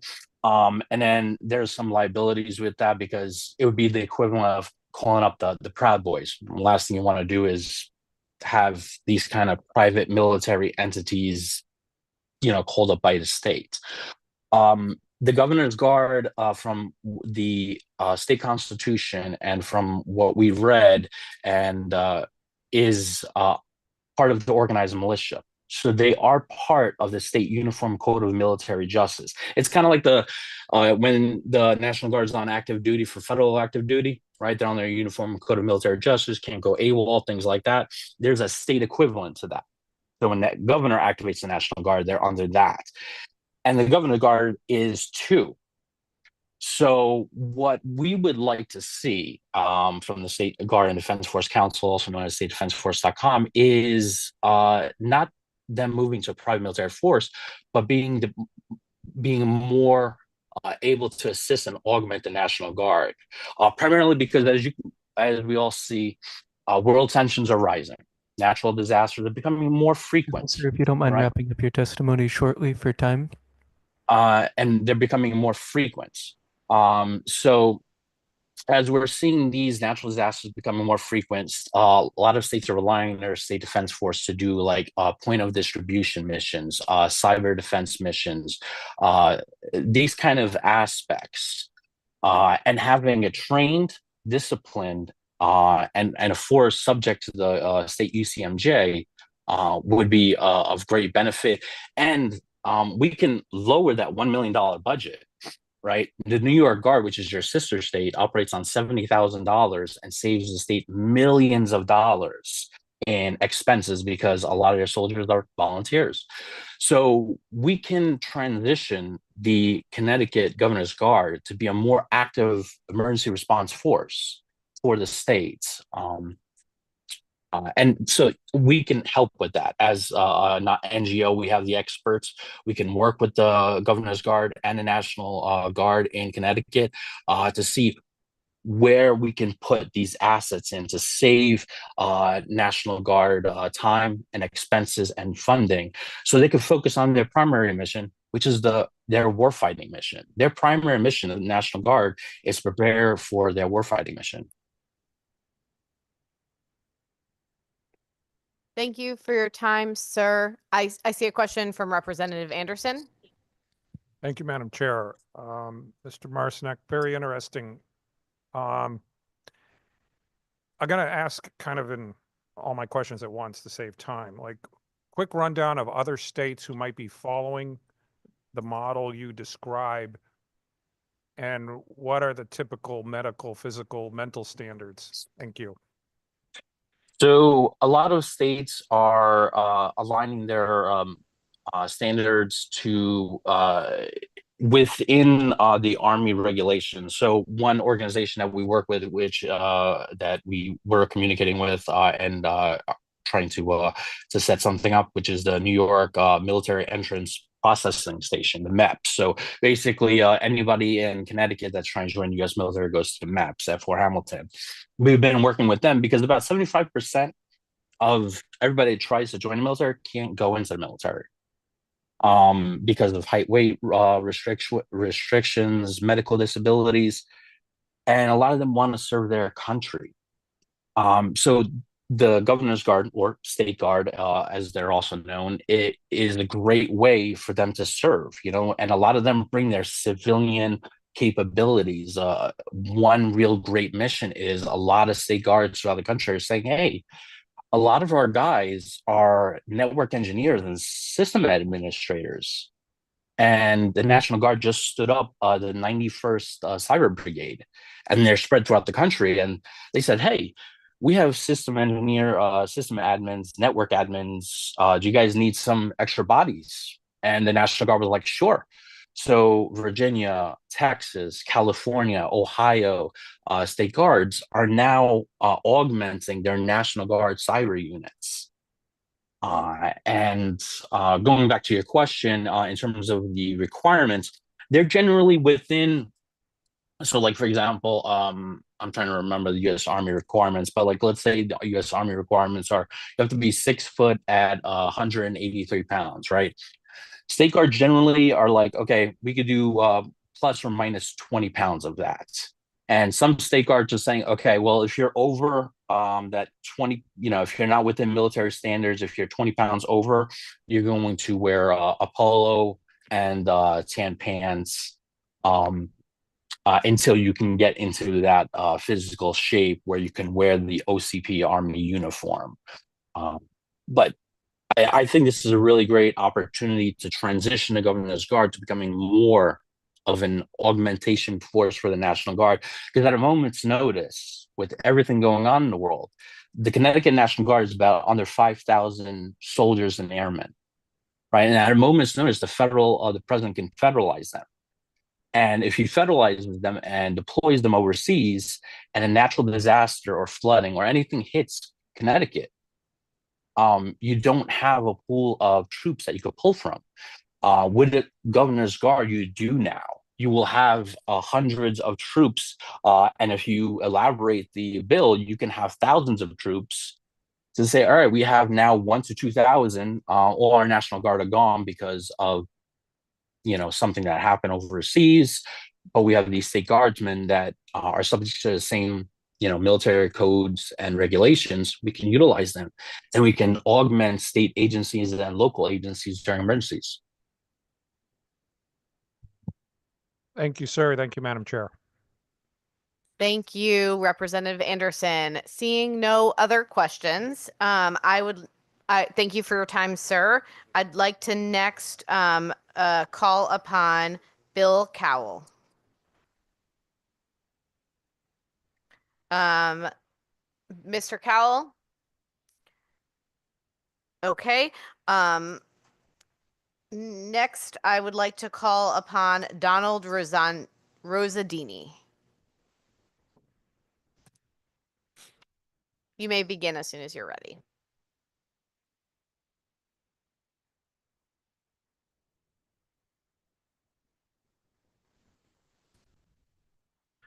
Good afternoon, Madam Chair, Mr. Chair, and honorable Veterans Committees.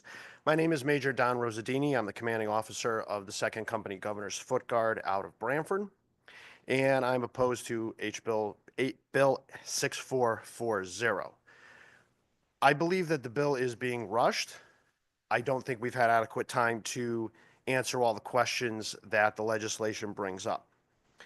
As the commanding officer, I did not find out about this bill until a meeting on December 11th, and I didn't actually see a draft copy until December 19th.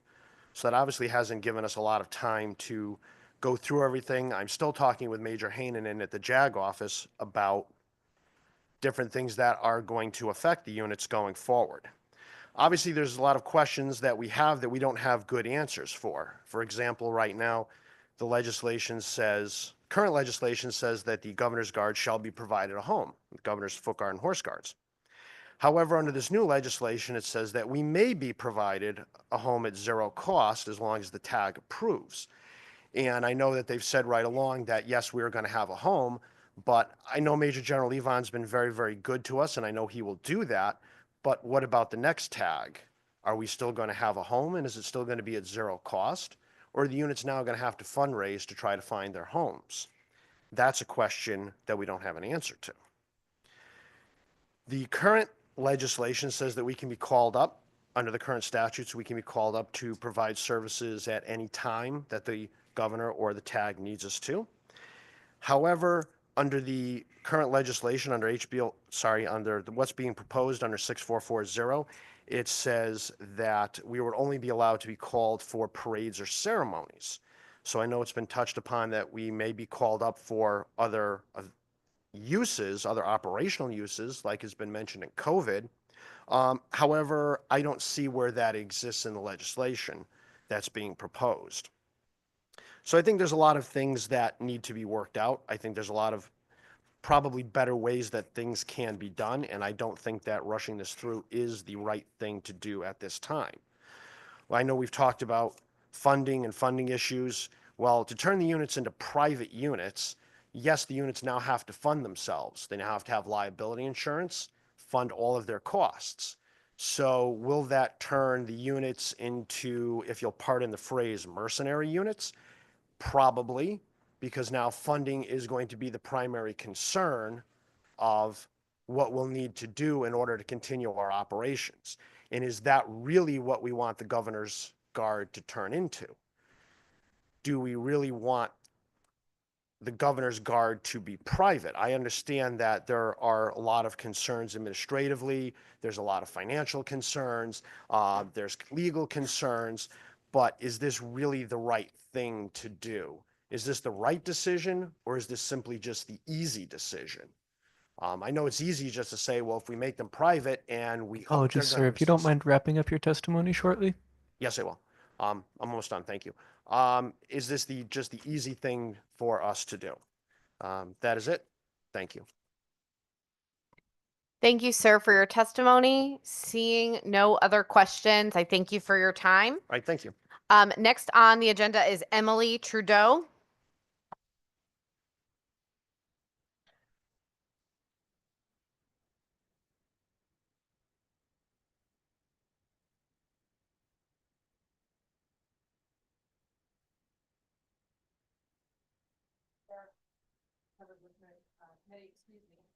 Be mindful of how many people are lined up out. I'm somewhat brief. My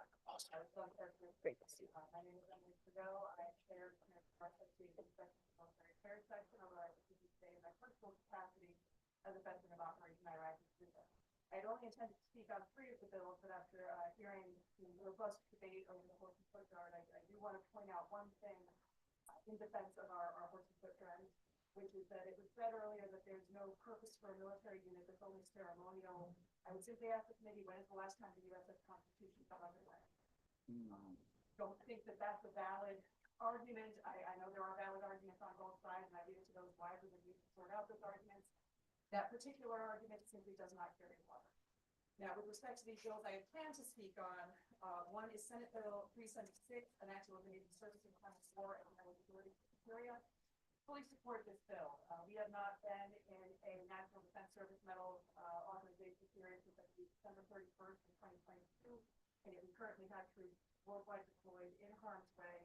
To treat them any differently just because Congress has decided that's an overseas contingency operation, not an actual war. It's a manifest injustice to those veterans. So I fully support doing away with that very arbitrary distinction that in no way reflects what we have with more of those service members. Senate Bill 632 regarding the driver's license initiatives at Veterans Stand Down. Every year I do volunteer at Stand Down as a state attorney, and I have to say that the DMV services provided at Stand Down are some of the most effective and in-demand services at that event. Specifically, they are the best partner that we have for the Veterans Court Service, because most of the people coming to Veterans Court are dealing with infractions issues that are keeping them from renewing their license. They come to court, they get that matter resolved, they walk across the hallway, they get their license. The DMV is doing great work at these events, and anything that expands their ability to provide more services to veterans at these events should completely be supported. And then lastly, Senate Bill 721, an act designating National Women Veterans Recognition Day. Please, yes. I know there's a lot of people who would look at this bill and say, well, why do you Women's Veterans Day? There's already a Veterans Day.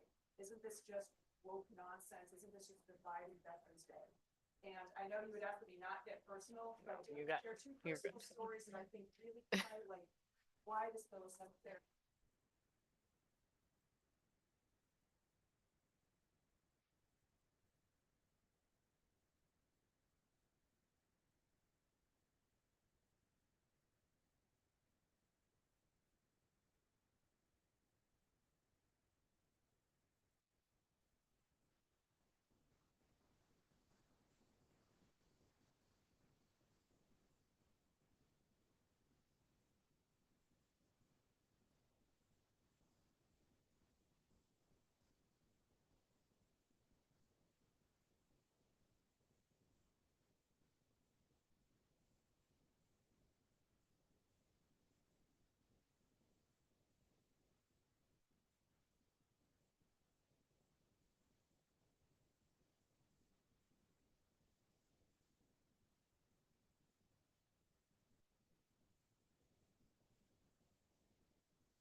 Thank you so much, Attorney Trudeau. You are salient, and I appreciate you testifying today. I'd like to give the floor to Representative Nolan to ask you a few questions. Thank you, Madam Chair, and hello again. I just first want to say I appreciate the continual contact that you've kept since I was on the Veterans Committee in my last position. You've constantly advocated and you constantly have brought up some amazing things for us to consider and look at and help us sometimes understand. And I can tell you that I appreciate your little personal story there. I actually was just at a restaurant the day before yesterday, and I got served as a veteran. But I did overhear 2 tables away them question the female when she said she was a veteran. And I actually got up and walked over there and asked why they asked her and not asked me. So it was kind of like a surprise. And the return comment was, well, I just wanted to double check. I was like, ooh. I said, that's like saying you want to double check if I'm black, you know? But, you know, I really was disappointed. And then in remembering, you know, some of the things that we're doing up here that would curb that, you know, I just thought that this was an amazing bill. And yes, there's going to be people that are going to do this. And like you said, it's not about divide. It's about the stereotype that it's not women that are in the military, though it is women that is in the military. And we just talked earlier about the bill earlier for women, you know, and that's just an example of why this is so important. And you also talked about Stand Down and the things that Stand Down does, and I wholeheartedly agree with that also. And I think that I wish we could do it more often, because that is something else that is very advantageous for our veterans and those who help veterans get and do what they are able to. So I just want to thank you for coming before us, and I look for continued conversation, as I'm sure we will have, and just keep pushing for our veterans. And thanks again. Thank you, Madam Chair. Thank you so much for being here. Rep. DiCaprio. Just a quick comment. Thank you, Madam Chair, and thank you for your service in your past. And I was going to ask about the percentage of you know, men and women in the armed forces. I served on the submarine service, and you know, we had no women on board. So anyway, but thank you for your service. Just wanted to say that.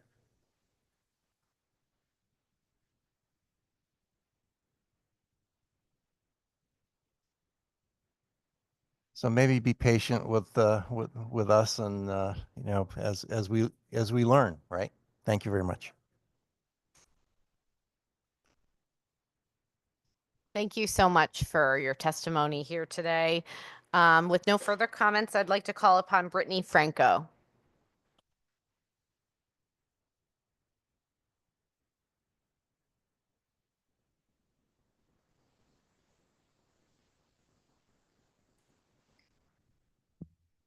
Madam Chair, Mr. Chairman, and members of the committee, my name is Brittany Franco, and I'm a lifelong resident of Connecticut. I currently reside in Coventry, having lived 37 years in Branford. I'm not here to support or oppose this bill. I'm here to give testimony regarding House Bill 6440, an act concerning the organized militia and the governor's guards. I'm here to speak about what we're doing currently for the community and how much more of an asset we can continue to be. All of the state militia units named in Bill 6440 have absolutely long-standing, incredible history within the state of Connecticut. But unfortunately for many, it's a history that is not known. I have 2 children, one in middle school and one in high school, who had no idea what the governor's guards were, what their history was, or who they stood for, until I joined and they were exposed to it, which then took them telling their friends and getting them more interested.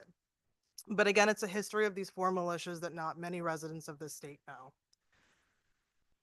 I will spare you my history lesson. My written testimony obviously is online. You guys can read that. We have volunteered for everything: clothing drives, needed support, humanitarian efforts. We've been called out for assistance in our years of history and flood duties, hurricane duties. Most recently, as you've heard from plenty of testimony, the life-saving mobile field hospitals with the onset of COVID-19. All of this is done on all of our own members' own volition at the drop of a hat. Most recently, I have seen the First Company and have taken part, run extensive coat drives and warm clothing drives to aid in surrounding communities. Last year, 165 coats and over $1,000 was raised and distributed. This year, over 300 coats and still going has been collected and is in the process of being distributed to surrounding communities. At a time where there is a well-known emergency blood shortage and the American Cross is facing one of the worst and lowest number of people giving blood in the last 20 years, we are currently working to schedule blood drives in the spring, fall, and hopefully in the summer as well to do all three. With the experience and the expertise of setting up and maintaining the mobile field hospitals, it's also important to realize and think outside the box that there's so much more opportunity for these to be utilized in our communities throughout the state in times of an emergency, such as warming centers, cooling centers, medical clinics, and even more, if we just take a step back and look outside of the box. The First Company has nothing but the utmost respect for the CTMD. And with the introduction of this bill, many of us have taken a step back to recognize and realize what time-consuming manpower and resources it takes the CTMD to house the governor's guards under them. I ask you all, not only as the members of the Veterans and Military Affairs Committee, but first and foremost as citizens of the state of Connecticut, also take a step back. Take a step back and look at the ever-changing mission of the Foot Guards. Take a look at the value that the Foot Guards possess to be continued, but more importantly, an ever-evolving as the times change, asset to the state of Connecticut. As of 12:59 p.m., there has been 583 signatures on a petition brought forth Saturday night. This petition was not to fight the bill or support the bill. It was to get the word out to citizens who didn't know who we were. In that short amount of time, our message has been spread, and probably more people than originally are tuning in today to this hearing. We are hopeful, and we ask you, please, to just be objective and make the best decision. Whether that means opposing this bill, passing this bill, whatever it seems to be. Just make it feasible. We ask you as the First Company Governor's Foot Guard, for the Foot Guards and the Horse Guards to be able to continue to survive in whatever capacity that may be, and whatever type of capacity is best for all those involved, including the militia units, the CTMD, and the citizens of Connecticut. Thank you, and I'm open to any questions. Thank you. Seeing no questions from members of our committee, I'd like to next call upon James Marinan.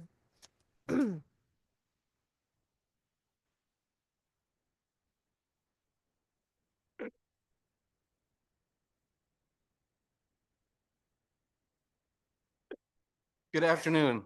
Thank you to the Honorable Co-Chairs, Senator Honig, Representative Foster, Vice Chairs, Senator Lesser, Representative Delaney, Ranking Member Senator Gordon, Representative Anderson, as well as the entire Veterans Committee for your consideration today in opposition to House Bill 6440, an act concerning the organized militia and the Governor's Guards. My name is James Marinan. I'm the commanding officer of the 2nd Company Governor's Horse Guard, which consists of members from the communities along with 11 horses located in Newtown. I became a proud member of the Horse Guard in 2008 and have served in the organization up to the present day. I'm also a U.S. Navy veteran and a U.S. Navy Expeditionary Medal recipient for serving in support of the United States Marine Corps barracks bombing in Beirut, Lebanon in October of 1983. I'm submitting testimony in opposition of Raised Bill 6440, an act concerning the organized militia and the Governor's Guards, and its impact on the future of the militia and the 2nd Company Governor's Horse Guard. If this bill passes and is enacted as written, Connecticut's organized state militia would be removed from the command and control of the Connecticut Military Department and could become a private militia. As a private organizations, the units of the organized militia, including the 2nd Company Governor's Horse Guard, would be solely responsible for financially, legally, administratively supporting themselves in perpetuity. While a fraction of the state's overall budget, which by the way, I believe has a forecasted $169 million budget surplus, the cost of maintaining our facility, securing private insurance, and providing a high level of care to our horses would be untenable for our voluntary force. In short, maintaining the militia, specifically the 2nd Company Governor's Horse Guard and its horses and its revolutionary history, would become unsustainable. I respectfully request that the committee not support raised bill number 6440 and allow the organized state militia and Second Company Governor's Horse Guard to continue as an active unit under the state of Connecticut Military Department and continue its long-standing tradition of serving the governor and its citizens in the great state of Connecticut. By preserving Connecticut's strong and rich revolutionary history, please do not allow 2025 to be the expiration date of this history. Thank you. Thank you, sir, for your testimony. Rep. Delaney has a question. Thank you, Madam Chair. It's good to see you here, Commandant. I want to start off by thanking you for your service to your community and to your country. One of the previous members had said that the members of the militia go through a entry-level training to distinctly different from basic training for approximately 16 weeks. Is that correct? It is, especially for the Second Company Governor's Horse Guard that I can speak to. And that training, as referenced earlier, has military training along with horse training as well, whether it be medical or riding, etc. Can you talk to me a little bit about what that training looks like? Are they there every single day? Is No. it a few days on, a few days off? Training will consist of 1 day a week for up to the 16 weeks. And the training will start probably in the morning at 10 a.m. and probably cease at 1400 or 2 o'clock in the afternoon. And it depends on what phase of the training they're in. You'll probably begin by doing some military customs and courtesies, recognizing who's a private and who's a general, etc. Then go into horse physiology, medical, what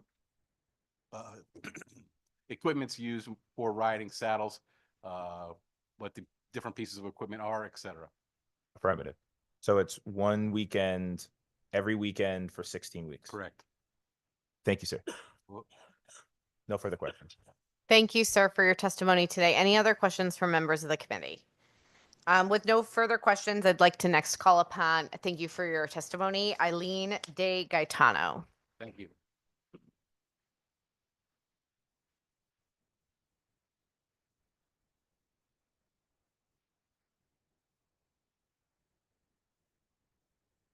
Mute. Don't see, oh. Am I good now? Yep, we see you now. Okay, great. Thank you so much. So first, I want to say thank you to the chairs and the members of this committee, and a special thank you to all of those of you who have served. As I've thought about giving testimony today, I've been coming before the Veterans Affairs Committee since 2017, when the first bill was raised. 1151 is the number given this year, a bill to expand veterans benefits by removing the current or changing the current policy in the state of Connecticut, which includes the veterans' pension benefits in calculating income eligibility. When I was thinking about giving testimony today, I couldn't help but the image of being in Costco and an elderly veteran passing me by. It was quite obvious that he had some disabilities and some limitations. I walked over to him to thank him for his service, and with tears in his eyes, he looked me in the face and he said, "I did it for you." Every time I see a veteran with disability, someone who served, someone who's wearing the hat, the t-shirt, I think they did it for me. And that's why I'm here today. I spent 18 years working as a geriatric care manager, and I worked with the population of people in the state of Connecticut who had the highest level of needs. And when my own father became one of those people who needed help, but he was also a World War II veteran, and we learned that the VA had additional supports that we could tap into to help us to keep him home and enable him to age in place with the support of family and the additional supports that we needed. We were delighted until we got the benefit, and then we learned he no longer qualified for what the state of Connecticut could have offered him. We didn't have a choice. The state required us to apply for the VA benefits in order to determine if there were any other supports for him. Any other veteran who's looking for help through these programs would have to do the same. Imagine the shock that people feel when, as veterans, they're told that the federal government, the IRS, doesn't include their benefits as countable income, and then they look for assistance, and all of a sudden that income is counted and they don't qualify. The types of assistance that are afforded through the programs that we're talking about have been listed by the Department of Social Services repeatedly in their comments when they say it will cost the state of Connecticut money if they change the current policy, because more people would be eligible for the programs. Let's be clear, we're talking about veterans. More veterans would have access. More veterans would be excluded unfairly from the same supports that other individuals have just because they have served their country and have the additional benefit of the VA. Today, I listened to a lot of testimony where people talked about how appreciative they were of veterans and their service, how important it was for the state to honor them.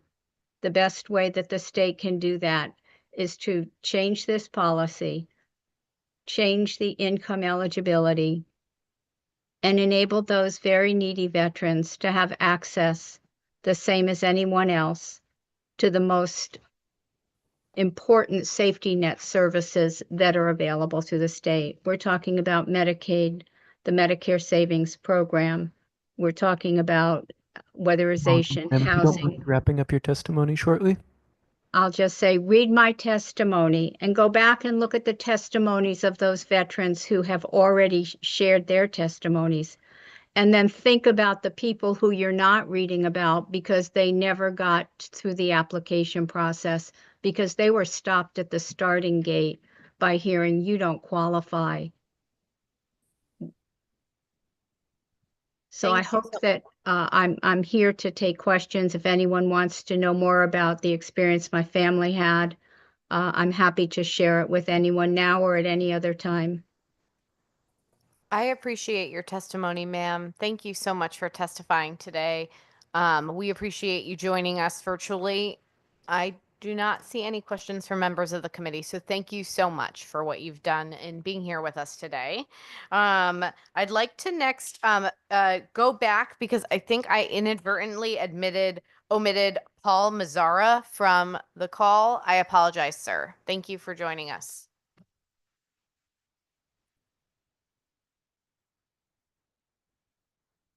I think I saw your last name and thought, oh, that sounds familiar. I've done that before. I apologize. That was the other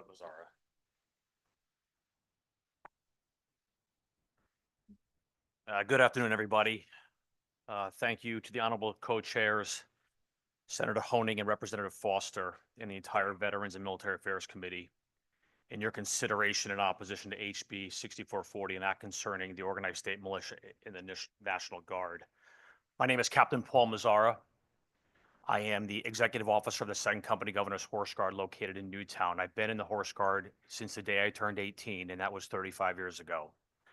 I'm also a veteran of the United States Army, where I served in Charlie Company, 1st 102nd Infantry here in Connecticut as part of their National Guard unit, and I served under General Ivan when he was the battalion commander.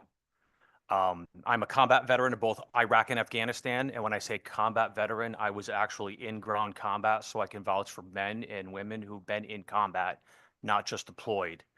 And by no means do I think the militia or anybody within the militia wants to take valuable resources away from the Connecticut Military Department to field a warfighting force. So are there alternatives and are there compromises? Absolutely. And I believe if we all work together, we can definitely hit that. I'm a 2nd-generation horse guardman. My father joined when I was 12 years old, and I grew up in the organization. So many people have stated here today, and one thing I want to make clear, this is not a bill to destroy the militia units. However, indirectly, it possibly could, and the question is why? Why would the Horse Guards specifically immediately not be able to sustain our operations? Well, it all boils down to money, just like everything else. It has been said that we can stay in the facilities for free. Yes, that is true. There is no rent and there is no lease. But we would be responsible, as been conveyed to me in a meeting back in December, that we would be solely responsible for the maintenance costs of our barn and performing the maintenance in the effect of $106,000 per year. That's what it cost last year to maintain our facility. Secondly, we would lose our state employee who feeds the horses Monday through Friday, and we would then have to hire somebody else, plus their complete employment package, and that could be in excess of $100,000. Then we would have to be completely responsible for legally and liability insuring ourselves. And there are many people out there who will not touch a mounted cavalry unit walking down a parade route because of the liabilities involved. We would have no maintainer. We would have no link to the Connecticut Military Department. However, I want to say this also. Other than the facility and the cost of the maintainer, the second company, Governor's Horse Guard, costs not a penny to the state of Connecticut. They do not furnish our uniforms. They certainly don't furnish our equipment and tack. They don't purchase our horses. We do that all on ourselves. That money that we raise by doing parades, which we collect honorariums for, goes into account housed by the military department for specifically buying those uniforms and that equipment. Excuse me, sir, do you mind wrapping up your testimony shortly? Absolutely. So there are other proposals, and I'd be happy to share them with you all. Now, it was stated earlier that people in militia are passionate. You're darn right we are, because we are strictly volunteers. We have two rights in the militia. You have the right to be treated fairly, and we all have the right to leave. Nobody here is a captive audience. And what you see to my left and your right are people who are volunteers who could leave at any time, but they don't. Subject to your questions. Thank you, sir. Representative Vale. Thank you, Madam Chair. Good afternoon. Sir. So if the state were able to find a way to provide what their state employee, maybe or two that could kind of oversee things, maybe for all 4 units, I don't know. If there was a way for that to happen, but be outside the department, is that something worth looking at? Of course it is, absolutely. Our big thing for both horse units is that we need a barn in which to stay in. So to say that we're able to say they're free of cost, true, but there are many. We have a 60,000 square foot facility that costs $106,000 to maintain. We would have to raise all that money and then do all the labor ourselves to do it. It's untenable, unfortunately. So if we can find the funds from somewhere else, I don't see why it can't work. And it would have to be collectively, because I'm sure each unit has different expenses and responsibilities and a different number. Absolutely. And you, obviously, you're speaking for your unit. All right, because I just always felt with this issue, we just never have the conversation. There's just this wall between us, and it's very frustrating to be here, trying to make good decisions for what's best. For each side, we certainly don't want to be taking away resources from, the National Guard here in Connecticut, but we also want to be able to facilitate what you need done. And I understand it and didn't even realize how much you guys do for the community, but even from a historic standpoint, it means something to me, that you've been here for 200 years. We're used to it. We're not adding this. So we're not adding anything to a budget, right? This budget, this $1 million is something you've traditionally got, or this isn't something we're asking for in addition to, correct? The number of $1 million comes from, and to my best estimate, is the military department says that we occupy 1/10 of their operating budget of $600,000. Okay. Okay, most of that goes towards facility maintenance of the 2 horse barns and the benefit and employment package of their state agricultural maintainers. I understand that. Okay. The other costs, I guess, are getting figured into the resources that the military department has expended on, of course, settling the lawsuits administratively. Absolutely. So are there things that the units can do better to ensure that CHRO complaints and lawsuits don't get to this level? No doubt about it. We own a lot of this problem, and we're not afraid to say that. Okay, but by cutting us out of the Connecticut Military Department doesn't solve the problem. It rips a Band-Aid off of a wound that's just not going to heal. And it's going to heal by people working collectively together and figuring out how we can have a better functioning and operating unit. I appreciate your answer. That's the type of answer I want to hear. So thank you. And the second thing to talk about, I'm sorry, I don't want to steal your time, but is with the administrative burden of the militia. I have solutions for that. Thank you, sir. Senator Honig. Thank you for being here and testifying. I'm curious, you currently have a 501c3 Friends of the Unit? Correct. And then there's also honorarium money that goes into another account? Yes. How much do you raise through those two things? Well, currently? the Friends of the Second Company Governor's Horse Guard, which is the 501c3, we run numerous fundraisers throughout the year to fund that account. The Governor's Guard's account that you'll see in the bill refers to money or honorariums that we collect for doing parades that go into that account. That account is designed specifically to support us. Okay, so the money we ask for honorariums for parades. Parade committees do not have to give them to us. Okay, we can also choose not to participate in that parade. But we've all known for many, many years that this is about money and funding. So we've done the best we can to raise the absolute most amount of money we can with the help of our local communities. We've been doing parades, the Newtown unit, for 40 years that I've gone to and have never missed them for a year, except for COVID, of course.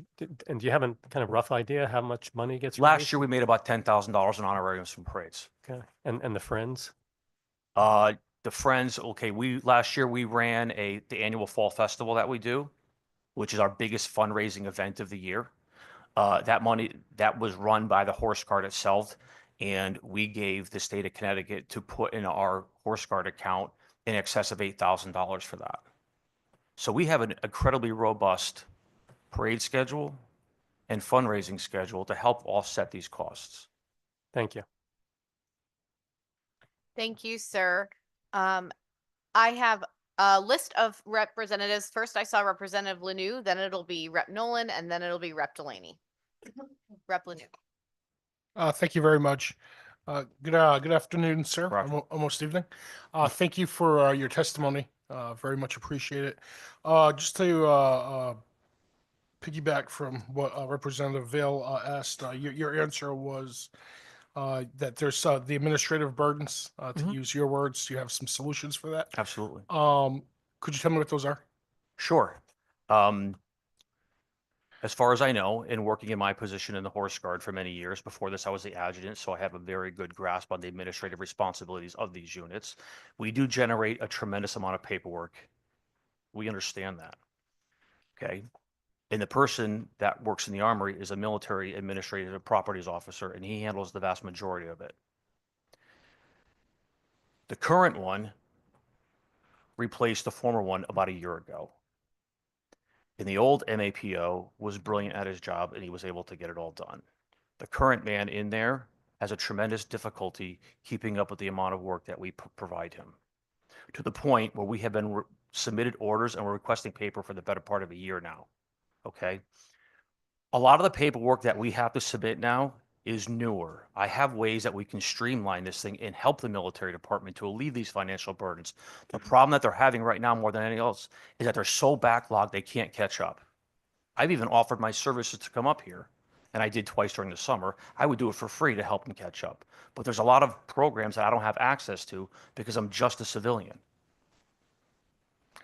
I probably should have asked the National Guard generals this as well. But do you feel that perhaps there's several people with several different duties within the National Guard that part of their time takes up the Governor's Guards, and then they have other duties, perhaps where you, we could streamline it where we have certain dedicated people that focus just on the Governor's Guards duties? I've said for years, and I brought it up to the former MAPO, that the military department needs somebody up there who solely handles militia issues and paperwork. That doesn't have to be a full-time job. It could be a job of 20 hours a week on a, I don't say on a volunteer basis, but we can do that. We don't generate so much work that it's a full-time job. But throughout the year, things fluctuate. Like right now, this time of year is less busy than obviously the summer. All right. But we can definitely help with finding solutions. The problem within the military department, from what I understand, was but they're grossly understaffed. All right. Now, I hate to say this, but the military, it's not the fault of the militia that the military department cannot adequately train and hold on to qualified people. Okay, so the 20 hours that you cite don't have to be a full-time position. Are you speaking just for your unit, or do you think that would entail all 4 units? All 4 units. I I'm think- talking about just administratively. Legally, which Major Heinen, it was explained to us that at the height of all these lawsuits and CHRO complaints, all of their bandwidth was used on that. That's completely unacceptable. All right. We understand that. Of course, the JAG's office has and should have other things that are much more important than dealing with somebody whose feelings got hurt because they were told to go shovel manure. All right. It was explained to us in no uncertain terms with the new general order that we were not state employees. And there's not a soul within the military, within the militia active right now who thinks we are. But one of the reasons that they did not want us to be considered state employees was that so we would not have the ability to file CHRO complaints. And we understand that. We didn't have the standing to do that if we're not state employees. Then why are all these CHRO complaints bogging down to the JAG's office if we don't have the legal standing to even make them? That's something I just don't understand. Well, I appreciate your answers. That was helpful, and thank you for your testimony. And we'll see where this goes. Thank you, sir. Thank you for being here. Thank you. And Rep. Nolan's question was asked and answered. Next, Rep. Delaney. Asked and answered. Representative Vale, it is your turn. Thank you for a second time in your indulgence, Madam Chair. That last line of questioning triggered some. So if someone wants to join the Guard, do you have to take them? You talked about, there being some people where they didn't want to do what they were asked to do. Do you have to take everybody, or is there some type of expectation? Each unit has the responsibility right now of recruiting and training their own people. All right. What was explained to us and what we do in Newtown is that we have a membership committee of 5 people. Lieutenant Mazzar is a chair. We field applications, and then we give everybody a briefing about what they can expect by joining the unit. And then we conduct an interview with them. And it's all documented. It is all on paper. And based on the interview with them and the information they got, 2 things have to happen. They have to want to join the Horse Guard, and we have to want them to be in the unit. There have been plenty of people, the vast majority, who say they just don't have the time or the money. All right. But there have been people that we've interviewed who, through their interview process, we know they don't have the time, and we just politely thank them for their consideration. So we have turned recruits away. One thing that the militia must do is it must improve or come up with a uniformed way of properly screening and getting adequate people to man these troops. Because it was under the assumption at time, well, we have to take everybody with 2 legs and a heartbeat. That's not the truth, and we can't. There are certain standards that we have to have, just like the regular Army has, that if you cannot do them, unfortunately, it's not going to work for you. So, for instance, I'm going to give an example. One of our requirements is to ride a horse, which requires 2 arms and 2 legs. If you do not have 2 arms and 2 legs, you can't ride to our standard. And that's unfortunate, but it's not going to work. Okay, so again, I just want to make sure that maybe you might want to relook at something that if you're having, again, I don't know where these 44 cases come from, but maybe you have really good standards. I don't know. It's just something I was curious about if you had to take everybody. So I appreciate your answer. I'm in complete agreement with you, sir. And you said it earlier. We keep revisiting this question every 2 to 3 years. It's exhausting. It's exhausting for the members of the organization. It's exhausting for the military department, and I'm sure it's exhausting for all of you all. Thank you, sir. Rep. Nolan. Thank you, Madam Chair. You made a statement earlier in regards to CHRO, and feelings getting hurt. You even mentioned something about horse poop. Do you know every complaint or every lawsuit that goes to the Attorney General? Of course not. No, I do not. How about CHRO? I know some of them, not officially, but through rumor and conjecture within Through rumor and what? conjecture. Conjecture. Okay. I was just curious because you just mentioned something in a light comedic way, to make it sound like there was nothing serious that was going to. Oh, I'll be the first one. I mean, I've heard about some, of course, we're not privy to all the information. I know, but I'm just talking about in regards to your. Our organization, Let me finish. I'm I'm talking sorry. in regard to your little slight that you just had in regards to the horse poop and someone's feelings getting hurt as being some of the major issues. But those, I was just going to say, those are not the major issues. No, And some of the things that have come in that have gone to the Attorney General are serious issues, and they're not lessening any amount, they're growing in amount. So that was the big problem that Yvonne was talking about, that it's growing and it's becoming difficult for them to have to always handle. And I just wanted to bring clarity to that. Sure. Not to say I'm for or against anything, but I just thought that that was important to say when you threw that slight out, because that was a slight to me. No, I understand that. I mean, I don't know all of what's going on there. We're not privy to the information, nor should we on our level.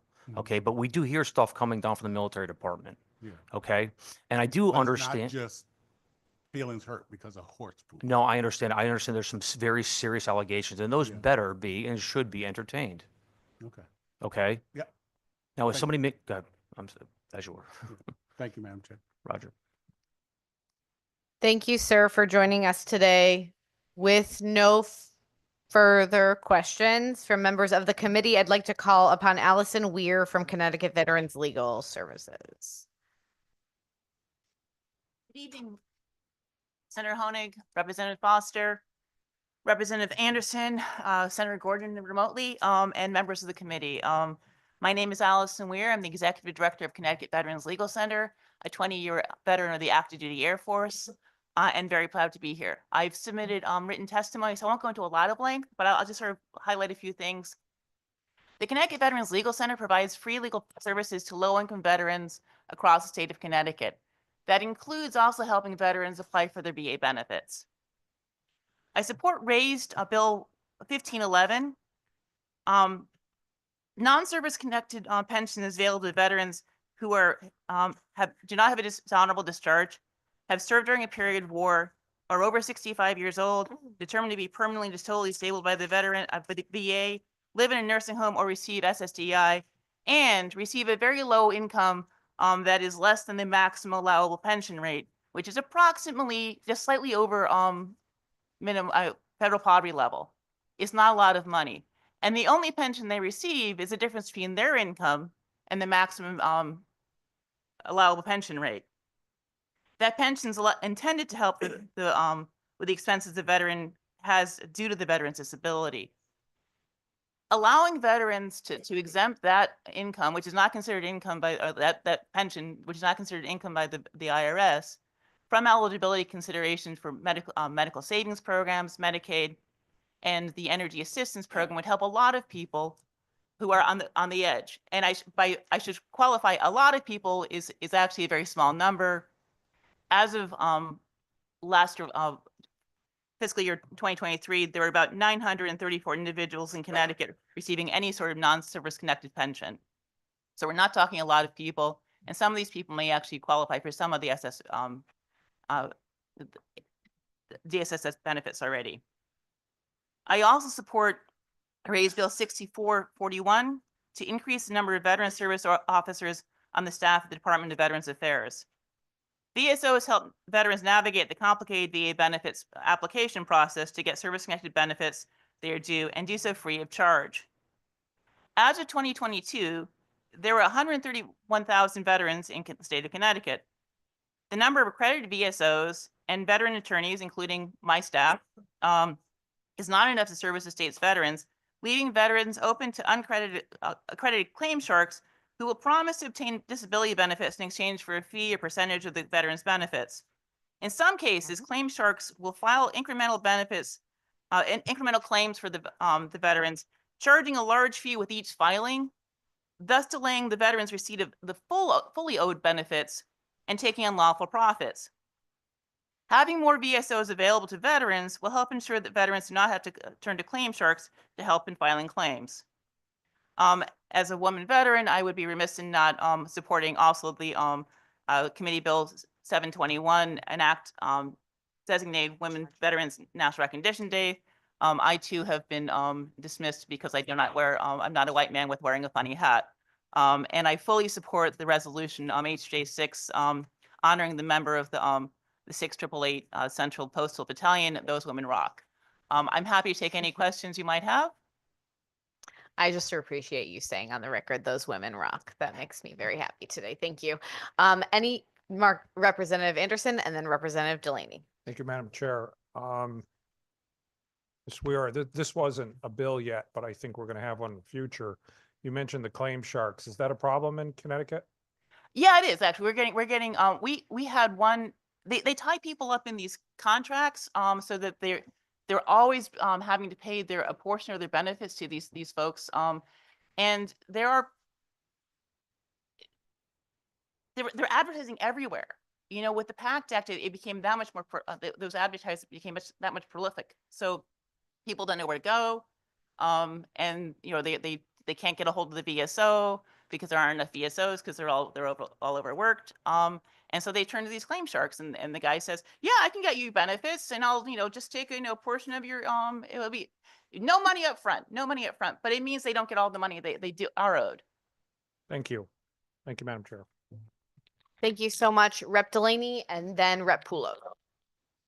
Thank you, Madam Chair. I'm just going to make my comments brief. Ms. Weir, it's a pleasure to see you. I just wanted to say thank you for your service, not only as a veteran, but in the hard work you do connecting vets to their claims. Having been able to work with you personally, I just think the world of you. And you are right. Those women do rock. Thank you. Thank you so much, Rep Pulo. Good afternoon, Ms. Weir. I echo the sentiments of the good Vice Chair. Thank you for your service. You seem like an expert on veteran benefits, and so I just have some questions about your written testimony that you submitted. Sure. In particular, Senate Bill 376, an act eliminating service in time of war as an eligibility criterion for certain state and municipal veterans benefits. Approximately when did the Cold War take place? So the Cold War took place when we left Korea. So about 55, I think, is the last official date of active service for Korea, and until we got involved in the Gulf, so 92. So it's a oh, excuse me, no, sorry, 55 to 50, and Vietnam sort of falls in there. So Vietnam's a hot war during all that, but the Cold War is continues on until, and I think we officially ended the Cold War with the fall of the Berlin Wall. So if I remember correctly, that was 89, I think. Okay. So if there's a veteran that served between 1975 and 1979 on an aircraft carrier in the Mediterranean, they saw action with Soviet naval vessels and aircrafts. They had contact. Planes went down. People died. Would that veteran be considered a veteran of the Cold War? Yes, but the Cold War has never been acknowledged as a wartime. It's never acknowledged as a period of war. Would that veteran be eligible for benefits, property tax exemptions, or the property tax exemption? Yes, but but they wouldn't be eligible for the education benefits the state provides as the bill is as the state statute is currently written, because it's only during time of war, and that 75 to 79 period is outside the time of war because it is after Vietnam. Okay, so we could say that veteran wouldn't be eligible for certain benefits. That's correct. Okay, now let's fast forward to 2002. Mhm. And that same veteran's son is Is now serving during a time of war. so is the global war on terror Is considered acknowledged as a war, a time of war, so after September 11th, right? someone who's serving in the Air Force, Right? not deployed, That's but correct.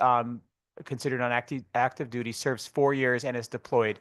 Is that person who's never been deployed but serving during the global war on terror eligible for the certain benefits? That's correct. I actually fall into that category myself, Representative. I served 20 years because I joined when I did, and women couldn't go into combat. I was never deployed in a hot zone, but I served during the global war on terrorism and am eligible for all wartime benefits. Okay, so I just want to, in summary, confirm that we have 2 veterans, one who served in the late 1970s, saw action, saw people die, not eligible for certain benefits, but one who served after September 11th, 2001, maybe not deployed, but is eligible for those benefits. That's correct. And would this legislation correct that? Would it make both of those people eligible for those certain benefits? Benefits, yes. Okay.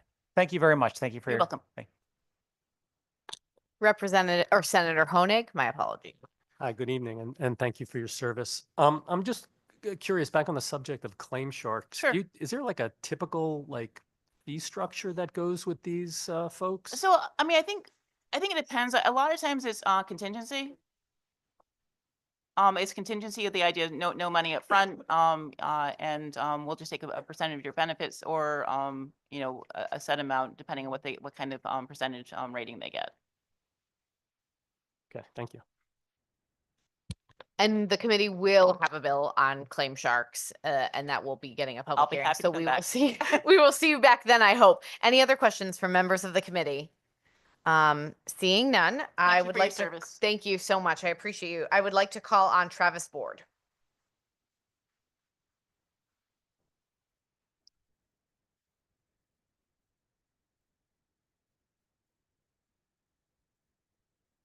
Mr. Board. Not seeing Mr. Board, I'll move on to Sheila Kearney. Good afternoon, everyone. How are you? Wonderful. We're happy to have you here. Thanks for joining. Yes, thank you, Madam Chair, committee members, House and Senate sponsors. I am here to request your support of HJ 6 to honor the 6888 Central Postal Directory Battalion during World War II. My name is Dr. Sheila Kearney. I am the niece of Major then Captain Mary Frances Kearney, an extraordinary woman and leader who was part of the first class to graduate from the Women's Army Auxiliary Corps in August of 1942. With the 6888, she was the battalion's chief of mail and commanding officer for Company A. I'm here to seek your support of HJ 6. May I also note today that the niece of Private First Class Anna Tarek, her name is Tina Tarek, of Norwich, wanted to attend but had difficulties connecting in. In my written testimony that was submitted yesterday, I asked for some corrections to lines 8, 9, and 52, as the battalion was predominantly Black American, as was the Army during World War II. It was segregated.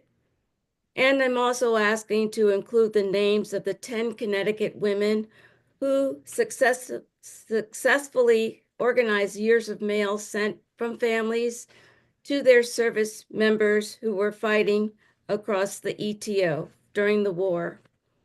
These women represent Bloomfield, Bridgeport, Hartford, Milford, New Haven, New London, Norwich, and Stamford. Sadly, 2 of the 10 women were killed in a motor vehicle accident in Rouen, France, and are buried in Normandy at the American Cemetery. Their names are Sergeant Dolores M. Brown of Bridgeport and Private Mary Barlow, who was incidentally the sister of Connecticut's first Black judge and state elected official, Bossy Barlow. Thank you again. I stand by for your questions. Thank you, Dr. Kearney, for joining us today. Representative Delaney has a question for you. Yes. Thank you, Madam Chair. Just a quick comment, if you'll indulge me, ma'am. I just wanted to thank you so much for coming here to testify on behalf of your family member who's not only an American hero, but a hero to the Black community. As a young soldier and Black man, I just think it's so important that we remind folks that Black history is American history. So thank you so much for your bravery. Thank you so much for your testimony, and Army Strong. Thank you. Dr. Kearney, without any other questions from members of the committee, we thank you for your time today. Next, I'd like to Thank you, Madam Chair. I'd like to give Dr. Ford another chance. From the list, Aldona Carlos.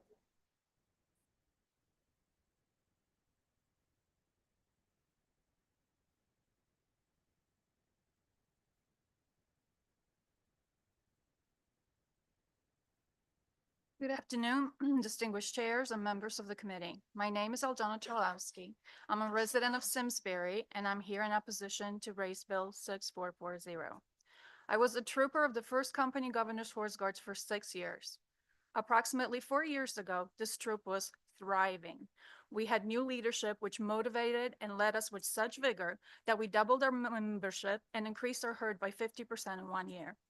Then in October of 2021, House Bill 6427 went into effect. This bill suspended our bylaws, gave Connecticut Military Department complete control over the units, and gave him the power to appoint leadership.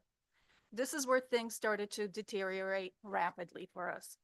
Our leaders were suspended. Anyone effective or inspiring in a leadership role was dismissed or forced to resign. All members with prior military service were dismissed.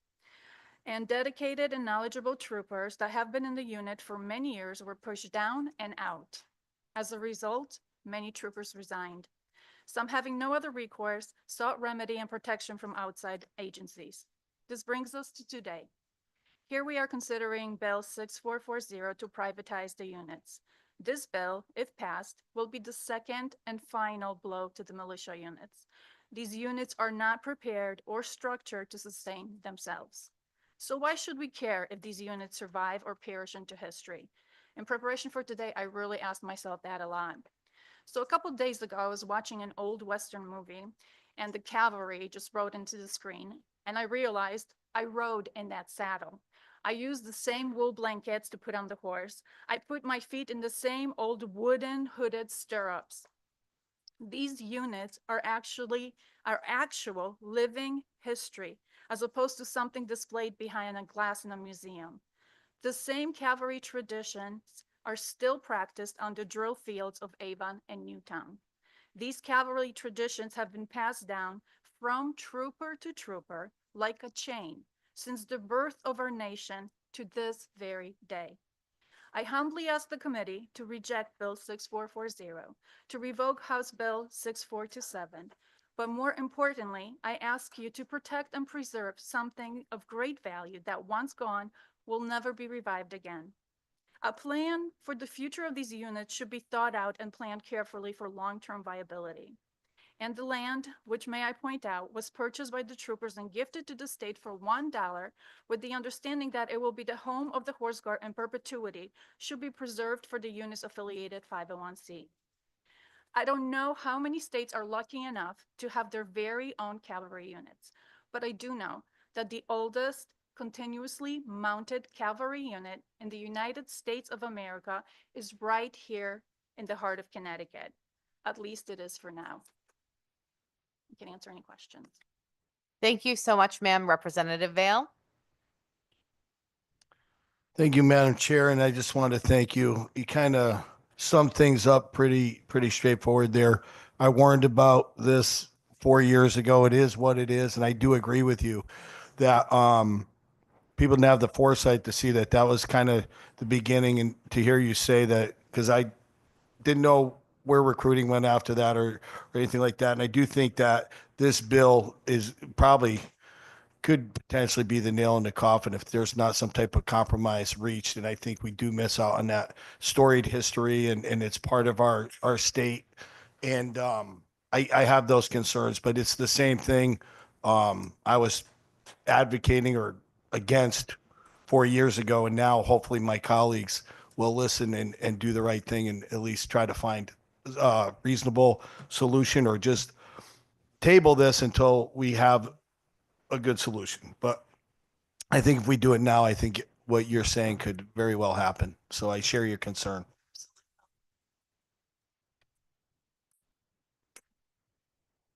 Thank you very much. Seeing no other questions from members of the committee, I'd like to next call on Courtney Gibson. Thank you.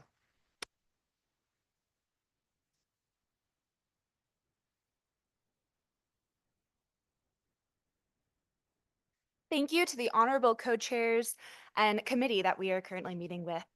I am here currently to express my strong opposition to the bill 6440.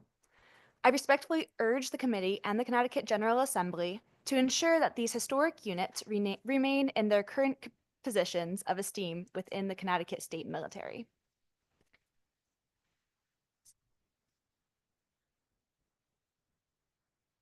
Sorry.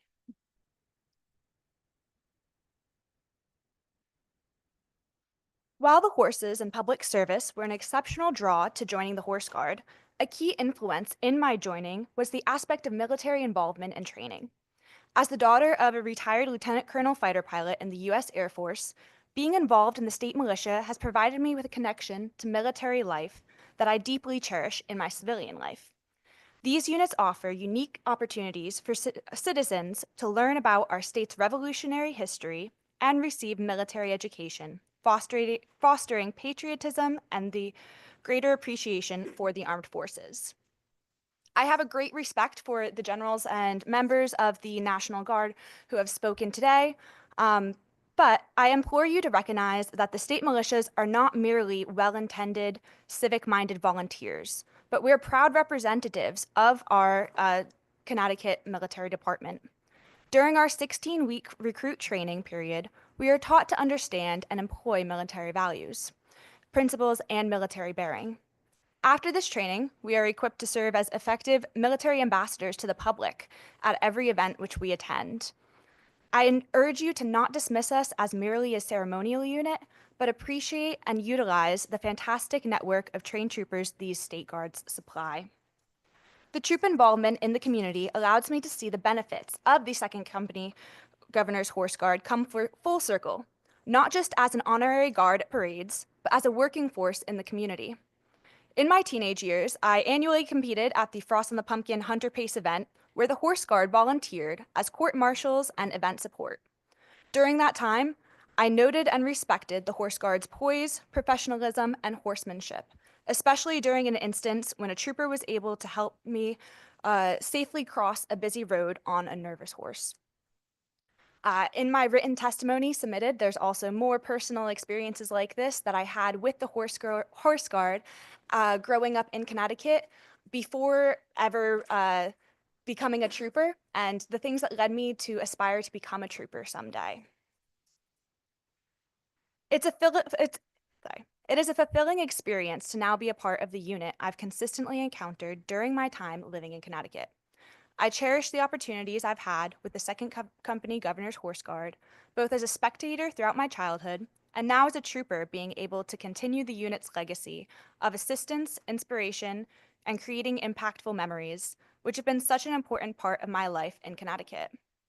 My opposition of this bill is fueled not only by my own desire to remain an active unit, but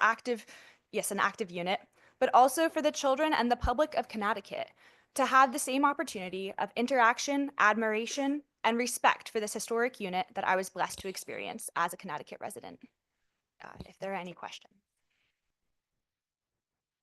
Thank you, ma'am. Representative Lanu. Yes, thank you. Good evening, Trooper. How are you? Thank you. Good. How are you today? Very good. I think I heard in your oral testimony, you have some experience with horses prior to being a trooper in Yes, the sir. militia.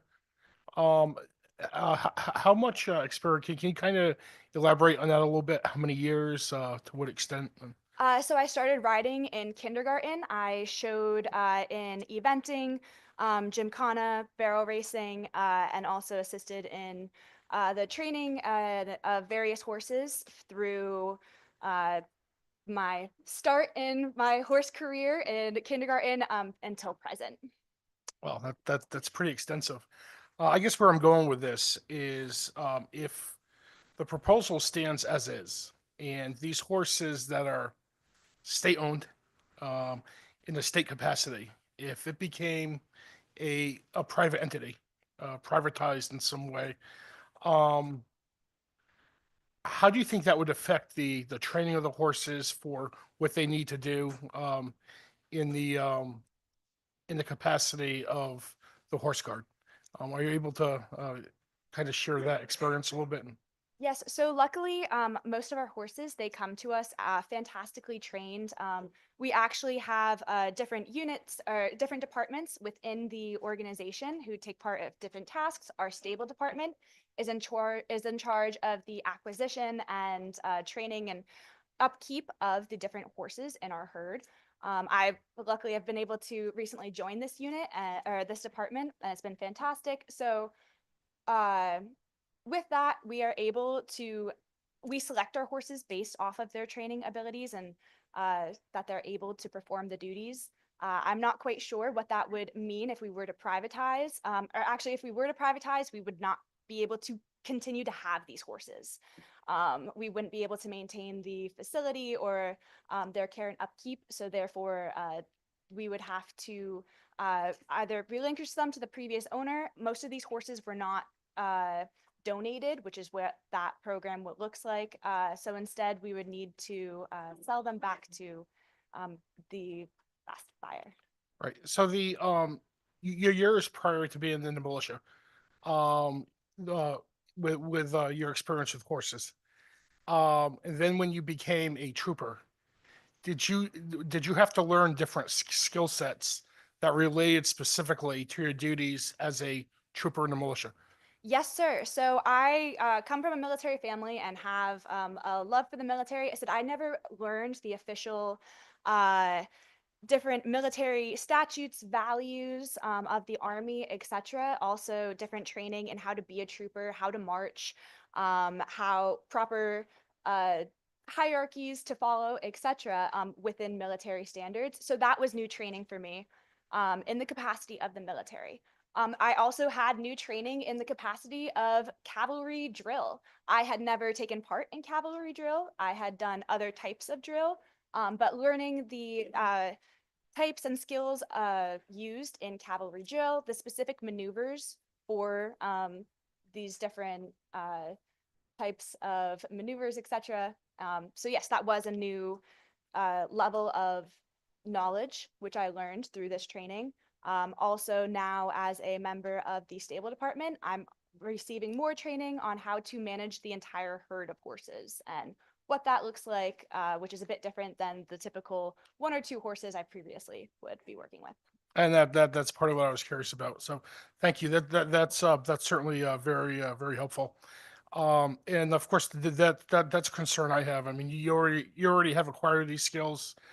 Fellow brother and sister troopers, members of the militia have as well. But if this was fully privatized, a nonprofit entity, as opposed to a militia, over time, 10, 20, 30, 50 years from now, what would that like understanding the military code, understanding those procedures and how it relates to the horses, how that could change for the new troopers coming in, decades down the road. And now we're talking about a militia that's been around for centuries. Yes. It's not really all that far down the road, and I think that's part of what we need to incorporate in our deliberations here. So Yes, exactly. So the ability to learn these different cavalry customs is a fantastic part of the history and maintaining the history of the Horse Guard. Unfortunately, if we were to privatize, then the skills and things that we use in that capacity, many of them would dissolve. I would love to serve our nation. Unfortunately, with my career, I do not currently have the capacity to join the National Guard. So this is a way to have the military aspect in life, except also to have it with the horses and learn about this historic designation with the cavalry. But unfortunately, if we were to privatize and this unit were to no longer continue on, then that history and tradition would dissolve. great. And you say you also have a full-time employment? Yes, I'm also a student and do research in plant breeding and genetics. Oh, very good. So you obviously can get time off by law because when you act in your capacity as a trooper. Yes, so yes.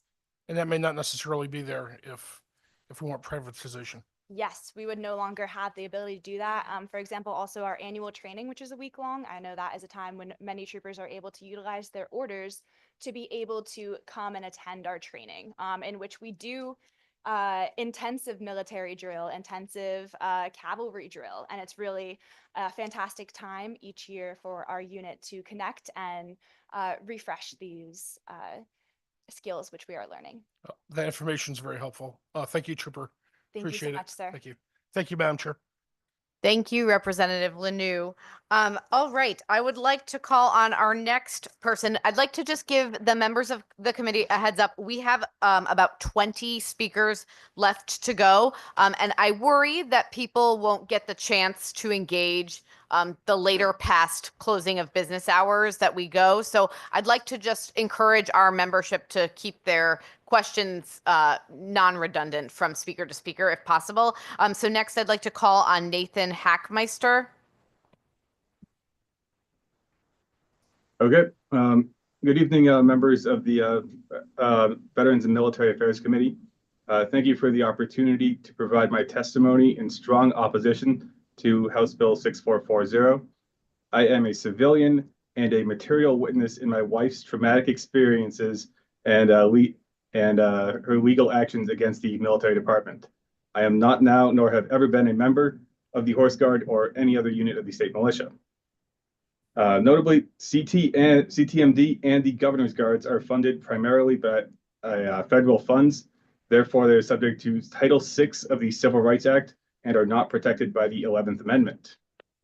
My wife, Kimberly Nevis Hackmeister, is the plaintiff for the overwhelming majority of those 44 causes of action against the CTMD, and she has been pursuing her claims via the appropriate legal procedures since September of 2022. Her claims, which are presently before the U.S. District Court, District of Connecticut, docket number 324 CV 01853, will soon be heard on the merits. CTMD has not ever alleged that her claims are meritless, has not ever initiated any investigations into her claims, not ever offered to settle my wife's cases, and CTMD has no apparent intention of remedying my wife's claims voluntarily. Accordingly, CTMD may be at imminent risk of losing approximately $30 million per year in federal funds pursuant to CNGBI 9400.01, DoD Directive 5500.11, and 32 USC Section 108, forfeiture of federal benefits. Without those federal funds, the state of Connecticut will be responsible for 100% of the Connecticut National Guard's operational costs, not just 20%. Notably, CTMD's affirmative action plans were rejected in 2019 and 2024 by the CHRO because of a lack of good faith. My wife joined the first Governor's Horse Guard in 2018 so she could participate in community events and regularly ride horses. She did not ever anticipate or desire to get drawn into a vast, complex, and extensively planned conspiracy in which CTMG's JAG, Colonel Timothy Tomcho, and the other conspirators, including multiple former Horse Guard members, successfully weaponized CTMD's discrimination complaint process via a knowingly false racial discrimination complaint by a former Horse Guard recruit.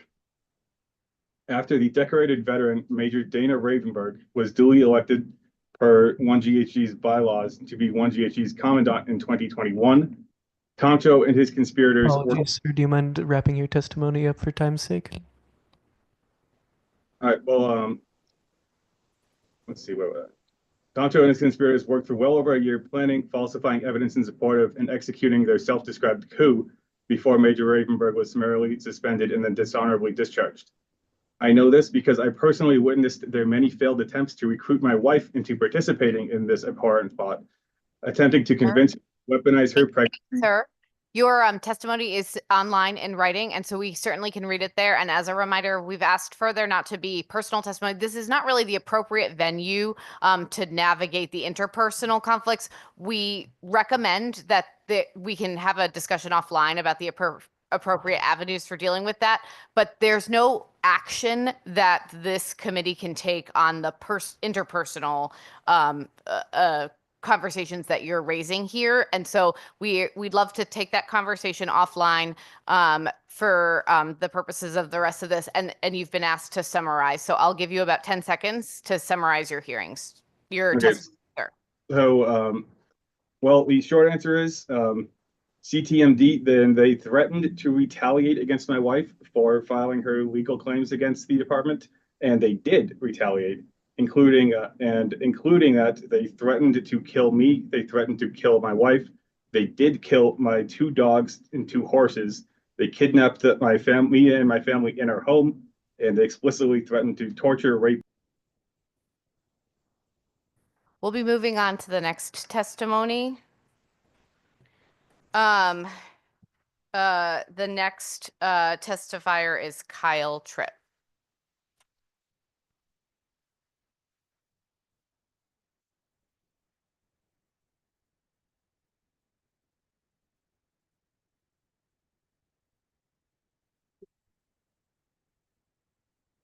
Thank you, Madam Chair, members of the committee. My name is Kyle Tripp of East Hartford, Connecticut. I currently serve as the bandmaster for the First Company Governor's Foot Guard. You'll have to forgive me. I'm just getting over an illness, so I'm sorry about my voice. I've submitted written testimony based solely on the musical elements of what we do, our community outreach, how we use our history and our lineage to celebrate our very roots of Connecticut. But, you know, today I think I'm going to use this time to really talk about a lot of the issues that have been brought up here numerous times here this afternoon, mostly in things like fiscal responsibility and administrative burden. It seems to me that when it comes to these 4 companies that make up the Connecticut militia, when we talk about things like fiscal responsibility of what it costs the state of Connecticut, the time that it takes away from the CTMD, you know, it seems to me that this is not an organized militia issue. This is a horse guards issue.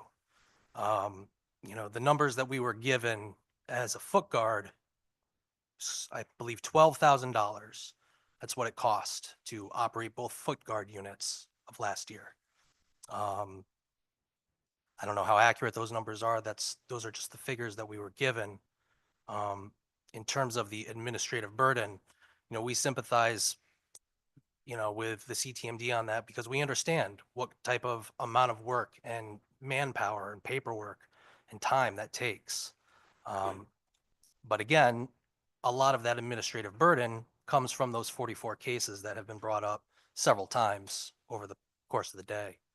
I can't speak to the exact number of how many of which come from which units, but I can tell you that not just most, but the vast majority do come from the horse guards. You know, a lot of things were talked about in terms of the different services and the different things that we can bring to the state outside of just ceremonial drill and practice, outside of the things that people are used to seeing from us over the years. And people have talked about, you know, times during the pandemic. My major also mentioned some of the different professionals that make up these units. And if we're really talking about fiscal responsibility, I don't think that that's something that we can ignore, something that we can afford to ignore.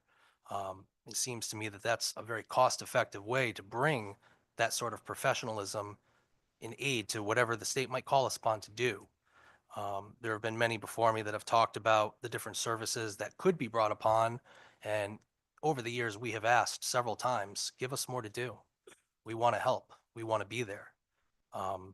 We would love to be able to offer up those things, but we've never been asked. In terms of our training, I know that a lot of Apologies, sir, if you don't mind wrapping up your testimony shortly. we never try to assume that we train or are the U.S. Army or the National Guard, but the training that we do have here in our unit that I can attest to, I am more than confident that all the men and women in the 1st Company Governor's Foot Guard are well trained and are appropriately trained to be able to do whatever is asked of us. Thank you, Kyle, for joining us today, or Mr. Tripp, I apologize. I thank you for coming and testifying. If you don't mind, I'd like to ask you 2 questions. So the first is you shared a pretty small budget number that's necessary for your organization. Do you feel like your organization would not be able to fundraise and exist independently?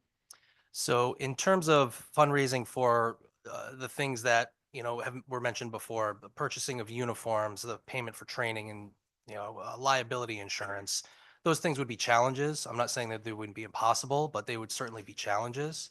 But in terms of infrastructure and transportation and, being able to get orders from the military department so that folks like me with full-time jobs can still serve to the best of our ability, those things would become impossible. Okay, I appreciate you testifying. You've given us something to think about. And, as we do seek compromise and we seek finding a way to do the least harm and discomfort for folks as we move forward, it helps to understand where the sticking points are. Are there any other questions from members of the committee? Thank you so much for joining us today. I appreciate you waiting, and sorry it's been a long day. Thank you, Madam Chair. Thank you. Next, Tracy Pertoso.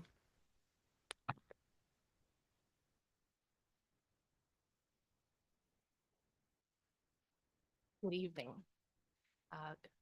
Madam Chair and members of the committee, my name is Attorney Tracy Pertoso. I am in-house counsel for Yale New Haven Health System. And as if I don't have enough to do with that job, I volunteer as a corporal in the 2nd Company Governor's Horse Guard. I did not have the opportunity to serve our country. This is the way that I'm serving us now. But I am the daughter of a veteran and the niece of gentlemen who died at the Battle of Normandy and the Korean War. I come to you today in opposition to Bill 6440. And I'm just going to, respectfully defer to my written testimony and just talk about a couple of things that have been raised here today. And then we can, answer some questions if you have any. But, this is an all-volunteer organization, as you know. And I know we talked before about some other organizations that are run all volunteer. This is what I do on my off time. So as the chairperson of the fundraising committee for the 2nd Company, I can attest for you the number of hours that when I log off my computer at 10 o'clock at night, I'm now spending on my 2nd job, doing this. What I will tell you is, as the chair, last year, our biggest fundraiser of the year is our Fall Festival, where we bring businesses and organizations from around the community in and sort of celebrate the Guard, show them what we do, ceremonial rides, etc. We raised a respectable $10,000. So you've heard some numbers thrown around here today, and that was with hundreds of hours of work, lots of legwork, going door to door to businesses, trying to solicit donations. $10,000. So the thought of privatization, it's wholly unrealistic. There is just no way you're going to get people who have full-time jobs or full-time plus jobs like myself who are going to be able to raise this amount of money. And then even if we take this the ag worker out of it, say, okay, well, we can volunteer and get folks who are going to come in and take care of the horses. Where are you getting people who are going to come in during the daytime who are going to forego vacation days or things like that in order to be able to provide these services to take care of the horses?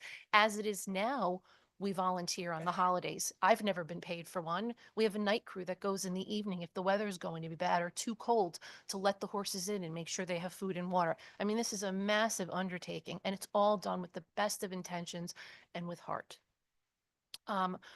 as you've heard before, and no disrespect to the CTMD, but there's some loose suggestions about what we could do with the property, or maybe the town will take it.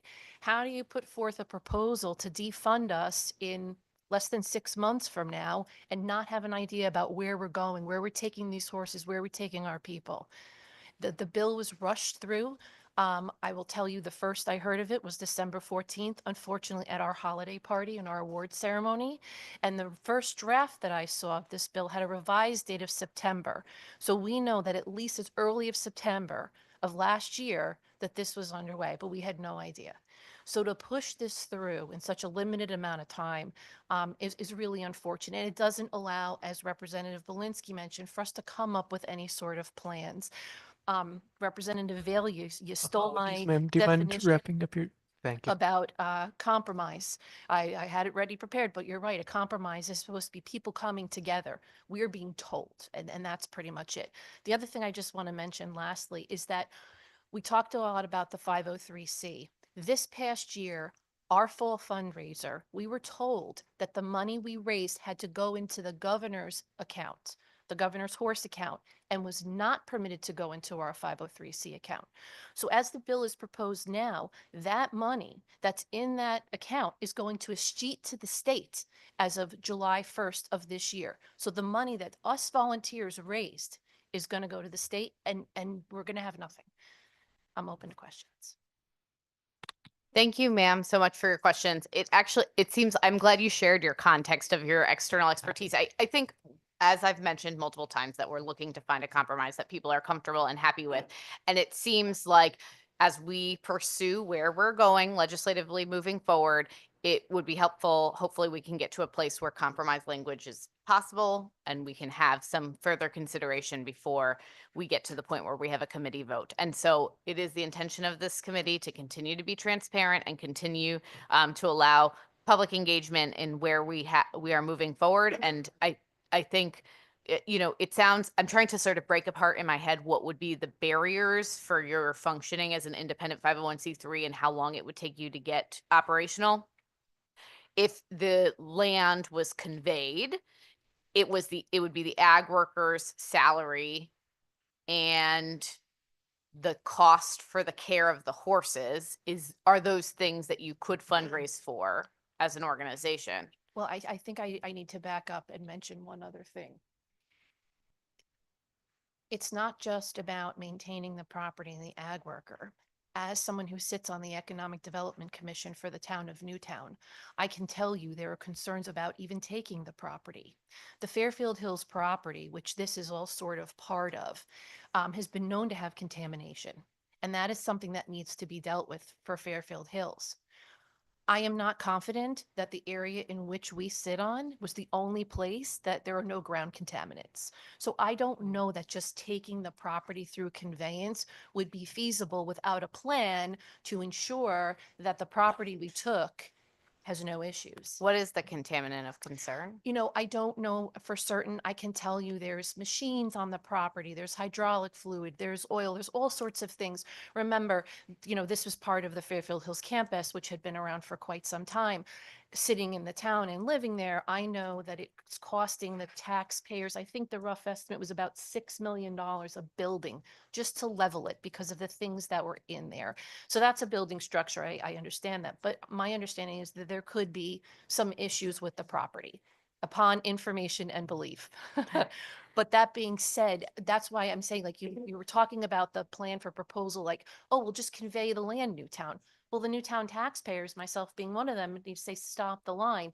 Is this something that would even be fiscally responsible for the town of Newtown to take, let alone the added burden of being able to pay for the ag worker and the maintenance of this particular property? Well, and I had intended to convey it to the nonprofit, not to the town of Newtown. But if that action would be pursued, but I live in a community that is a catchment of ground contamination, and I will tell you, like, regardless of who owns the property, like, we as a state are really going to need to deal with ground contamination. The volatile organic compound contaminations are a real thing that we're going to have to get to because no one's testing for that anyways. But let's circle back around after this public hearing. I saw Rep. Belinsky get engaged in what you were saying, and so I'd like to continue this conversation, but I think we should take this conversation offline and continue it on later. Are there members of the committee that have further questions? Seeing none, thank you so much for Thank you very testifying much and for your hanging time. with us. Next, I'd like to call upon Melanie Bonjour.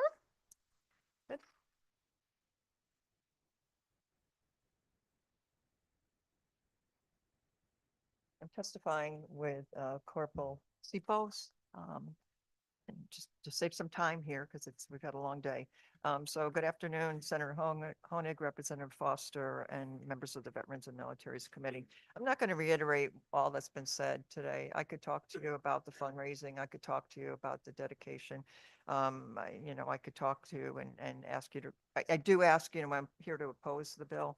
But I am chairperson, co-chairperson of the fundraising committee, and in my professional capacity, I oversee school-based health centers, which are funded partially by the state. And over 30 years, I've been before appropriations when the budgets have been good and the budgets have been bad, and the struggles with, funding programs. As far as the fundraising committee, the fundraising goes, we are a small group, and the second company is Governor's Horse Guard. We have about 30 active members. Some like fundraising and others do not. All are very committed and dedicated to the service. And if we move to a point where we are privatizing and have to look at not only taking care of the horses, taking care of the property, it's going to require a tremendous amount of fundraising time and commitment. And the concern that I have in moving that direction is that it would take away from the commitment and the time that the Horse Guard members have in actually serving as a Horse Guard member, carrying out Army values, carrying out all those other commitments that we have as part of our membership. I was looking through some testimony before I came here today, and it wasn't stated today, but there was someone who submitted testimony, and they described the Governor's Horse Guard as a pretty social club that ride horses, that gets the honor of wearing military uniform without being monitored. And I took that very, very offensively. We are not a social club. We are pretty. I think we look good. Our horses are pretty, but we are very dedicated. And we talked about training, and it's instilled in us the Army values training, the loyalty, duty, respect, self-service, honor, integrity, and personal courage. All of those values are instilled. And when I put on this uniform, when I put on the other uniform that we wear, I'm very proud. I feel very proud of my service, and I take it very, very serious. Do I love riding the horses? Absolutely. But my commitment to serving and representing the cavalry, representing the military department is that the first of the level of service that I have. My name is Melissa Sipos. I'm also a Newtown resident. I serve as a corporal in our unit. I just wanted to mention, everybody has said pretty much what our testimony was going to be, but our leaders run such a tight ship. We really do what we're supposed to do. We all step up when needed. Our ag worker, just for example, is going to be out tomorrow. So there's a group text going around, who's going to take care of our horses in the morning and at night.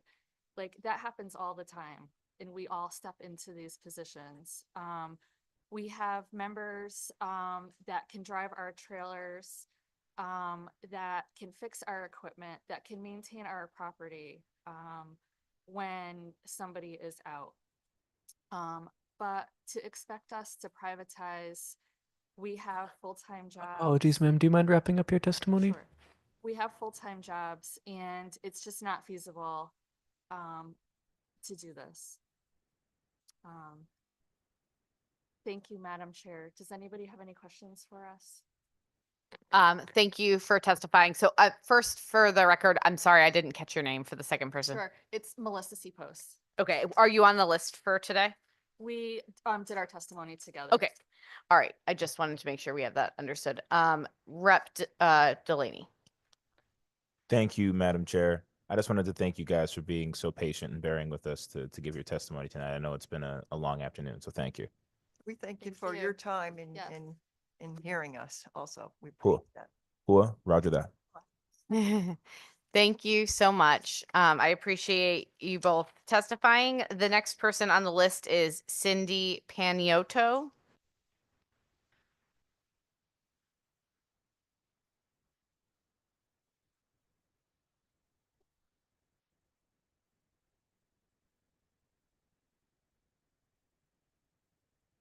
Good evening, Chair Foster, and good evening, Chair Honig, and the members of the committee. Thank you for giving me a few moments of your time to talk about Bill 6440, also opposing it. I am going to dispense with the majority of my testimony. It's written, it's submitted, because everyone said everything. Basically, if this bill passes, it will eliminate all the militias, most likely. I will bring up something. I entered the Horse Guard in March of 1988. In August of 1990, I then walked into basic training at Fort Dix, New Jersey, and retired out of the United States Army Reserves in 2019. I was a direct hire, so to speak, from one of the Connecticut militias to the armed services because they raised such a passion in me for service, such a pride for country and state, that all I wanted to do was join the Army. And there were 3 during my time in the Horse Guard that also, 2 others that also did that. The 501c3s associated with the militias, nor the militias, are set up to, as of June 30th, fundraise for sustainability with no income. I have a couple asks for you tonight. One is to move the units out of the military department and keep them funded by the state under whatever vehicle. The second thing is if you cannot do that, then to look at giving a grace period at least of a year. Now, I was very excited and heartened to hear that you were talking compromise, you were talking getting people in a room together. That's a great idea because they want to stay in business. All the militias want to stay in business, but they can't do it without some support or at least a grace period to let them and those of us who have been connected with them for years come up with a plan of strategic development for fundraising. I don't know that they could ever do it on their own, the Horse Guards. The Foot Guards probably could. They're much cheaper to sustain. But those are the 2 things I ask of you, and I ask you to keep in mind that the America 250 Commission of Connecticut, which is put together to coordinate all of the activities in Connecticut for the 250th signing of the Declaration of Independence, is next year. It would be very ironic to lose our 4 militias before that anniversary. Last thing, I support 721 and HJ number 6. Saw the movie, amazing, crazy, loved it, and what amazing women those women were. So those are my 3 things. Thank you. Any questions? Thank you so much for your testimony. I appreciate you being here with us all today. And I did have a question, but it escaped me. Does any other members of the committee have anything to ask while I wait for my brain to catch up? No? Rep. Delaney. Thank you for being so patient and waiting for us to give your testimony, ma'am. My honor. Roger that. Thank you. I would like to next call upon Katie Zarzika.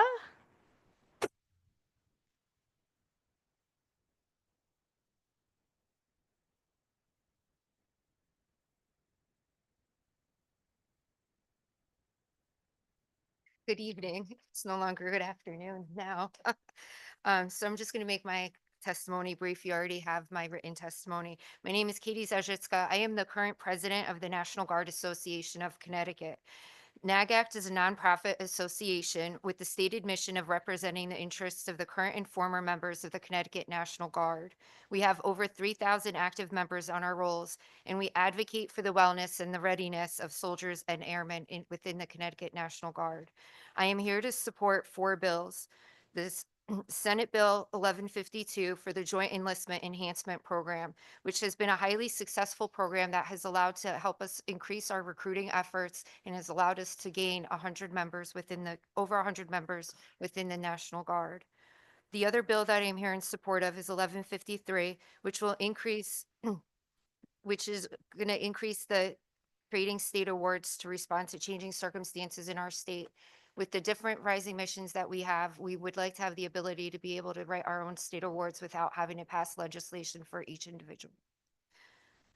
The other bill that I am here, sorry, excuse me, in support of is HB 6439, which will go a long way to bringing our tuition waiver closer to where we would like to see it.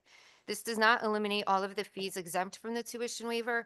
However, it is a good start to providing completely free college to guardsmen. The tuition waiver has been a great benefit to our service members, and it also helps with our recruiting and retention efforts. And finally, I'm not going to belabor the point, but we're also in support of House Bill 6440, pending your questions. I really appreciate you coming here, and we really haven't given the Jeep program enough time. And I am sorry that it has been on an agenda and been sort of just unbalanced. And I'm wondering if you could talk a little bit about some of the merits of that program, just because I don't want this whole day to go by without talking about something that I, as a member of this committee, was excited to support.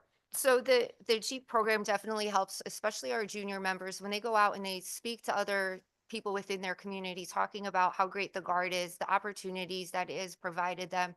And it gives us an opportunity for soldiers to share their stories and airmen to share their stories about what the Connecticut Guard has provided them. And it has been a very valuable recruiting tool to us. Obviously, the recruiters can't be everywhere.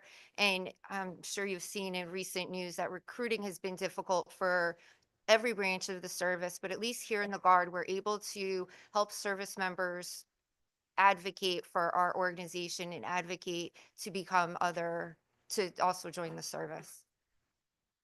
I really appreciate that. And I think that I can't speak for every member of the committee, but I'm excited to hear about opportunities that we can support you in doing the good work that you're doing. And I really thank you for coming here. And I sincerely apologize for mispronouncing your last name. It's all right. And thank you for supporting Connecticut's home team. Thank you. Any other members? Nope. Okay, Mark Otterson is next.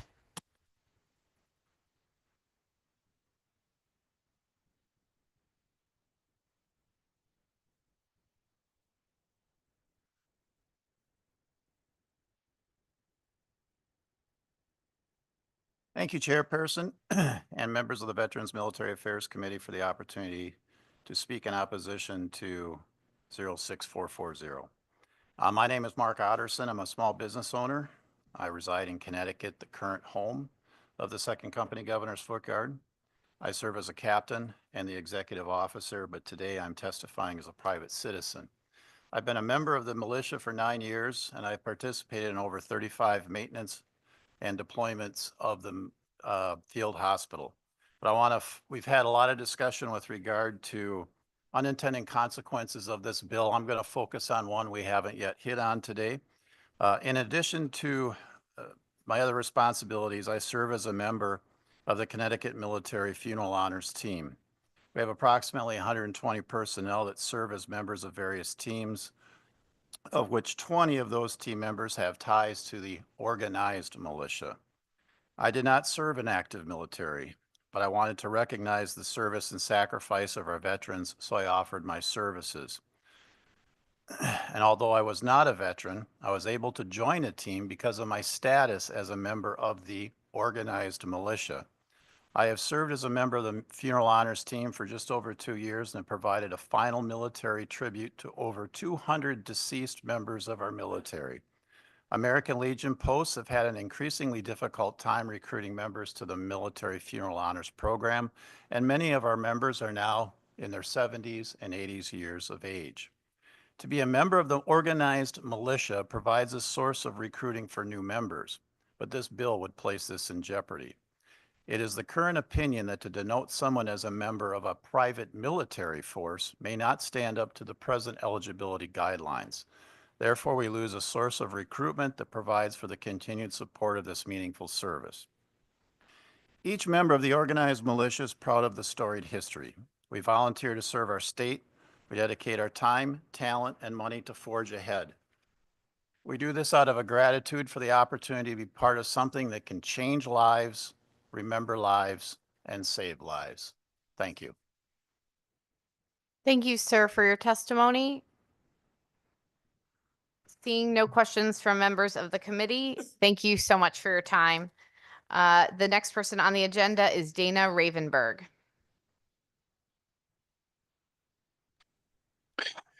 Yes, good evening, chairs, co-chairs, and members of the legislature and the committee. My name is Dana Ravenberg. I'm a former commandant of 1st Company Governor Horse Guard. I previously served for 24 years of active federal service in the U.S. Army, with much of my time within the U.S. Army Special Operations Command. We spent approximately 6 years, both me and my wife, in the 1st Company Governor Horse Guard, and we were proud of our service. There is a viability for these units, and I am opposed to HB 6440. I agree completely with what Majors Height and Major Rosadini said. There's a lot of talent within each of these units, all 4 of them. As far as viability, I know that I was also personally, and my wife was part of the COVID response, setting up, tearing down mobile field hospitals.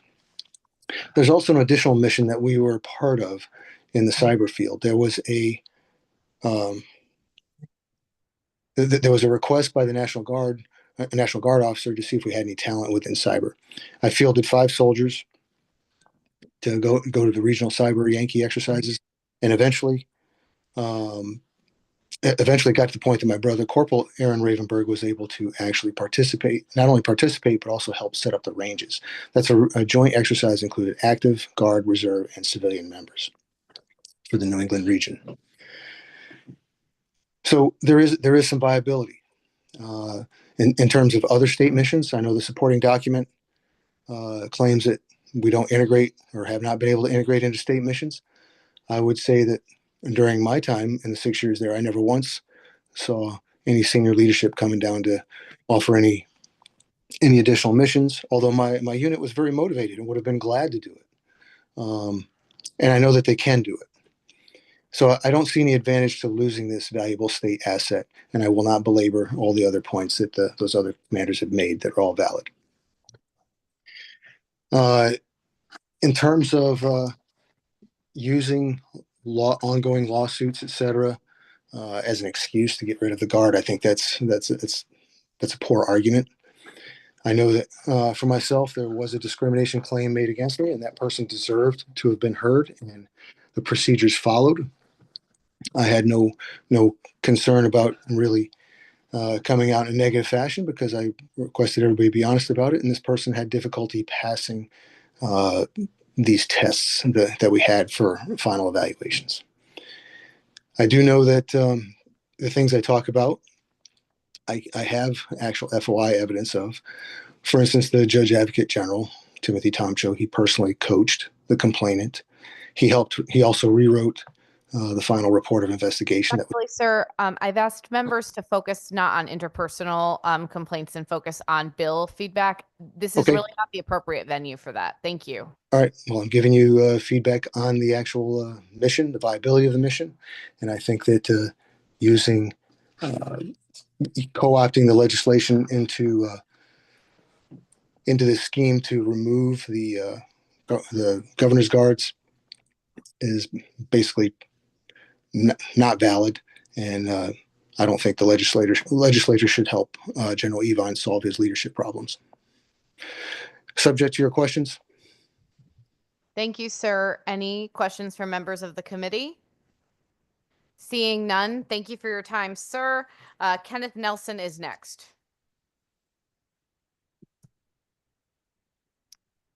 Kenneth Nelson. I will come back to Kenneth Nelson. John Garcia.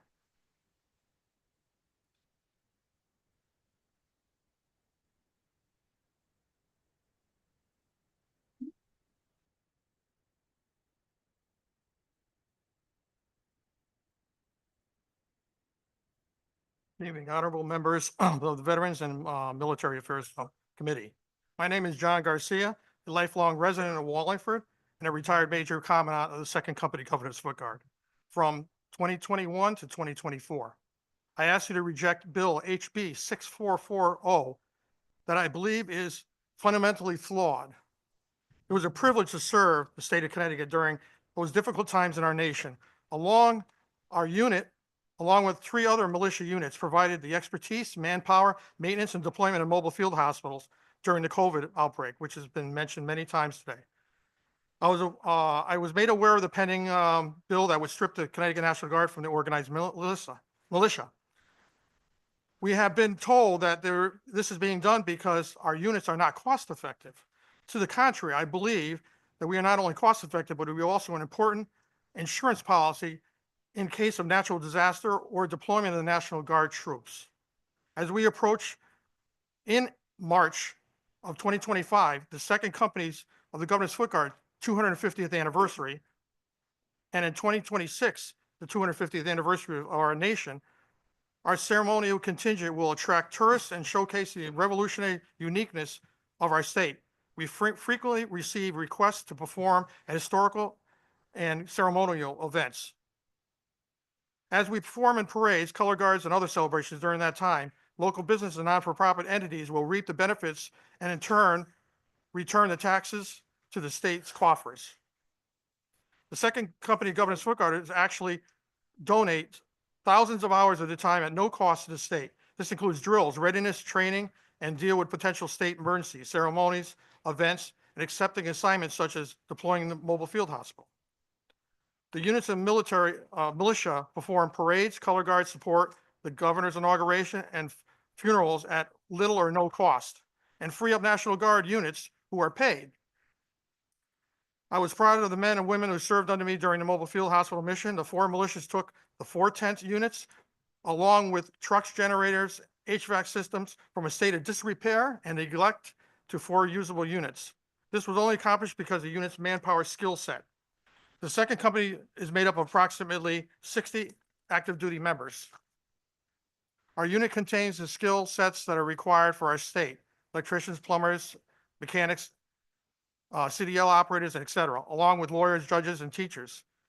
For the past 20 years, the 2nd Company has received very little money and very little support from the state of Connecticut and the Armory in Branford, which we share with the National Guard.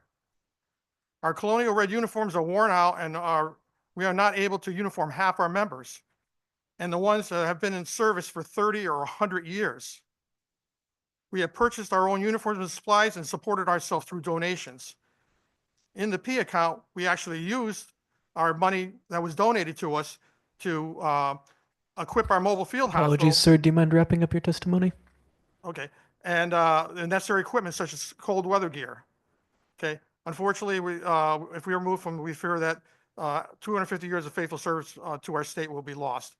The following questions are: would we have access to the Armory as organized militia? Is there a natural disaster? How would we be called up, not being an organized militia? How will our members be able to get leave of absence from their jobs for employees? If they are deployed, will they still be protected by workman's comp if they are not organized militia? Okay, and Captain Otterson already went through. I am a member also of the Military Funeral Honors Committee, and many of our members are, and I take that very seriously. So, in conclusion, I'd like to say thank you. And do you have any questions? Thank you, sir. I don't see any other questions from members of the committee. Thank you so much for waiting with us today. I appreciate it. And thank you for sharing your perspective. I'm going to go back to Kenneth Nelson. Kenneth Nelson. All right, I'm going to take you off the list. Ann Dizilo.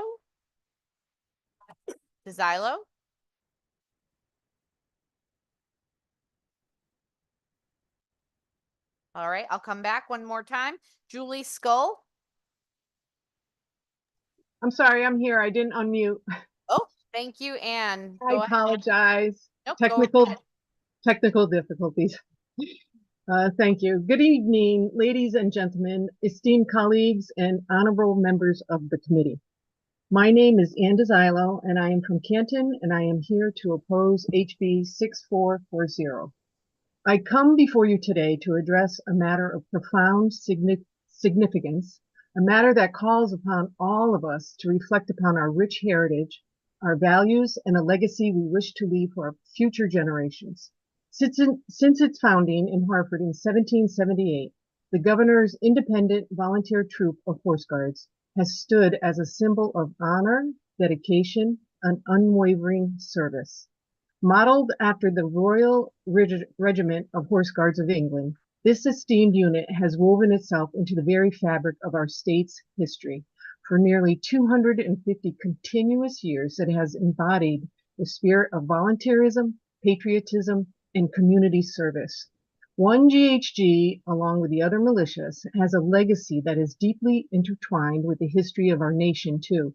From escorting President George Washington in 1789 to participating in significant wars as the Mexican War, World War I, World War II, these units have consistently answered the call to serve their country with valor and distinction.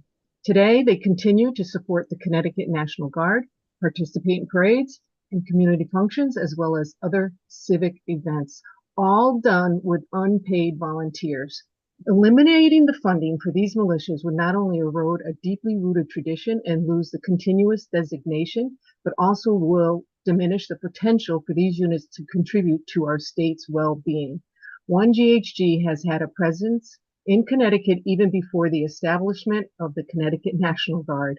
We must listen to the voices of those who have served and continue to serve in these units. We must understand the far-reaching consequences that the loss of these militias would have on our community, our history, and our identity. It is imperative that we stay resolute in our commitment to preserving these institutions. Today, our current leaders have failed us. Good leadership demands accountability, governance, vision, and an unwavering dedication to the values we hold dear.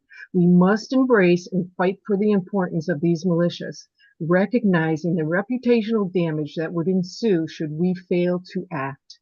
Let us honor the legacy of 1GHG and the other militias by ensuring their continued support and funding. Let us bring in new leadership that embodies working together to preserve this rich history, the spirit of volunteerism, and the sense of community that these units represent. Thank you. Thank you, ma'am, so much for joining us today. Any questions? You have a question from Representative Vale. Thank you, Madam Chair. You just mentioned you need new leadership. What leadership of which branch? What are you talking about? At CTMD level. Okay. Thank you.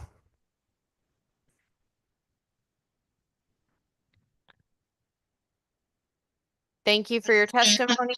The next speaker is Julie Skull. Thank you for the false start and bearing with us.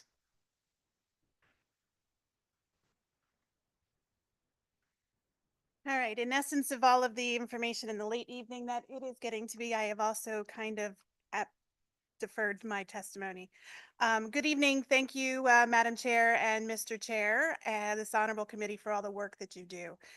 My name is Julie Skull from Farmington, Connecticut, and a member of the First Company Governor's Horse Guard. I work full-time as an office manager executive assistant, as well as I serve as a treasurer for a board of trustees for a low-income elderly housing apartment building in Unionville. And that's in addition to the work that I do with the Horse Guard and raising my 2 teenage boys. I am the only active member of the First Company Governor's Horse Guard, or as we call it, 1GHG, testifying today, but certainly not the only member here in the room. I'd also like to quickly thank our retired members at 1GHG for all your continued support. We were chartered in 1778 as one of the oldest, and is one of the oldest continuously active cavalry unit, as you've heard. Avon has been the home of 1GHG for over 70 years. The site of 1GHG horses grazing in the beautiful pasture on West Avon Road can't be missed if you're traveling from Farmington over into Simsbury. We also have a rich legacy of service to local communities and the state. We have provided therapeutic riding programs for children of National Guard that are deployed. It's one of our favorite activities. They come in the spring and summer. They come each weekend. They help us care for the horses. They help us clean the stalls. They get to ride. But then they also get to show their parents what they were doing while they were overseas or out of state. And their favorite activity is actually cleaning the stalls, by the way. We have visited students in schools around the state and patients in rehabilitation facilities and nursing homes. We've hosted Boy Scout and Girl Scout troops, conducted fundraisers like Breakfast with Santa, bike competitions, horse shows, and honorariums have been received for towns and parades and functions. We have contributed to National Guard emergencies in the October snowstorm in 2011, constructed mobile field hospitals, as mentioned, and also many ceremonial appearances and Special Olympic opening ceremonies, as well as town historic events. My written testimony in opposition of House Bill 6440, I asked the committee to be curious and ask questions of the military department.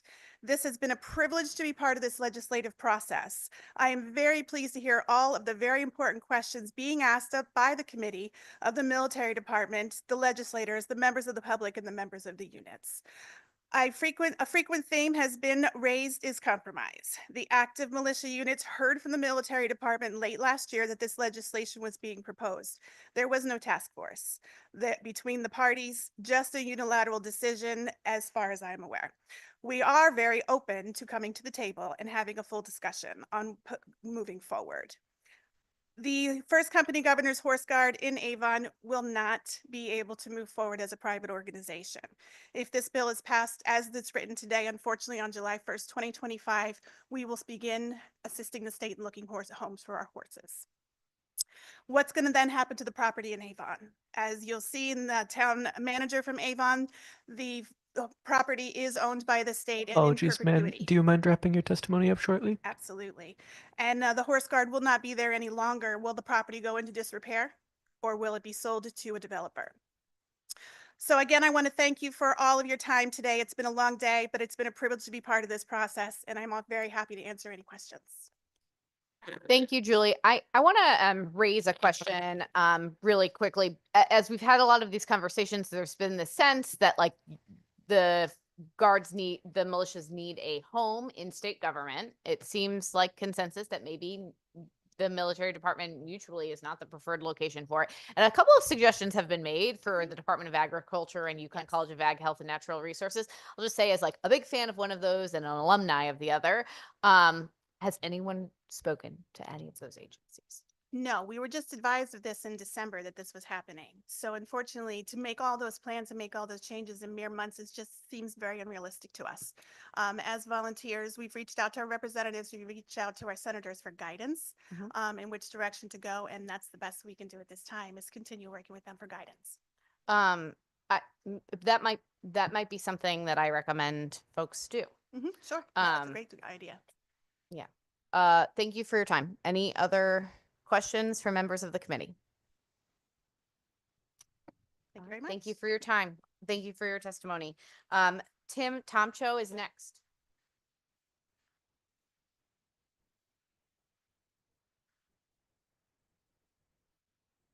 Good evening, Committee Co-Chair Senator Koenig and Representative Foster and distinguished members of the committee. Thank you for considering my testimony here tonight in support of House Bill 6440. I believe it is a timely initiative to facilitate military efficiency in the state armed forces. I'm Tim Tomcho. I recently retired from the Connecticut National Guard after 34 years of service. During my career, I extensively interacted with the Governor's Guard personnel, leadership, military department leadership, and other agencies in the state. I found most members of the Governor's Guard to be well-intentioned, civic-minded citizens who had interest in military service. The Governor's Guard units are administered by the Connecticut Military Department. We have heard much about that today. I want to cut my testimony short, so I'll tell you what this bill is about and what it is not about. This bill is primarily about the ability of the Connecticut Military Department to focus its resources on the military and its military mission. It is not about ceremony units getting rid of the Governor's Guard.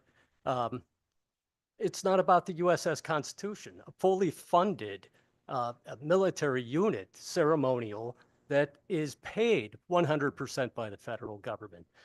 There was some testimony here saying that the Governor's Guard receives federal funds. Absolutely not. Not a penny of federal funds go to the Governor's Guard. This bill, many who oppose it, I think they do so because they're not fully informed about CTMD's military structure and funding, most of which is federal. In fact, if you could see our budget, it's about $300 million federal and $6 million state. That $6 million of state funds unlocks the $300 million for the administration of the Connecticut National Guard, Air and Army. The amount of resources that brings to the state is tremendous. And I have to say, working with the Governor's Guard over the years, they're awesome. We like them. It has nothing to do with that. This is about a new beginning for the Governor's Guard, a rebirth, hailing back to their beginnings when they were independent militia companies, when they formed their own units for requisition by the federal government. The state didn't buy them horses. They had their own horses. We paid them for the services they provided. It wasn't until we talk about continuous service of the Horse Guard. We forget the General Assembly had passed legislation after the Spanish-American War to allow the Governor's Guard units to become Connecticut National Guard units, which they did. Troop A was second company Governor's Horse Guard, and Troop B was first company. They deployed to the Mexican border. When they got back, they deployed in World War I as machine gun units. They eventually became coastal artillery. It wasn't until after 1945, after World War II, that the Governor's Guard were reconstituted. And they were reconstituted by very well, let's say, endowed citizens. They had lots of money and they bought horses. Apologies, sir, if you don't mind wrapping up your testimony.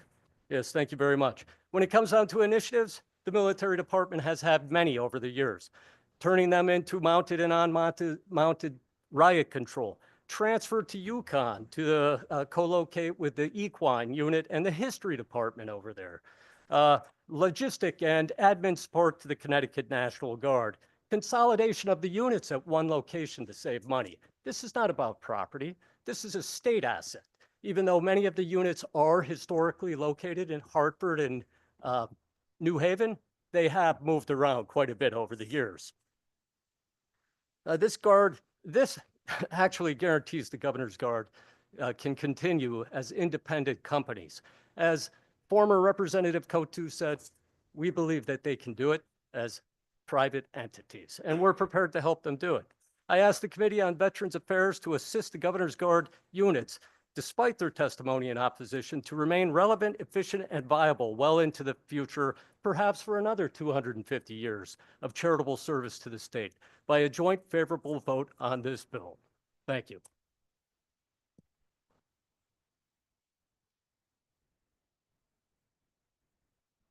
Oh, there we go. Representative, sorry, my mic keeps dying. You can go, Representative Delaney. Thank you, Madam Chair. It's good to see you, Colonel Tomcho. Thank you. Nice seeing you. I just wanted to take a second to thank you for your honorable 31 years of service to our nation and to our state, and for your continuing service now, and for being so patient and bearing with us tonight. It's my honor. Hua. Hua. Thank you, gentlemen. Next, Julie Costello. Thank you for your. Oh, I apologize. Representative Vale, I'm sorry. Thank you. Appreciate it, Madam Chair. One theme I continue to get from people from the department that come up is you telling them how much better this is going to be for them. And they clearly don't want that. So it's kind of disrespectful, I think, when the department comes up and constantly tells us what's better for them, and that's not what they want. So maybe a different tone. I think that's contributing a little bit to this this imaginary wall here that exists between the department and the Foot Guard. And I think the tone needs to change a little bit. We're constantly telling them, you know, you're not, I don't know what the word is, but trust me, this is going to be better for you. You should go along with it. I don't think that's the right tone to set if we're going to sit down and find compromise. It's not just you that said it. I think everyone's come up, and as a ranking member for the last 6 years, I had the great privilege of working with people from the department. There's no one I've met in this business that I respect more than General Yvonne. So I certainly value his, the relationship I've forged with him over the years and the department. But I think the tone, and this is an unbiased tone. I knew nothing about this issue before 2021, and I just picked up on something that didn't seem right to me. And it's resurfaced, and let's find a better way to try to find a solution. So again, that's what I'm getting as an unbiased person. So I just wanted to share that I think we should probably look for solutions more than telling the other people what's in their best interest. So Thank you, Representative Vale. I appreciate that, and I can speak to that. We are members of the armed forces. The governor is our commander-in-chief under the Constitution. He is the captain general. It is Article 4th, Section 8. We follow orders. I must remind the committee that as the captain general, the governor could issue an order to deactivate these units without a discussion at all like we're having. This bill was designed to start this discussion. If you know how agencies develop legislation, they don't spread the information around. That ends up creating issues about end runs and other people trying to start countervailing legislation. It is developed more or less within the agency, and it goes for approvals, as you know.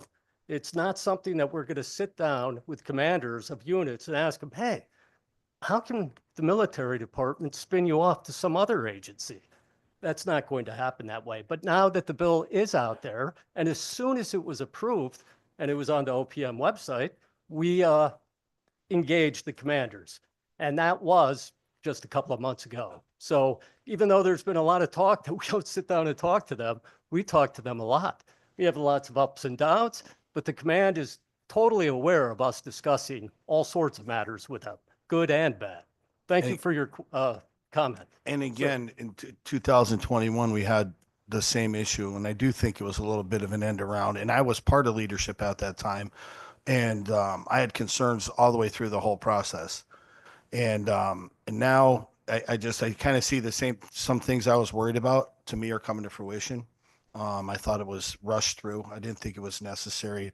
And I have major concerns about this. And I like to see that there's a lot more of my colleagues up here speaking on behalf of this situation, and a lot more people willing to compromise. So I certainly hope the department is open to have those conversations and not just try to steamroll this thing through, because I can promise you that's not going to happen.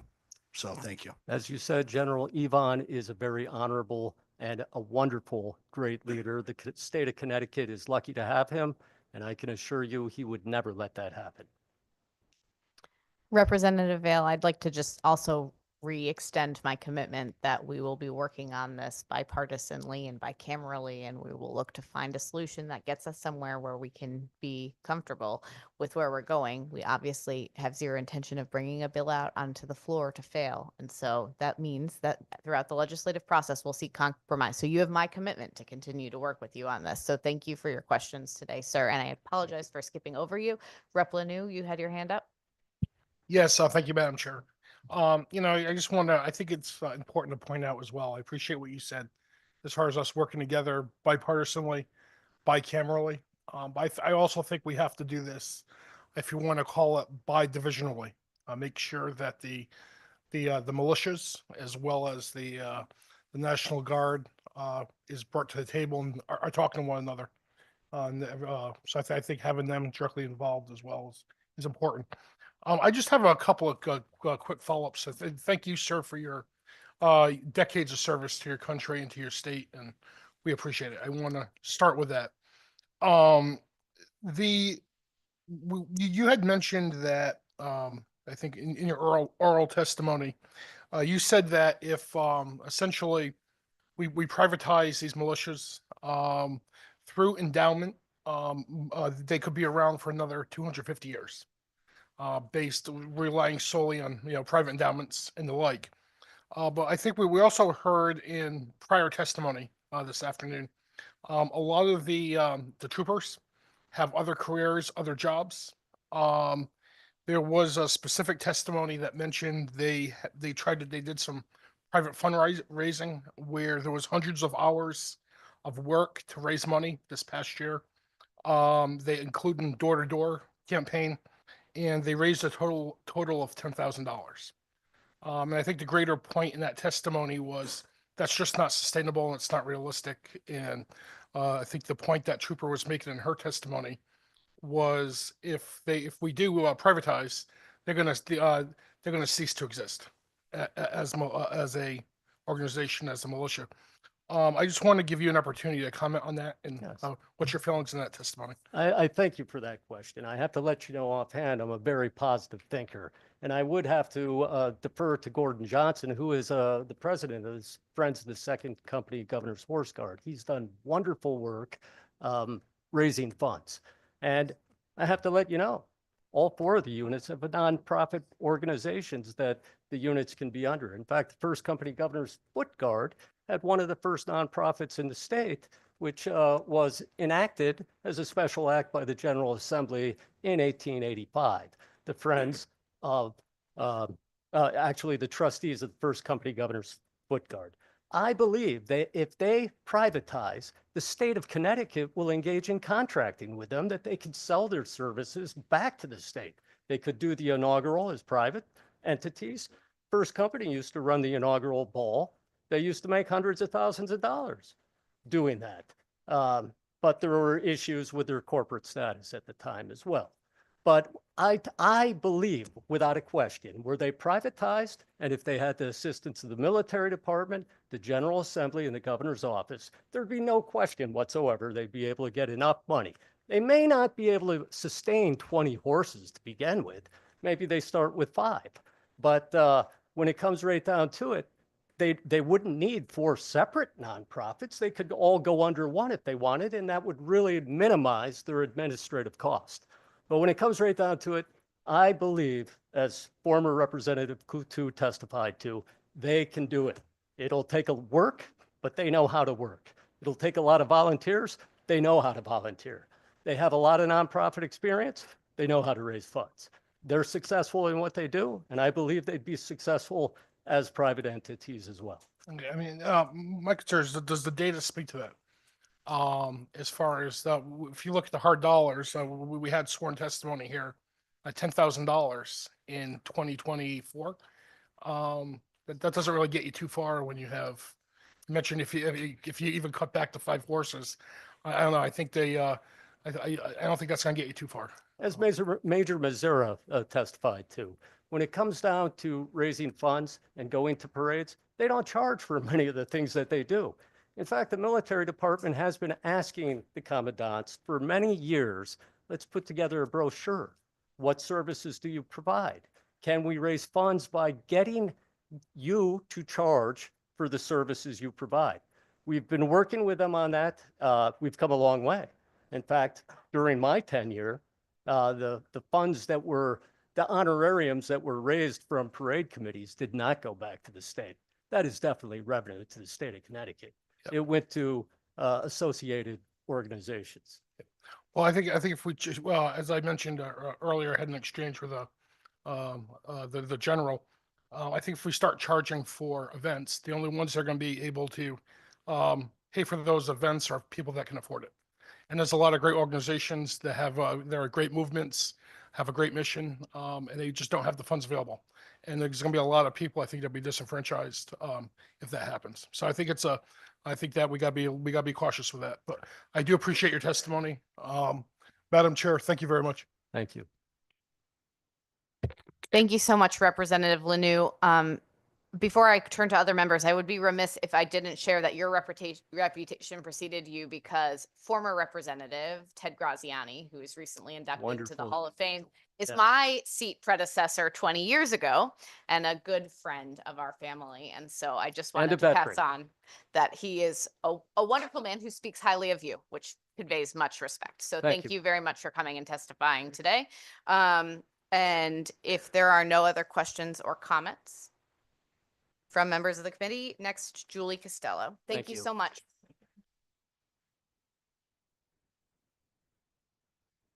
Good afternoon. I believe I'm the only person who came prepared with handouts, and I know some of you kind of roll your eyes when people hand you paper, but I do have a number of the documents that I'm going to be referring to because my submitted testimony online is 18 pages, and I didn't know if you would all have time to print it out and read it before. Would you please stay by the mic while you're talking so people on CTN can hear it? Sure. Oh, thank you. I would appreciate that very much. Thank you. Good evening. My name is Julie Costello, and I was a former member of the First Company Governor's Horse Guards. And I'm here today not to replicate testimony that was already given, but to talk about the property, the Horse Guards property in Avon, and a promise that was made to the unit in 1964. The documents that are being passed out, which are actually for members of the committee, were property records and historic documents that show the promise that had been made back in 1964 when the Horse Guards gave their property to the state. And unfortunately, when the documents were recorded on the land records, that particular promise was never included in the documents. But we have, through great effort, been able to find original letters, you have copies in there, from the military departments indicating that, in fact, the Horse Guards will always have a home in Avon in perpetuity. So while this legislation is being addressed, I just wanted to make sure that everyone was aware that that promise had been made and to ensure the continued success of the First Company Governor's Horse Guards in Avon. Based on what I have read in this bill right now, I don't see any guarantees for the Horse Guard to remain on the property or for the horses to remain. It would be my greatest hope that the property, if it doesn't, well, one of the proposals I had thought of when asked if there might be a compromise to this is to perhaps transfer that ownership of the property to another state agency that wishes to continue the mission of the Horse Guards and work with them. And if that doesn't work, there is a 501c3 corporation, the Friends of the First Company Governor's Horse Guards. That would potentially be another option for ownership of the property. And I would respectfully submit that it could be a turnkey transaction where all of the horses, the equipment, and everything is just turned over to the Friends for future running of the unit. My testimony is very simple and short. Everyone else has said everything that I was thinking. Thank you for your testimony. Are there members of the committee who have questions? Seeing none, thank you for your testimony. Thank you. Next is Paul Korzinski.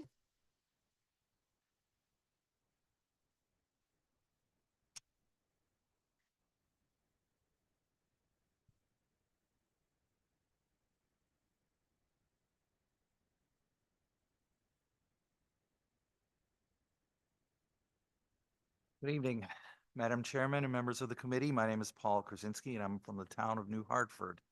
I'm here to testify in opposition to HB number 6440, an act concerning the organized militia and governor's guards in its current form.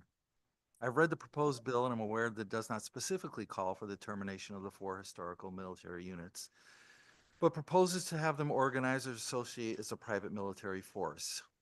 Well, on its face, it sounds like the intention of this bill is not to eliminate the 4 units. By default, if they do not have the funding from the state or alternately are not allowed the autonomy or the resources to raise the necessary funds to survive themselves, that will no longer be available, the elimination of the militias will certainly be inevitable by attrition. I can only speak first-handedly for my former unit, the First Company Governor's Horse Guards, about the financial ramifications this bill will have on their existence. As I'm sure you're aware, their situation is unique compared to the foot units due to the necessity of access to horses to perform their function as a mounted horse guard unit. The procurement and maintenance, feeding, vetting, farrier services of horses and the essential equipment for their purpose adds a considerable financial burden for the unit. If the state can somehow remove their expenses from the military department so they don't impact their budget and reassign them to another agency, or even create a separate agency to fund them, that would ensure their future existence. However, if privatization is inevitable, then in order to survive financially, they must retain autonomy over their greatest fundraising resource, which is the Horse Guards ground in Avon. I recognize that in the bill, this is addressed by allowing for the lease of the property, but it does not guarantee the use of the property for the Horse Guards and does not specify the cost of the lease.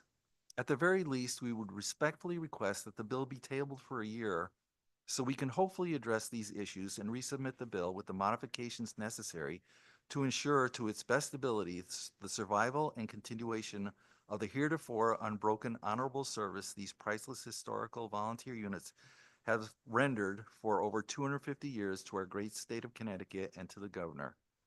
Thank you for allowing me to speak. It is my greatest hope that a solution can be reached to accomplish an outcome that is mutually satisfactory for all entities involved in this matter.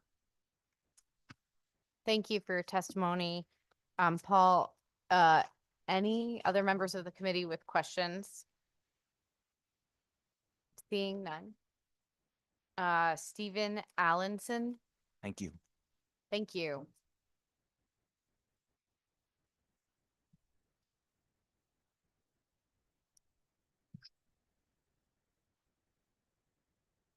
Good evening, Madam and Mr. Co-Chair, committee members. Thank you for listening to everybody this evening.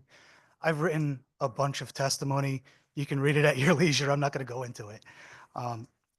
My name's Steve Allenson. I'm currently a captain in the second company, Governor's Foot Guard. My day job, I'm a licensed attorney. I got the opportunity to read this bill December 20-something was the first time I saw it. My unit is in its 250th year. We're descendants of the original Minutemen. Call on us, we're there in a minute. That's what we did. That's what we have pledged to do. And as a happy birthday to us, we have this legislation proposed. I'd like to touch on a few issues in previous testimony. One of the issues was our military value. We provide significant value in the form of public relations and public outreach. We provide funeral honors. We support Special Olympics. We also provide a backup to the services that the National Guard provides. We provide coverage when they're unavailable in certain missions, albeit most of those are ceremonial in nature to date. Some of them are not.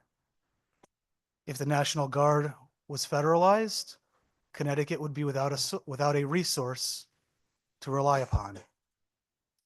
We have supported the recruit programs of the National Guard. In fact, several of our members have left the militia units to join through the JEEP program.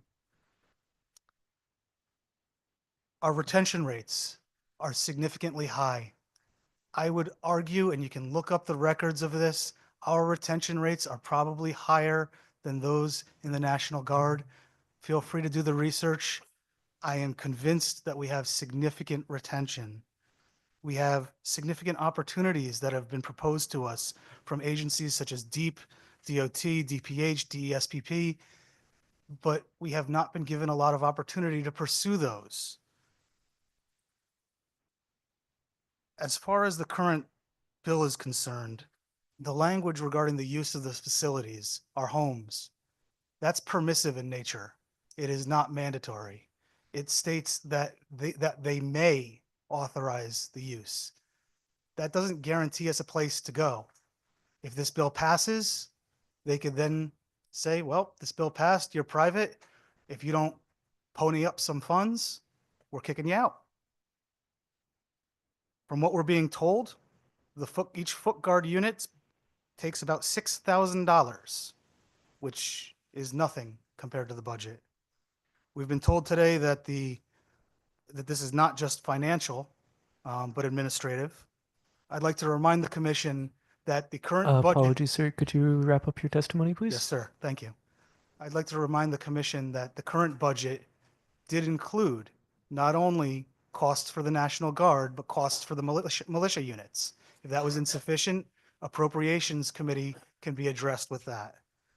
There's significant options that we can address, and we can collaborate. We've just never been invited to the table. We've been told that this is what it is, and we haven't been given any option to propose alternate red lines or amendments to this bill. Thank you very much for the opportunity to speak, and I'm sorry that I dragged it out. No, that's okay. Thanks for being here, Mr. Allenson. I have a question for you. It is my understanding that one of the solutions that the military department is suggesting that transferring to a 501c3 status offers you is that you have increased ability to fundraise and charge dues. And that is not something that is permissible under the current statute, though it sounds like maybe happening anyways.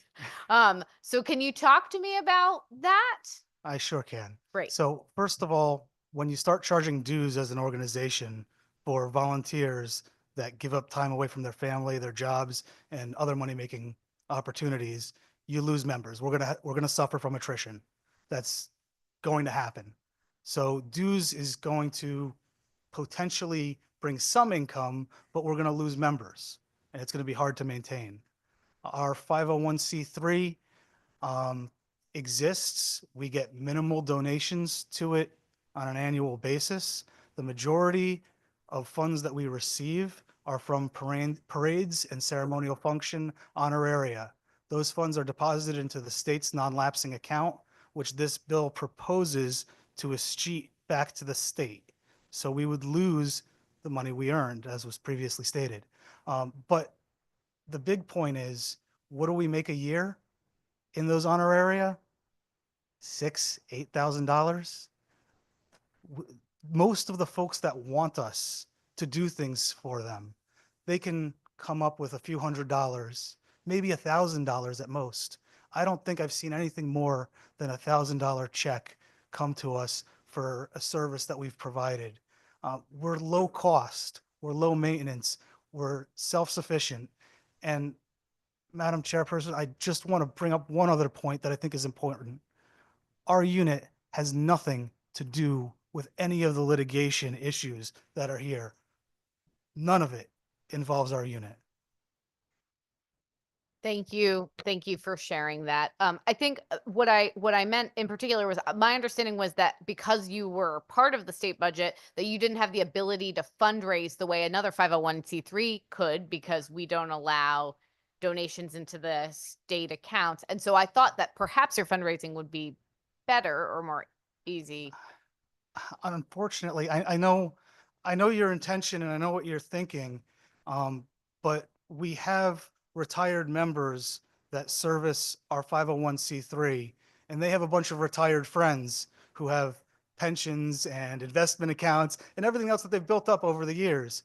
And they've made every effort to fundraise through those groups, but the response is minimal. It's not something that we will see a ton of fundraising. If we put out a GoFundMe or a campaign to raise money and we were all allowed to do that, would we bring in more money? Absolutely. Would we bring in a significant amount of money to be able to function? I don't think so. Our members pay for all of their uniforms. We pay for all of our equipment ourselves.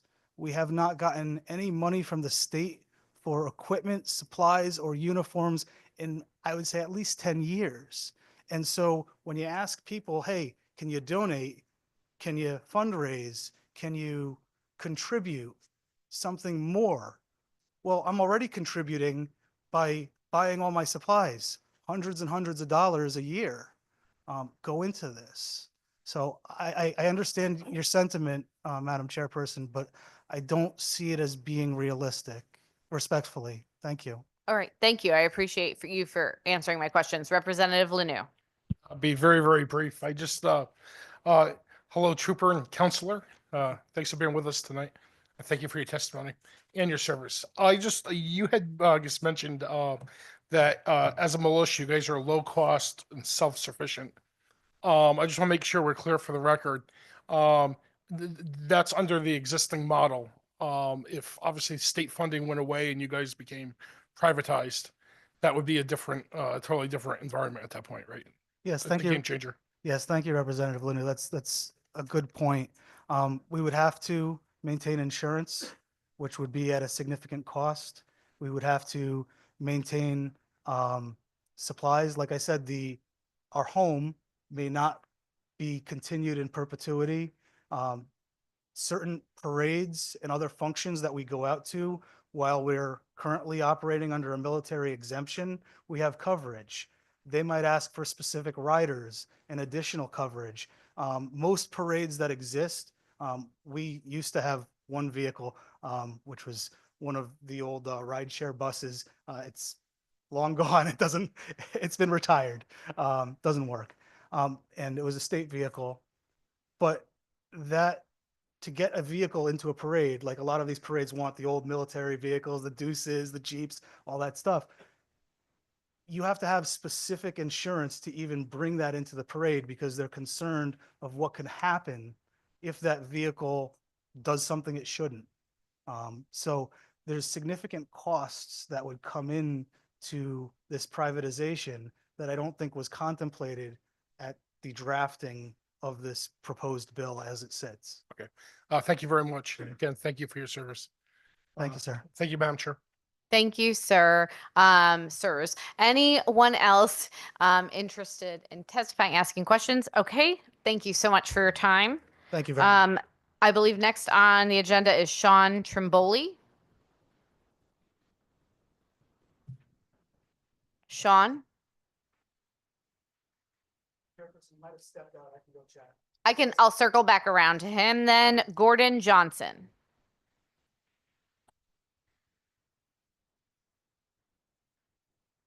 We will not allow someone who waited here since 1 to get passed over, so we will circle back around, but not have everyone else wait. Thank you. All right, thank you very much for having me here today. Appreciate it. I think there's been enough thank yous going around all day today. But anyways, this is concerning my opposition to the HB 6440, the act concerning the organized militia for the Governor's Guard. My name is Gordon Johnson. I'm a retired commanding officer of the 2nd Company Governor's Horse Guard, a lifetime resident of Connecticut, a retired firefighter, former EMT, and president of the Friends of the 2nd Company Governor's Horse Guard. And thank you, Colonel Tom Show, for throwing it at me. All right. But anyways, my subject is basically to inform you of a list of some of the ways that the Second Horse has made a very big impact on Connecticut and our public relations with our outreach programs. We talked about modernizing the militias, and part of my job as the commanding officer some time ago, I was ordered to figure out a way to be an asset to the state of Connecticut and not a liability. And that was a challenge, okay? And I took the challenge on. Whether I did good at that or not, I'm not too sure.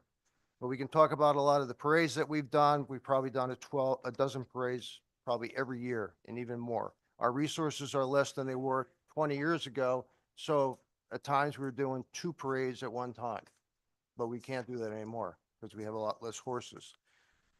Community events that we do perform in, one is the Head Start program, children's education. And education is an important part that we want to get it out to the public of who we are, how we can educate them, and knowing about the history of Connecticut and the history of the Horse Guard and the history of the militias in general. So we also do a lot of work with we have Girl Scouts. We just had the Girl Scouts come last Sunday to our drill. I believe they wanted to experience being around a cavalry unit. Camp Harkness is something else that we do during our annual training at the National Guard base in Niantic. We will take a whole day and the troopers and the horses to go up there to work with the special needs, adults and children. Okay, which, and those people remember us. They remember the names of the horses. They remember the people, and hopefully that kind of therapy it means something to them and to their families. Frost on the Pumpkin, which I think was mentioned, that's the Bridle Lanes in Newtown. We try to work with a lot of other equestrian units throughout the area, and we try to, support each other. During Sandy Hook, after Sandy Hook, we have hosted the Jessica Ricos family events, which was a fundraiser for their daughter who was lost in the Sandy Hook shooting. Participation, and that was a very difficult thing for me as an EMT and a firefighter in Newtown. Anyways, participation with the local Eagle Scout program. We have had some of our troopers. Apologies, sir. Do you mind wrapping up your testimony shortly? I will. Okay. Horse shows. Canine competitions, not only with the police departments, but also with actually the National Guard in regards to that. The Unity Ride in 2013 with the Sioux Indian Nation. They actually were on a tour to visit President Obama at the time, and they wanted to make sure that they stopped. And we housed them for 3 days in Newtown after Sandy Hook.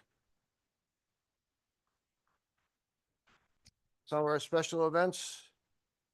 We went to France 2 years ago, 4 of us, and honored our lost troopers from the Second Horse who served in World War I. Ancient and Honorable is another one. Gubernatorial, presidential inaugurations that we've done, as well as some of the other militias. We also work with the state agriculture department in regards to starving horses at one time, brought them in, took care of them. Sir, just so we can continue to follow the rules of the committee, because I believe Sam gave you a cutoff. Rep. Lanu, did you have a question to allow him to continue his testimony? Thank you, Madam Chair. Thank you, sir, for being here. As you just mentioned, starving horses. I have a rural district. Horses and that sort of thing is very important to the district. Could you just elaborate a little more on that and some of these other bullets that you mentioned? Well, one of our troopers, Lieutenant Goody John, was animal control officer for the state of Connecticut. She was part of our unit, and they came across, I guess, a large amount of animals that were being not cared for. They had several horses there that were young. They were, I think there was a couple of foals as well as a couple of adult horses, and they ran out of places to put the horses. So because we have such a large facility, we were able to bring them, I think with the permission of the National Guard, to our facility to take care of them, feed them, okay? And a lot of troopers spent a lot of extra hours doing that. I appreciate that. And we have a couple of horse rescues right in my district. So that sort of connection that you can make with those type of organizations, that the militia can provide that type of service, is invaluable. And we're grateful that we have folks that can take in these animals when the need exists. And I think the plethora of knowledge that the militia can provide and has is certainly invaluable. And we also have worked with the animal control officers throughout the state of Connecticut. They've come to the Second Horse, and we've given them classes on how to handle large animals. Yeah, I even like therapy riding and that sort of thing. There's a physical therapy rehabilitation facility that uses horses for therapeutic reasons as well. So it's been proven to be beneficial. Has shown great promise. So I think again, having the perspective of the militias is amazing, and then certainly that's very, very important. And you had mentioned there's some other services as well that you provide, like as you're going on down your list there. Well, we as far as what, Camp Harkness, or You mentioned Harkness, and you went on to the horses. And did you have anything else on that list that you wanted to that we Well, should I do, know? but I don't want to take up too much time because I know that I'm limited. We also presently are working very closely with the Hubbard Foundation, which is a wildlife sanctuary that was the property next to the Horse Guard, was given by Governor Malloy, okay, after Sandy Hook. And again, she has been a partner of ours in many different occasions over the past years, and we still work with those families today. And have in your experience, do you think that's been beneficial to the families and to the families in Sandy Hook and to that Well, population? you could ask her, but I would say yes. Because we also had to entertain a lot of the other people and a lot of other families in regards, some of the, actually Jessica Ricos actually rode her horses at the Horse Guard, and that's why their parents came to us and asked us to help them do fundraisers. Thank you for your testimony. You're welcome. Thank you, Madam Chair. Thank you. Anything else? I appreciate your testimony today, and I just want to acknowledge that I lived next door to Newtown when it happened, and I've heard you all reference how you were there as support for neighbors, and as someone who was in Brookfield when it happened, I feel incredible gratitude to anyone who lent a hand in that moment. That was a stark moment in our state's history. So I appreciate you for being here today, sir. Thank you very much. And I would like to next call upon Sean Trimboli. Okay, thank you for letting me know. Next, Dan De Pasquale.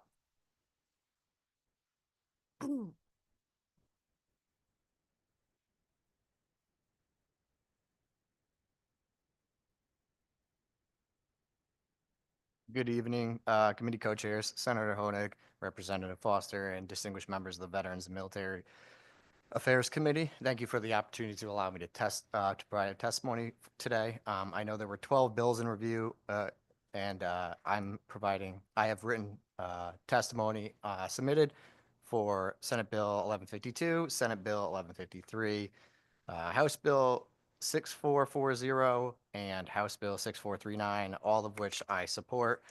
We talked a lot about 6440 today, and as a member of, well, first let me introduce myself. I apologize. I'm Dan DePasquale. I'm the Vice President of the National Guard Association Connecticut and a current member of the Connecticut Army National Guard. As the President, Katie Zarzicka, stated, the NAGAC is a nonprofit organization whose mission is to represent the members of the Connecticut National Guard, both current and former members. As I was stating, one of the bills that I wanted to bring attention to and talk about is House Bill 6439, an act concerning a fee waiver at public institutions of higher education for certain veterans and members of the National Guard. One of the things that I wanted to discuss is supporting the bills, supporting this bill and other bills that will alleviate some of the recruiting challenges that the National Guard in Connecticut has.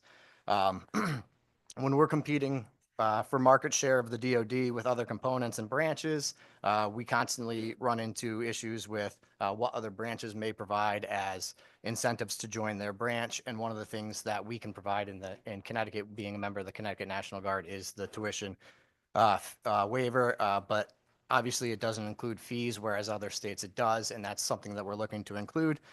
This will provide us an opportunity to recruit from your communities individuals that, rather than going to active component and leaving the community, not providing to the community upon their enlistment and other components, we as a Guard enlist these members, these members of your community, and give them back to community after training, and they continue to be well-rounded citizens in your community, and allowing for the expansion of the fee waiver, or the waiver to extend to fees and other bills such as the Jeep and other bills that alleviate those recruiting challenges for us, provide us just an opportunity to bring members into the Guard that continue to serve your communities.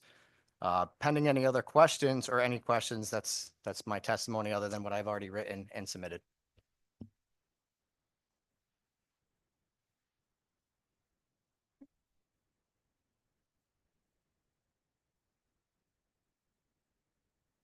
Rep. Anderson. Yeah, Mr. DePasquale, I just want to make a clarification that you'll probably like. On 6439, the fee, the term fee for the Connecticut State College Universities is the equivalent of tuition for UConn. So this bill puts those colleges and universities on a par with UConn, because in the winter and the summer term, if you look online at the CSCU website, they don't have tuition. It's a fee. So thank you for your support. Understood. And that's exactly why the language and including those fees, because we've noticed over time as we have the tuition waiver, the school's ways around it is the other fees associated and stuff like that. And states like Massachusetts have expanded that to include the fees. So that way the service members truly can get an education at a minimal cost. I Thank know you. it's effective. I was in the Army Reserve in Massachusetts when the Guard picked that up, and it really made it hard. It worked for them. Gotcha. Thank you, sir. Thank you. Thank you, Madam. Thank you very much for participating, and thank you for your service and time today. Without any other questions from members of the committee? Thank Thank you. you. Thanks for waiting with us today. Next is Jeremy Gish. I am here. Go ahead, sir. Excellent. Thank you. My name is Jeremy Gish, and I am here today to strongly oppose HB 6440 regarding the Governor's Guards. Speaking as a private citizen, I'm also an active member of the Second Company Governor's Foot Guard, which is reaching its 250th year of service this year. This bill could put a large group of men and women volunteers who are ready and eager to serve their community, state, and its leadership in legal jeopardy for carrying out their current mission. This bill will also cost the state a valuable resource, as the state would no longer be able to call upon us and utilize at any capacity the Governor's Guard and its vastly skilled and diverse group of volunteers. This is not only about 250 years of tradition and heritage, or brotherhood and camaraderie, but it is also about honoring and respecting those who have served at a greater capacity and may not have made it back home to their loved ones. The Governor's Guard operates with respect and dignity, representing our military forces at public events, therefore strengthening the community and the military department's relations with the public. The thank yous and cheers, the applause, and the we love yous shouted from the crowds at parades and events is truly humbling, for we know that they are really directed toward those who have sacrificed the most. It is an honor and a privilege to represent our veterans. The importance of the Governor's Guards goes far beyond just ceremonial role that many veterans and retired military personnel join the Guards to re-engage in a service capacity. This re-engagement plays a crucial role with veterans' mental health, allowing connection with other men and women with similar experiences and offering opportunity to continue to serve their communities. The reach of the Governor's Guard into the community goes beyond the mere ceremony of parade or funerary detail for state dignitaries. It touches the hearts of our veterans, citizens, and the children. I remember as a child, as in elementary school, the Governor's Guard coming to my class dressed in their red uniforms and tall bearskin caps, leaving us awestruck at their polished formal appearance and stature. They gave us all a recorder and taught us a tune to play. Their kindness and general demeanor left a lasting impression to later in life become inspiration to join myself. The men and women of the Governor's Guards are eager and ready to learn and enhance the unit's role in better serving the state and its people. Its value goes far beyond words. In closing, I would like to say that military oversight of the Governor's Guards is essential to preserve the integrity of the state militia through its high standards. Thank you for your time. Thank you, sir. Any questions from members of the committee? Thanks for hanging with us tonight. The next person, we have now completed the people who pre-registered ahead of time. And so the chair said we're going to extend the opportunity to testify to 2 members who signed up after the deadline but have waited. So the next person on the agenda is Sherry Vaught.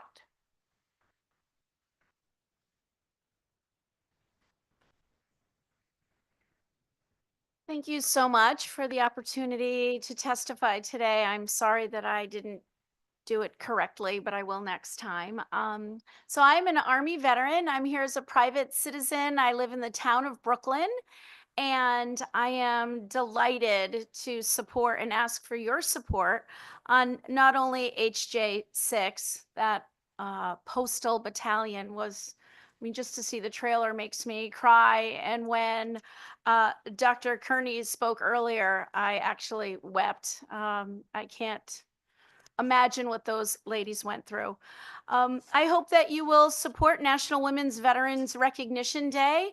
The date that they selected, June 12th, it was 1948, and the Commissioner Welch had a beautiful ceremony last year where we honored a Marine.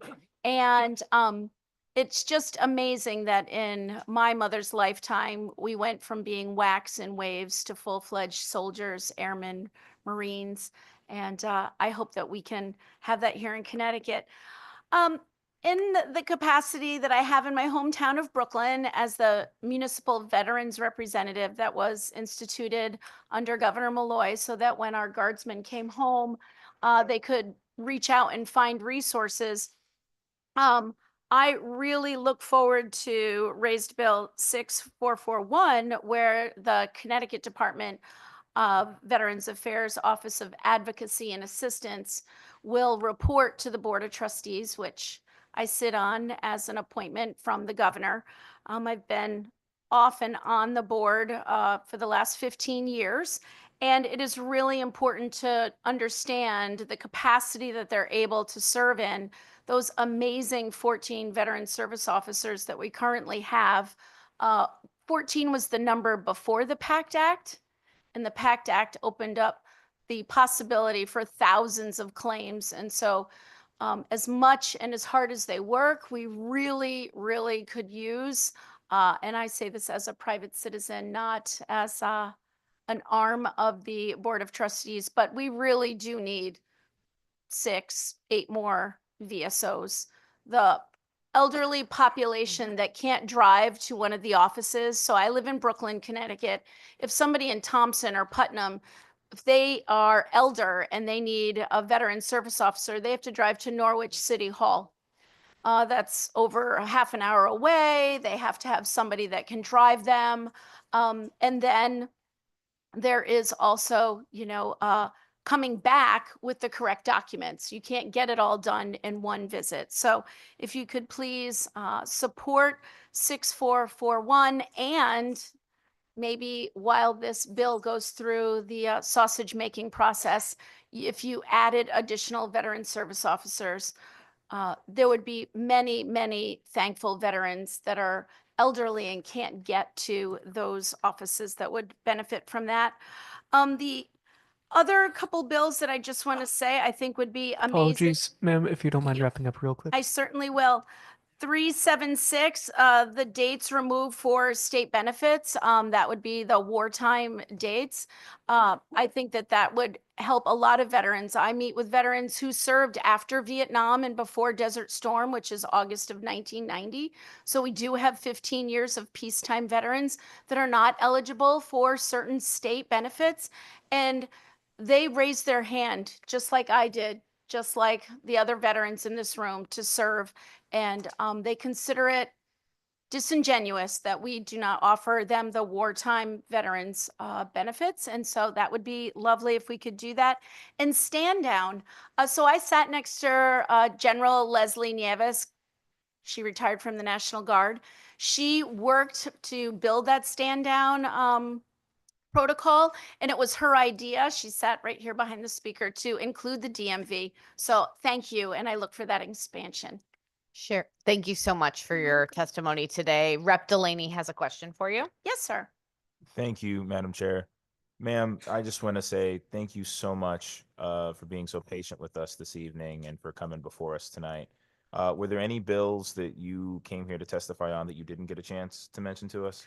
Yes.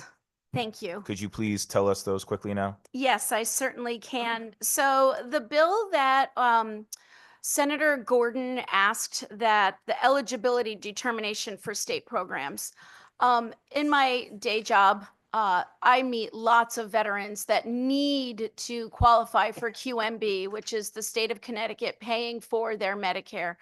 And when they receive a veteran's benefit, aid and attendance is something that veterans receive if they are homebound, if they have very few funds in the bank, and their doctors have to sign off that they are actually in need of this.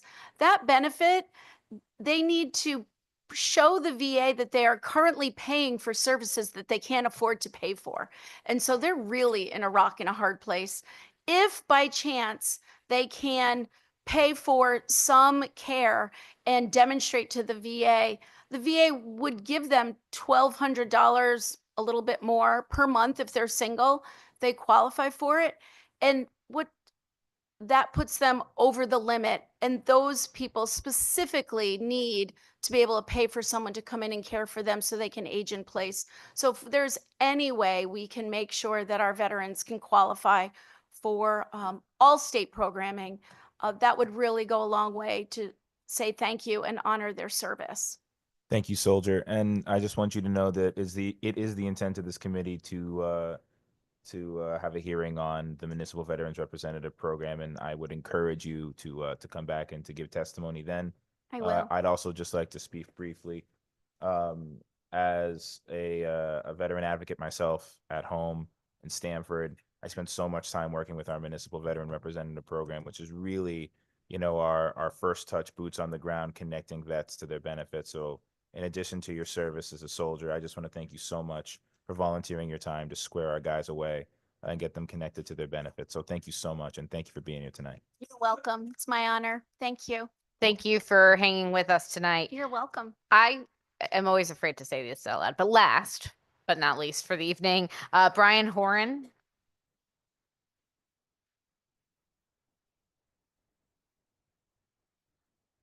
Thank you.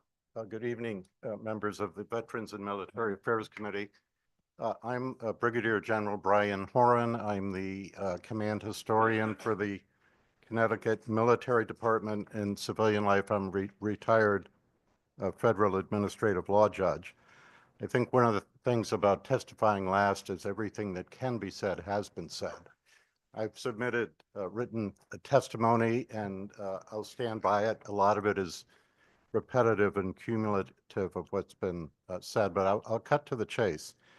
I have behind me 40 years of federal and state military service. 30 of those years were as an Army JAG officer, including 10 years as a colonel. So my point is that I have a very good sense of how a staff judge advocate office functions and of the various demands made upon its limited resources, especially against the backdrop of numerous deployments. I'm also very interested in the history of the Governor's Guards units. I know quite a bit about it, not only as a command historian, but because when I was 22 and in law school, I was a member of the First Force, and I wrote the history that was published in 1978 for their bicentennial. And after I retired from the Army, I volunteered for the First Foot because I thought it was important to keep these historic units going, and I was involved in a lot of commemoration of their history. I'm aware that in the last 15 years, problems involving a small number of members of the Governor's Guards units and problems involving an organization affiliated with one of the Guards units have been draining away a disproportionate amount of resources, precious and finite command administrative and legal resources of the Connecticut Military Department. I'll give two quick examples because I want to address the JAG resource issue here. With respect to the First Horse, there were in summer 2024 some 44 separate matters, as has been mentioned, pending against the military department before various forums, the Freedom of Information Commission, the Connecticut Commission on Human Rights and Opportunities, the Superior Court. Some of those have been resolved. There are now cases, though, still pending both in Superior Court and in federal court. The Staff Judge Advocate Office of the Connecticut Military Department currently has 2 full-time military lawyers whose principal duty is to provide legal support to the command element, administrative staff, units, and personnel of the National Guard. And I can tell you, as a retired Army JAG and as a retired judge, dealing with 44 separate legal matters at one time is a massive drain on legal resources, very disproportionate.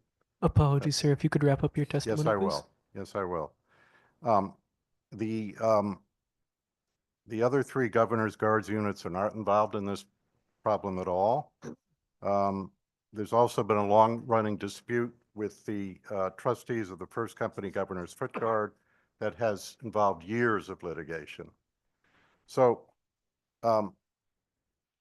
my opinion, to cut to the chase, is that public policy dictates that this is a situation that needs to be addressed, that these resources need to be devoted first and foremost to the National Guard. Now, once these militia units are no longer under the Connecticut Military Department and are no longer part of the armed forces of the state, if that is what results, is there a way for them to maintain and preserve their uninterrupted official status going forward, Representative Polinsky and Representative Lanou mentioned the possibility of the Governor's Guards remaining a state entity, but not under the Connecticut Military Department. Just speaking for myself individually and based on my knowledge of the history of these 4 units, I think there could be a number of creative solutions which would maintain their official status outside of the Connecticut Military Department. For example, I could imagine some arrangement in which the Speaker of the House and the President or President Pro Tem of the Senate jointly call them up once a year on an unpaid volunteer basis to participate in the opening of a legislative session, or call them up every 4 years to participate in the inauguration of the governor. This would maintain their official status, whether they're affiliated with the state agency or they go private, with use of their old facilities and perhaps with some degree of state funding, but outside of the Connecticut Military Department. I think that would be a good solution for everybody. Thank you. Thank you, Brigadier General. I appreciate you being here today, and I appreciate the perspective of a historian experience with both the militia and the National Guard. I think you've brought a lot of valuable input, and as such, we're actually a very suiting closer for the evening. So thank you very much for being part of it. I want to point out your testimony. His testimony is indexed online, and his first name is Brien. I have one question.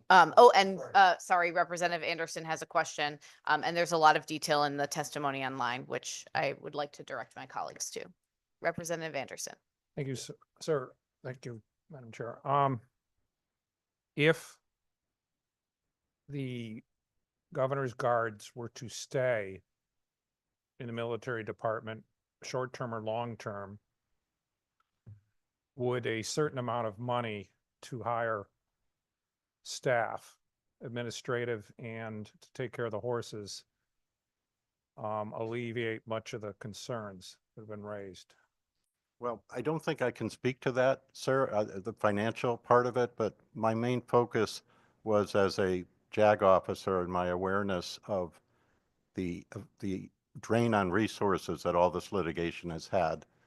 Obviously with the 2 full-time military lawyers at the Armory, but obviously too the assistant attorneys general who have to bear the burden. Thank you, sir. Thank you, Madam Chair. Thank you, Representative. Any other questions? All right, seeing none, I thank you very much for bearing with us tonight and for your service. Thank you, everyone, for joining our public hearing today. It certainly was exciting and educational, and I appreciate everyone for being here, and I look forward to collaborating with all the parties as we move forward, and I thank my colleagues for hanging with us.